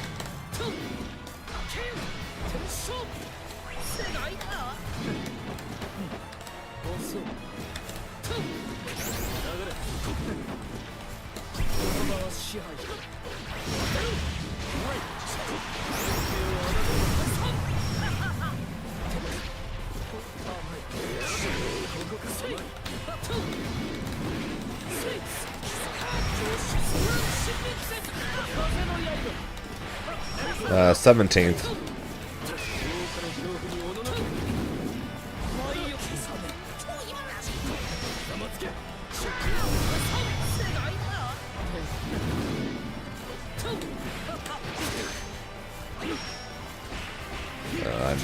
I'm legit just dead here. Raging Strike. Oh, he didn't do the cool kill. I'm disappointed.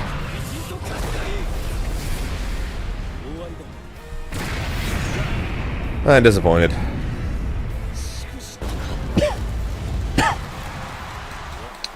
Battle 2. Engage.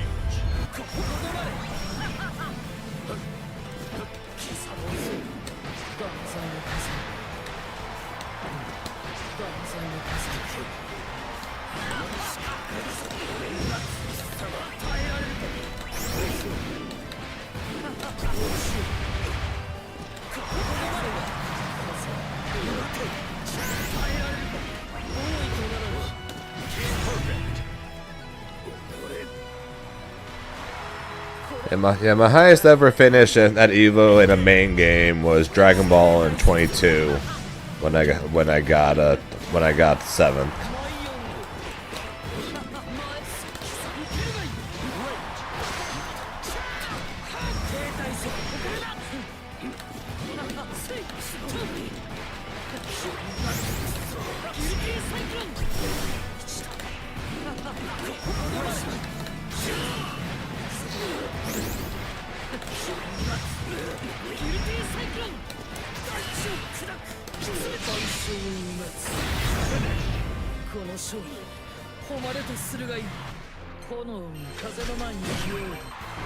Believe in victory. Battle 1. Engage. Yeah, if you want to count side events, I got third at Evo this year for Dragon Ball, but I want to count that just because there's a very big difference between a main game and a side game when it comes to entrance and everything.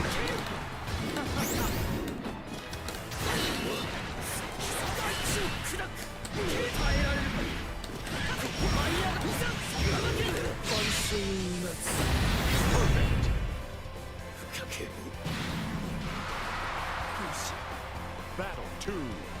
Engage. Fair enough appears. At this point, I'm at the point now where I can where I believe in myself to where I could play any game probably and be able to at least compete decently.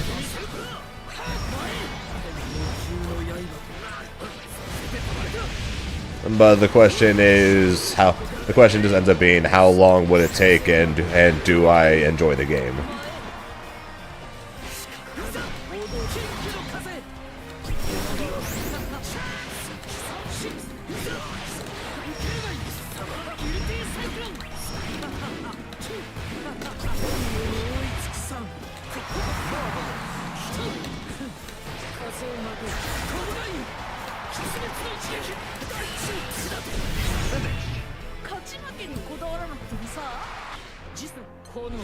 Yeah, find a game you enjoy. Find a game you enjoy first. That's the honestly, you would think that'd be the easy part, but no, that's actually the hard part.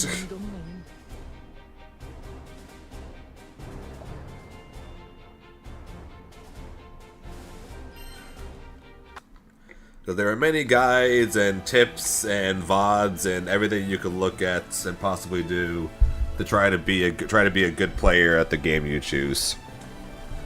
But none of those things helps you when it comes to having fun playing the game.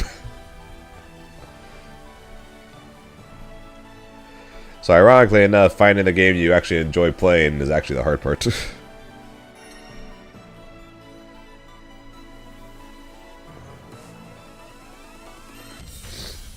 Here begins Fate's episode. Percival versus Grimner.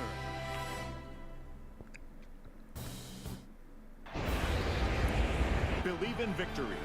Battle 1. Engage.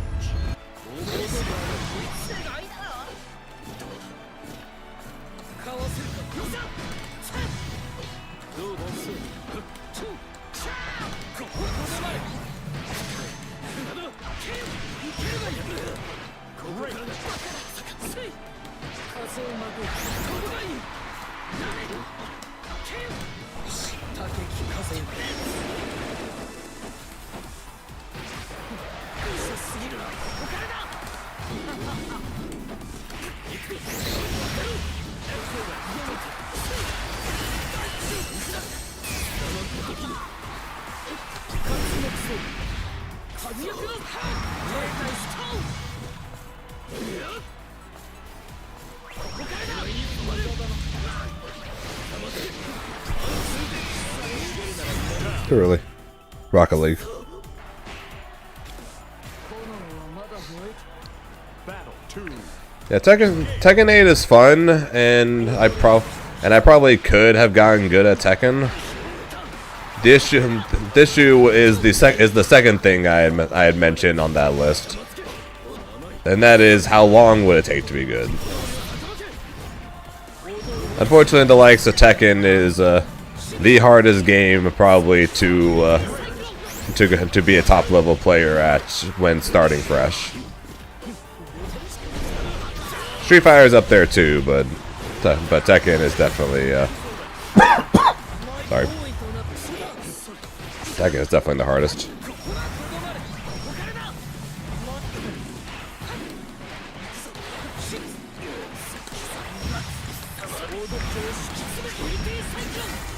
Yeah, well, I keep checking, and Lars continues to be bottom tier. If that's the case, 2SKO is probably going to be your best bet, honestly. Sorry.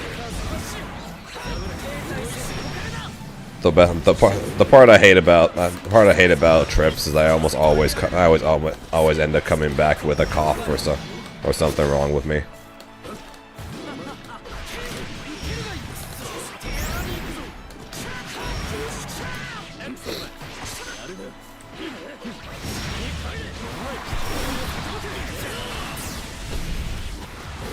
But yeah, your best bets basically, honestly, your best bets are basically all the games that are coming out next year. And honestly, Fatal Fury will be around in the FGC for a bit.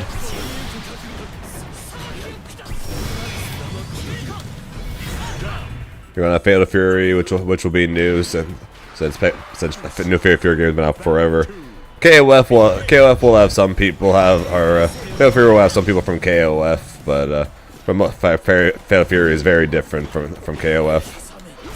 Then you have Nen Impact, which is basically going to be brand new in its own right, but that game is probably going to be much smaller compared to the other two. Odds are 2XKO will be the biggest of those three, then Fatal Fury, then Nen Impact, unless Nen Impact gets improved a decent bit. And then 2XKO, of course, which is what basically a lot of players in the FGC, mine included, main focus is going to be once it comes out. Should I upset that too? Yeah. Most trips I end up coming back with a cough or a sniff or some combination of everything.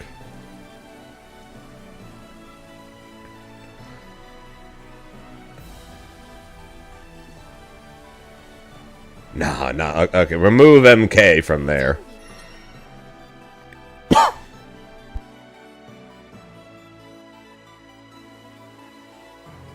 Strive is going to continue to be bigger than MK at the least.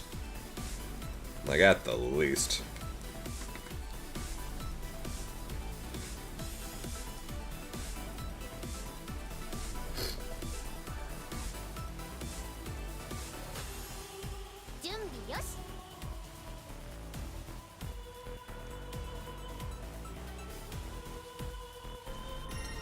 Sorry, Piers, I got like 6 people who have already asked me.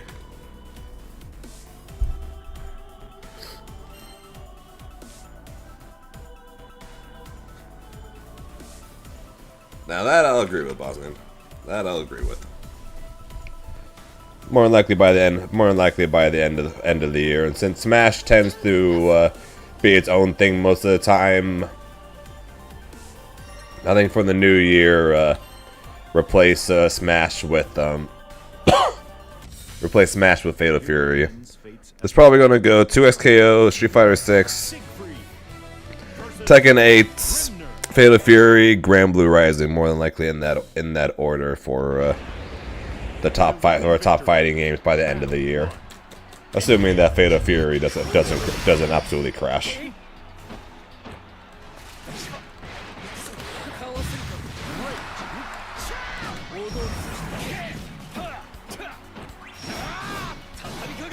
I think it'll hit for at least the start, but the question of how long it's an entirely separate question.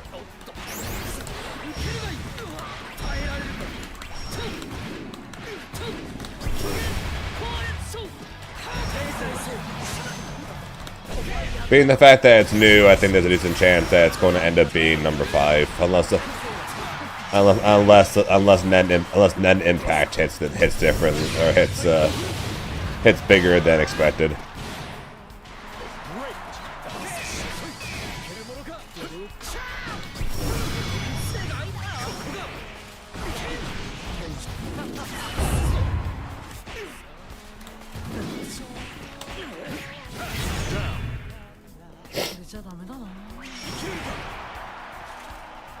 Battle 2. Engage. I think that Fatal Fury is going to appeal to more people than KOF did. I'm not saying it's going to be fighting with any of those four for top 4 spots. But I think it'll appeal to more people than KOF did.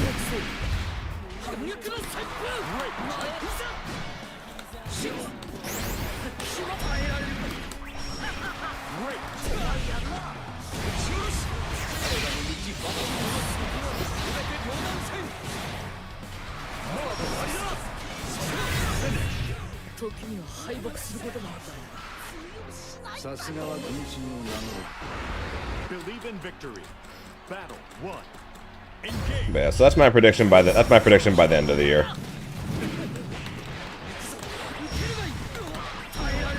And like I said, net impact could end up making it, but again, it also come down to how the game is, or what people think of the game when the game's actually done and released.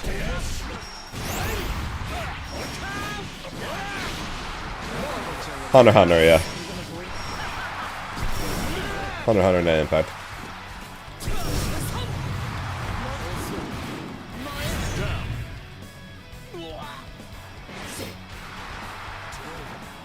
Battle 2. Engage.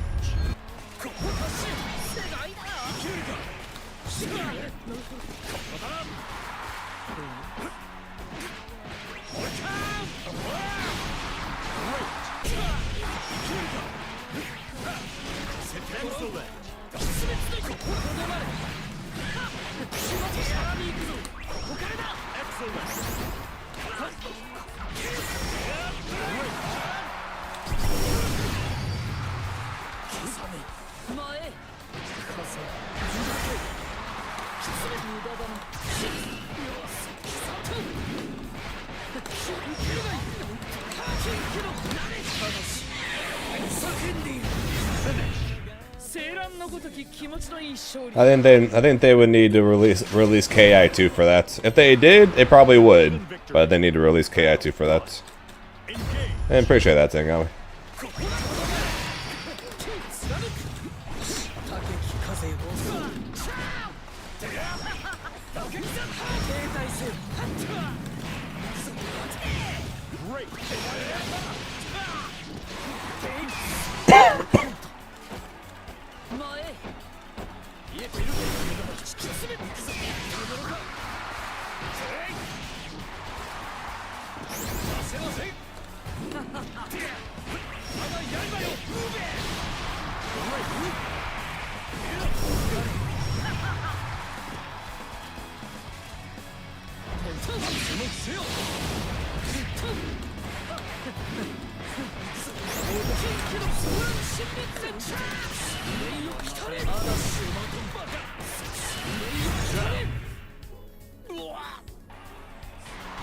Sounds good. I'm sure you'll enjoy the end of the match between me and Elsa. I'm sure.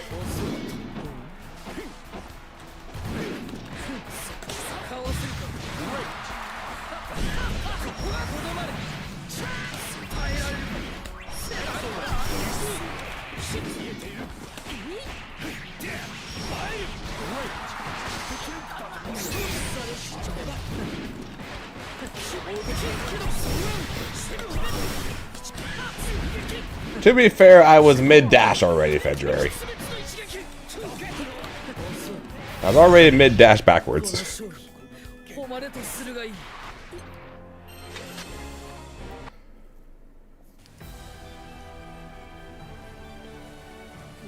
Yeah, but I'd be surprised if they release six characters as quickly as in the next year as quickly as they released this year. I'd be very surprised.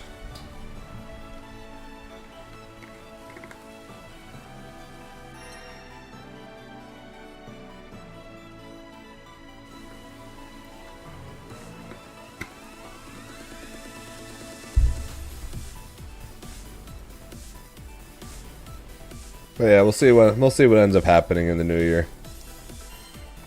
We all know 2XKO is going to pop off when it comes out. It's just a matter of how well will Hunter x Hunter and Fatal Fury do. How well they're received by everybody. Believe in victory. Battle 1. Engage.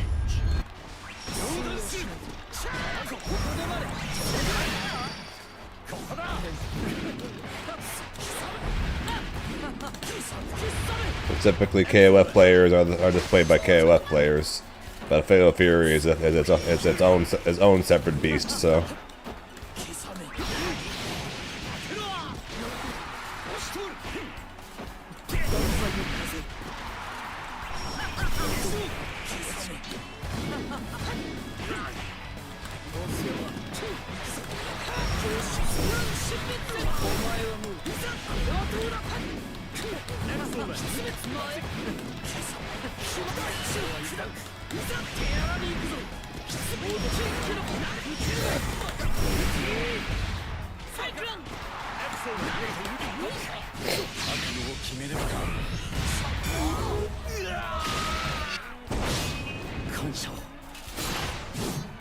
I'm waiting to see if I'm going to like Sandalph on or not.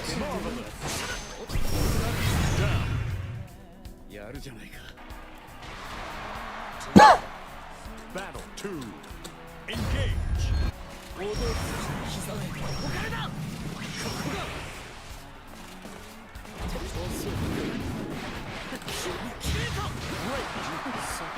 Yeah, tell me about it.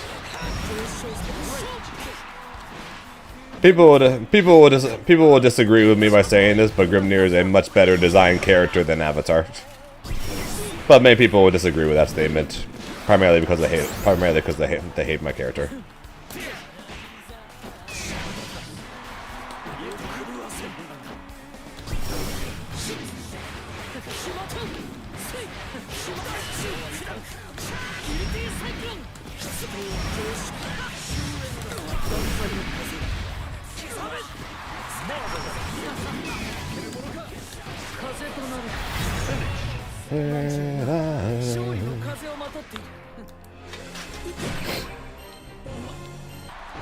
Believe in victory.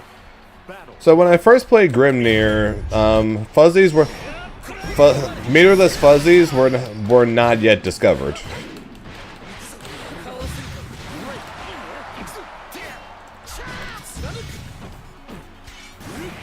But when I picked them up the second time and they were discovered by then,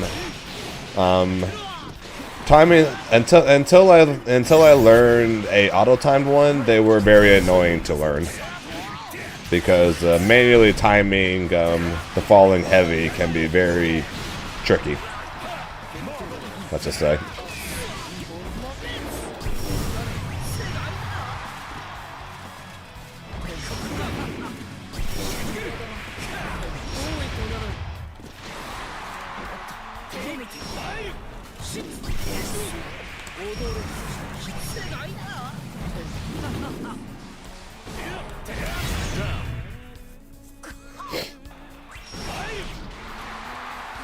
Trying so hard to bait out a DP, because that was pretty much my only chance there.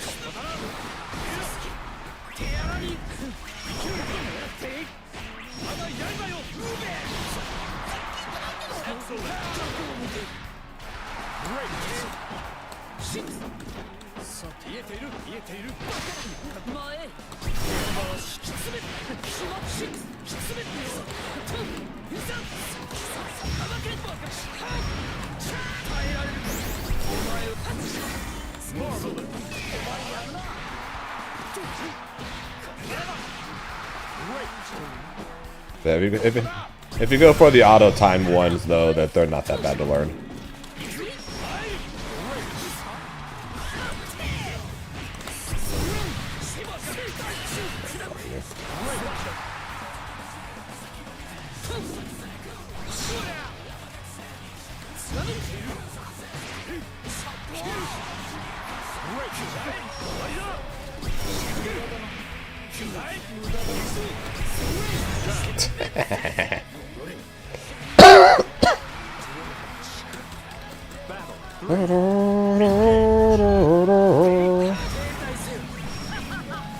I'm not sure whose thing this is, but I think this one.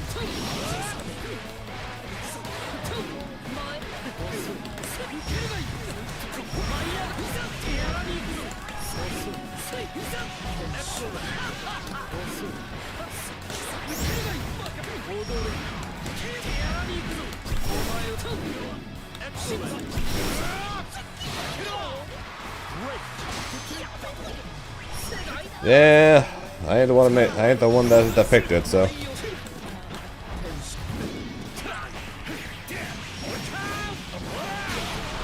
Can't blame me for that one.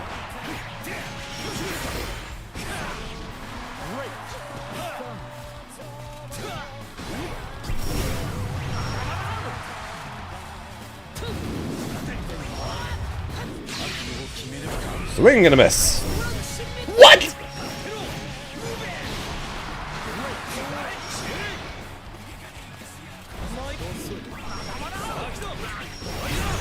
What?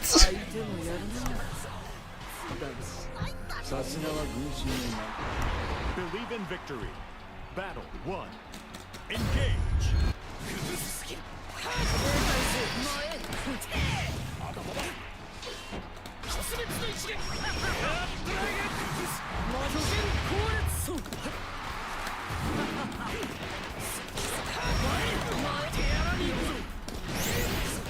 Apparently.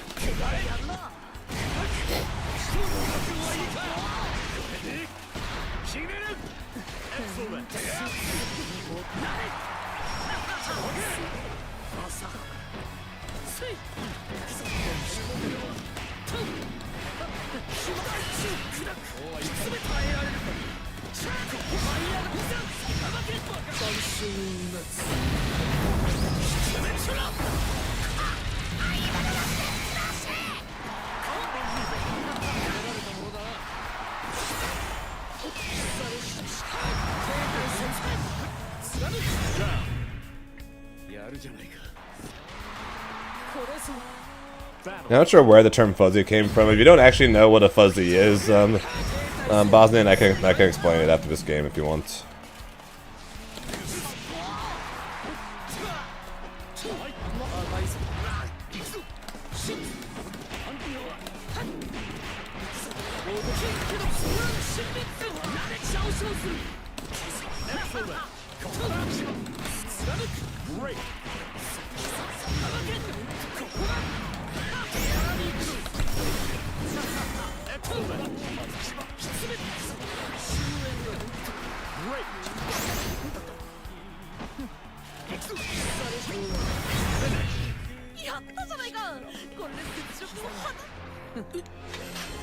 Basically, a fuzzy comes from a situation where if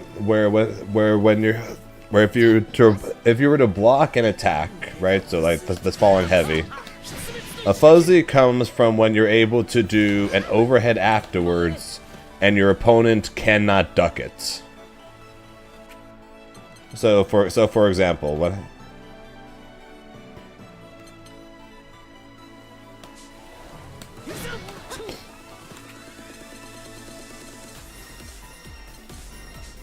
If I hit the heavy from up here, that is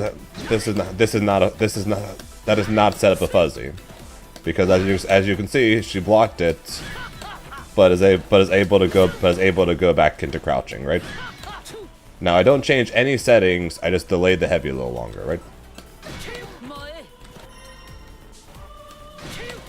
Okay, now I can't even time it right.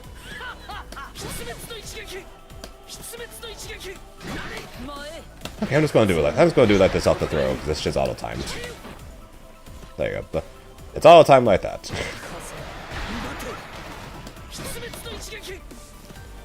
So yeah, because even though it's the exact same setting, right, where she automatically goes to crouch. How I can still hit her anyways.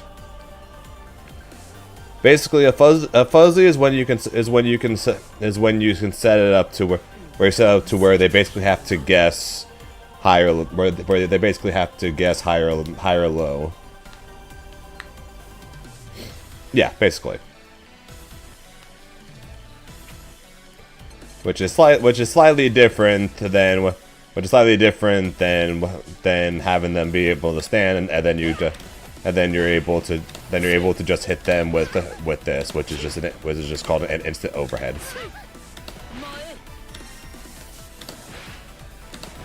That's just an instant overhead.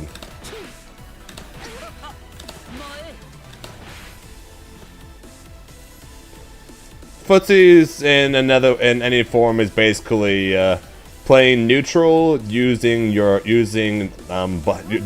attacks rather than like specials or projectiles or whatever. When people say get out footsied or something like that, it's when I press 5L here and I miss, and then Jita presses a button and then punches me for missing the button. Here begins Fate's episode. People basically call footsies. Grimner.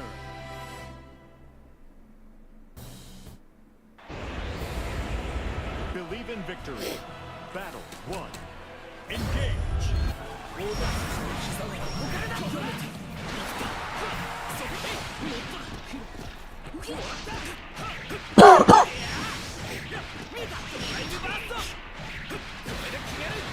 Excellent.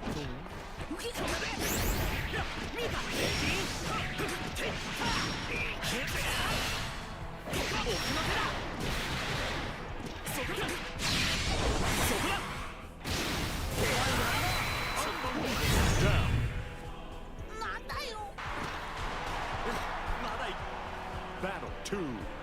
Engage.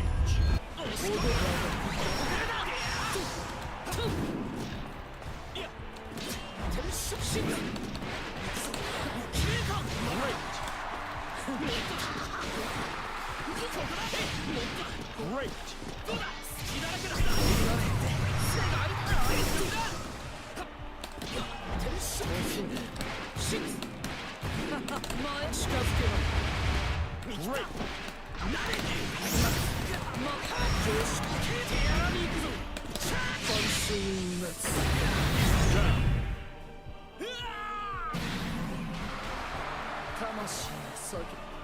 Battle 3. Engage.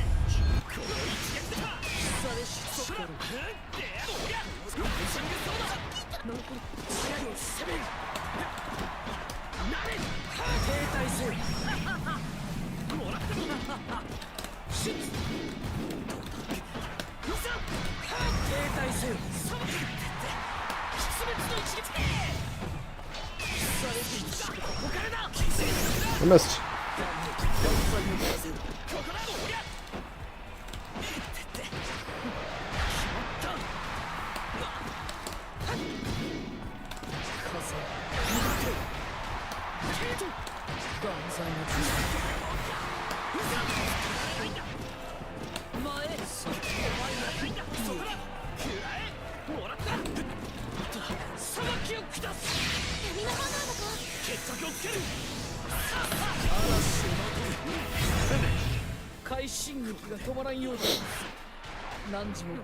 Basically, like I said, but in a way, it's kind of like he one done me. It's kind of like playing neutral. It's kind of like playing neutral, just basically just with the normal attacks, basically. Rather than the basically what's considered neutral now, which typically just ends up being throwing giant projectiles. Nah, you're good, Pico.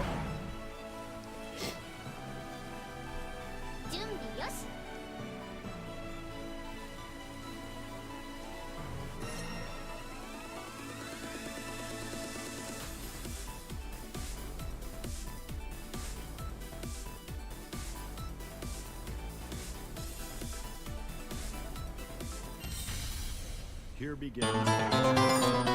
Yo, Lost with the raid. Appreciate that, Lost.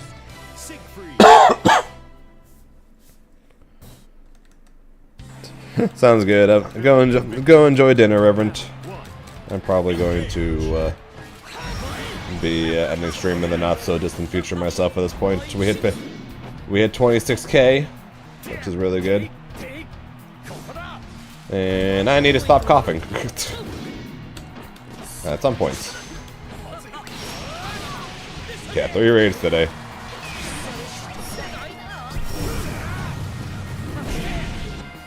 I hate you backwards hitting 2 H's.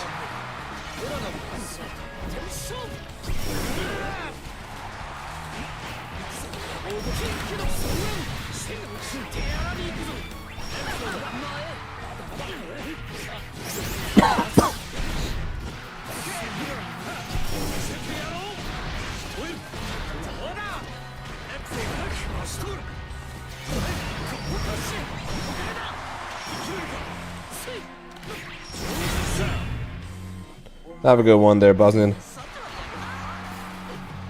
Yeah, let's make sure we stay above 26K and try and get one more win, and then we'll probably call it.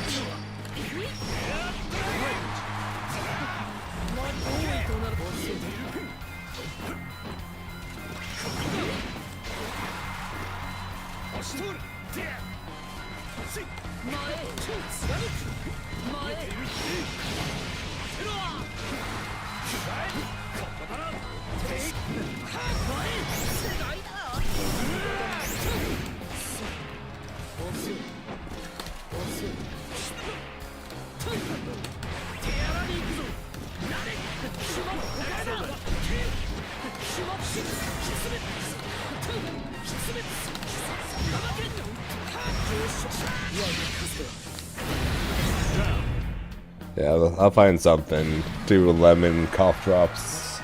Something, anything.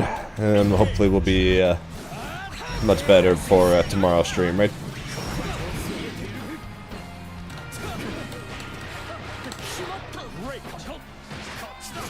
Or we'll be going for 27K. Guess we'll be seeing if we can get to 30K before the end of the season, huh?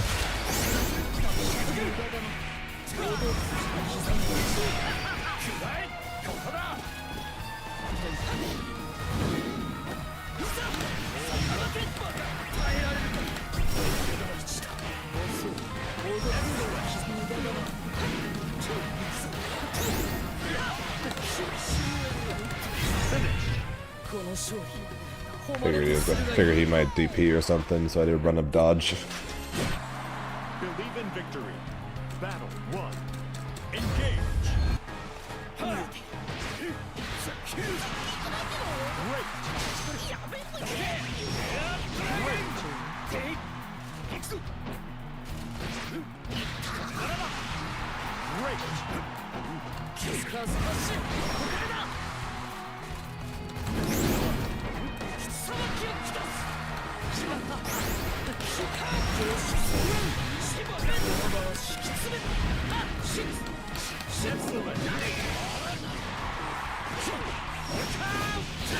That is in March.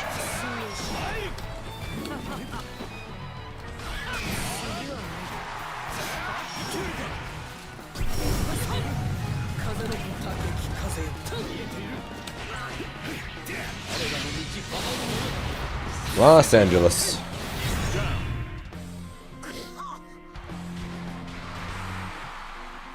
Battle 2. Engage.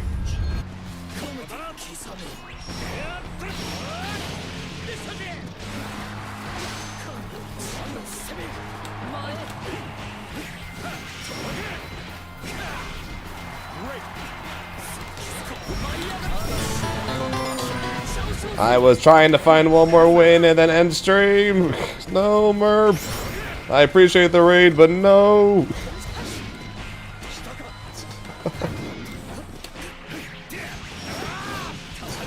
Appreciate it there, Merp.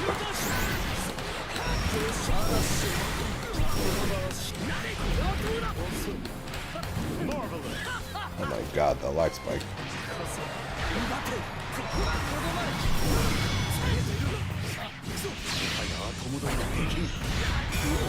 Hope you had a good stream though, I appreciate it nevertheless.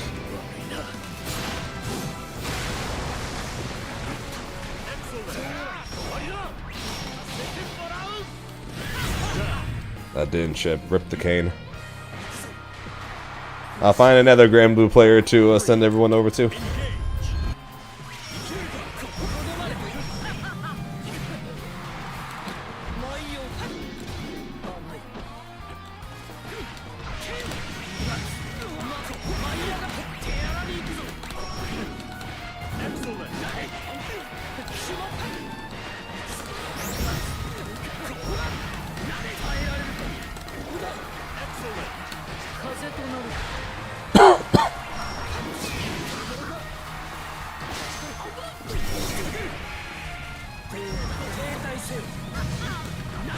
Gotcha.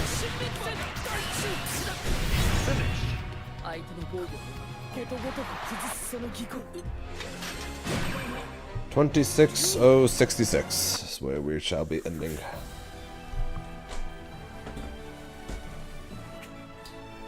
Pretty sure that moves us up into the second place. There's a 0 chance in hell we're catching Zangief. I could say screw risk and play this game between now and the 30th, and I'm still probably not catching him. 50,000. That is just insane.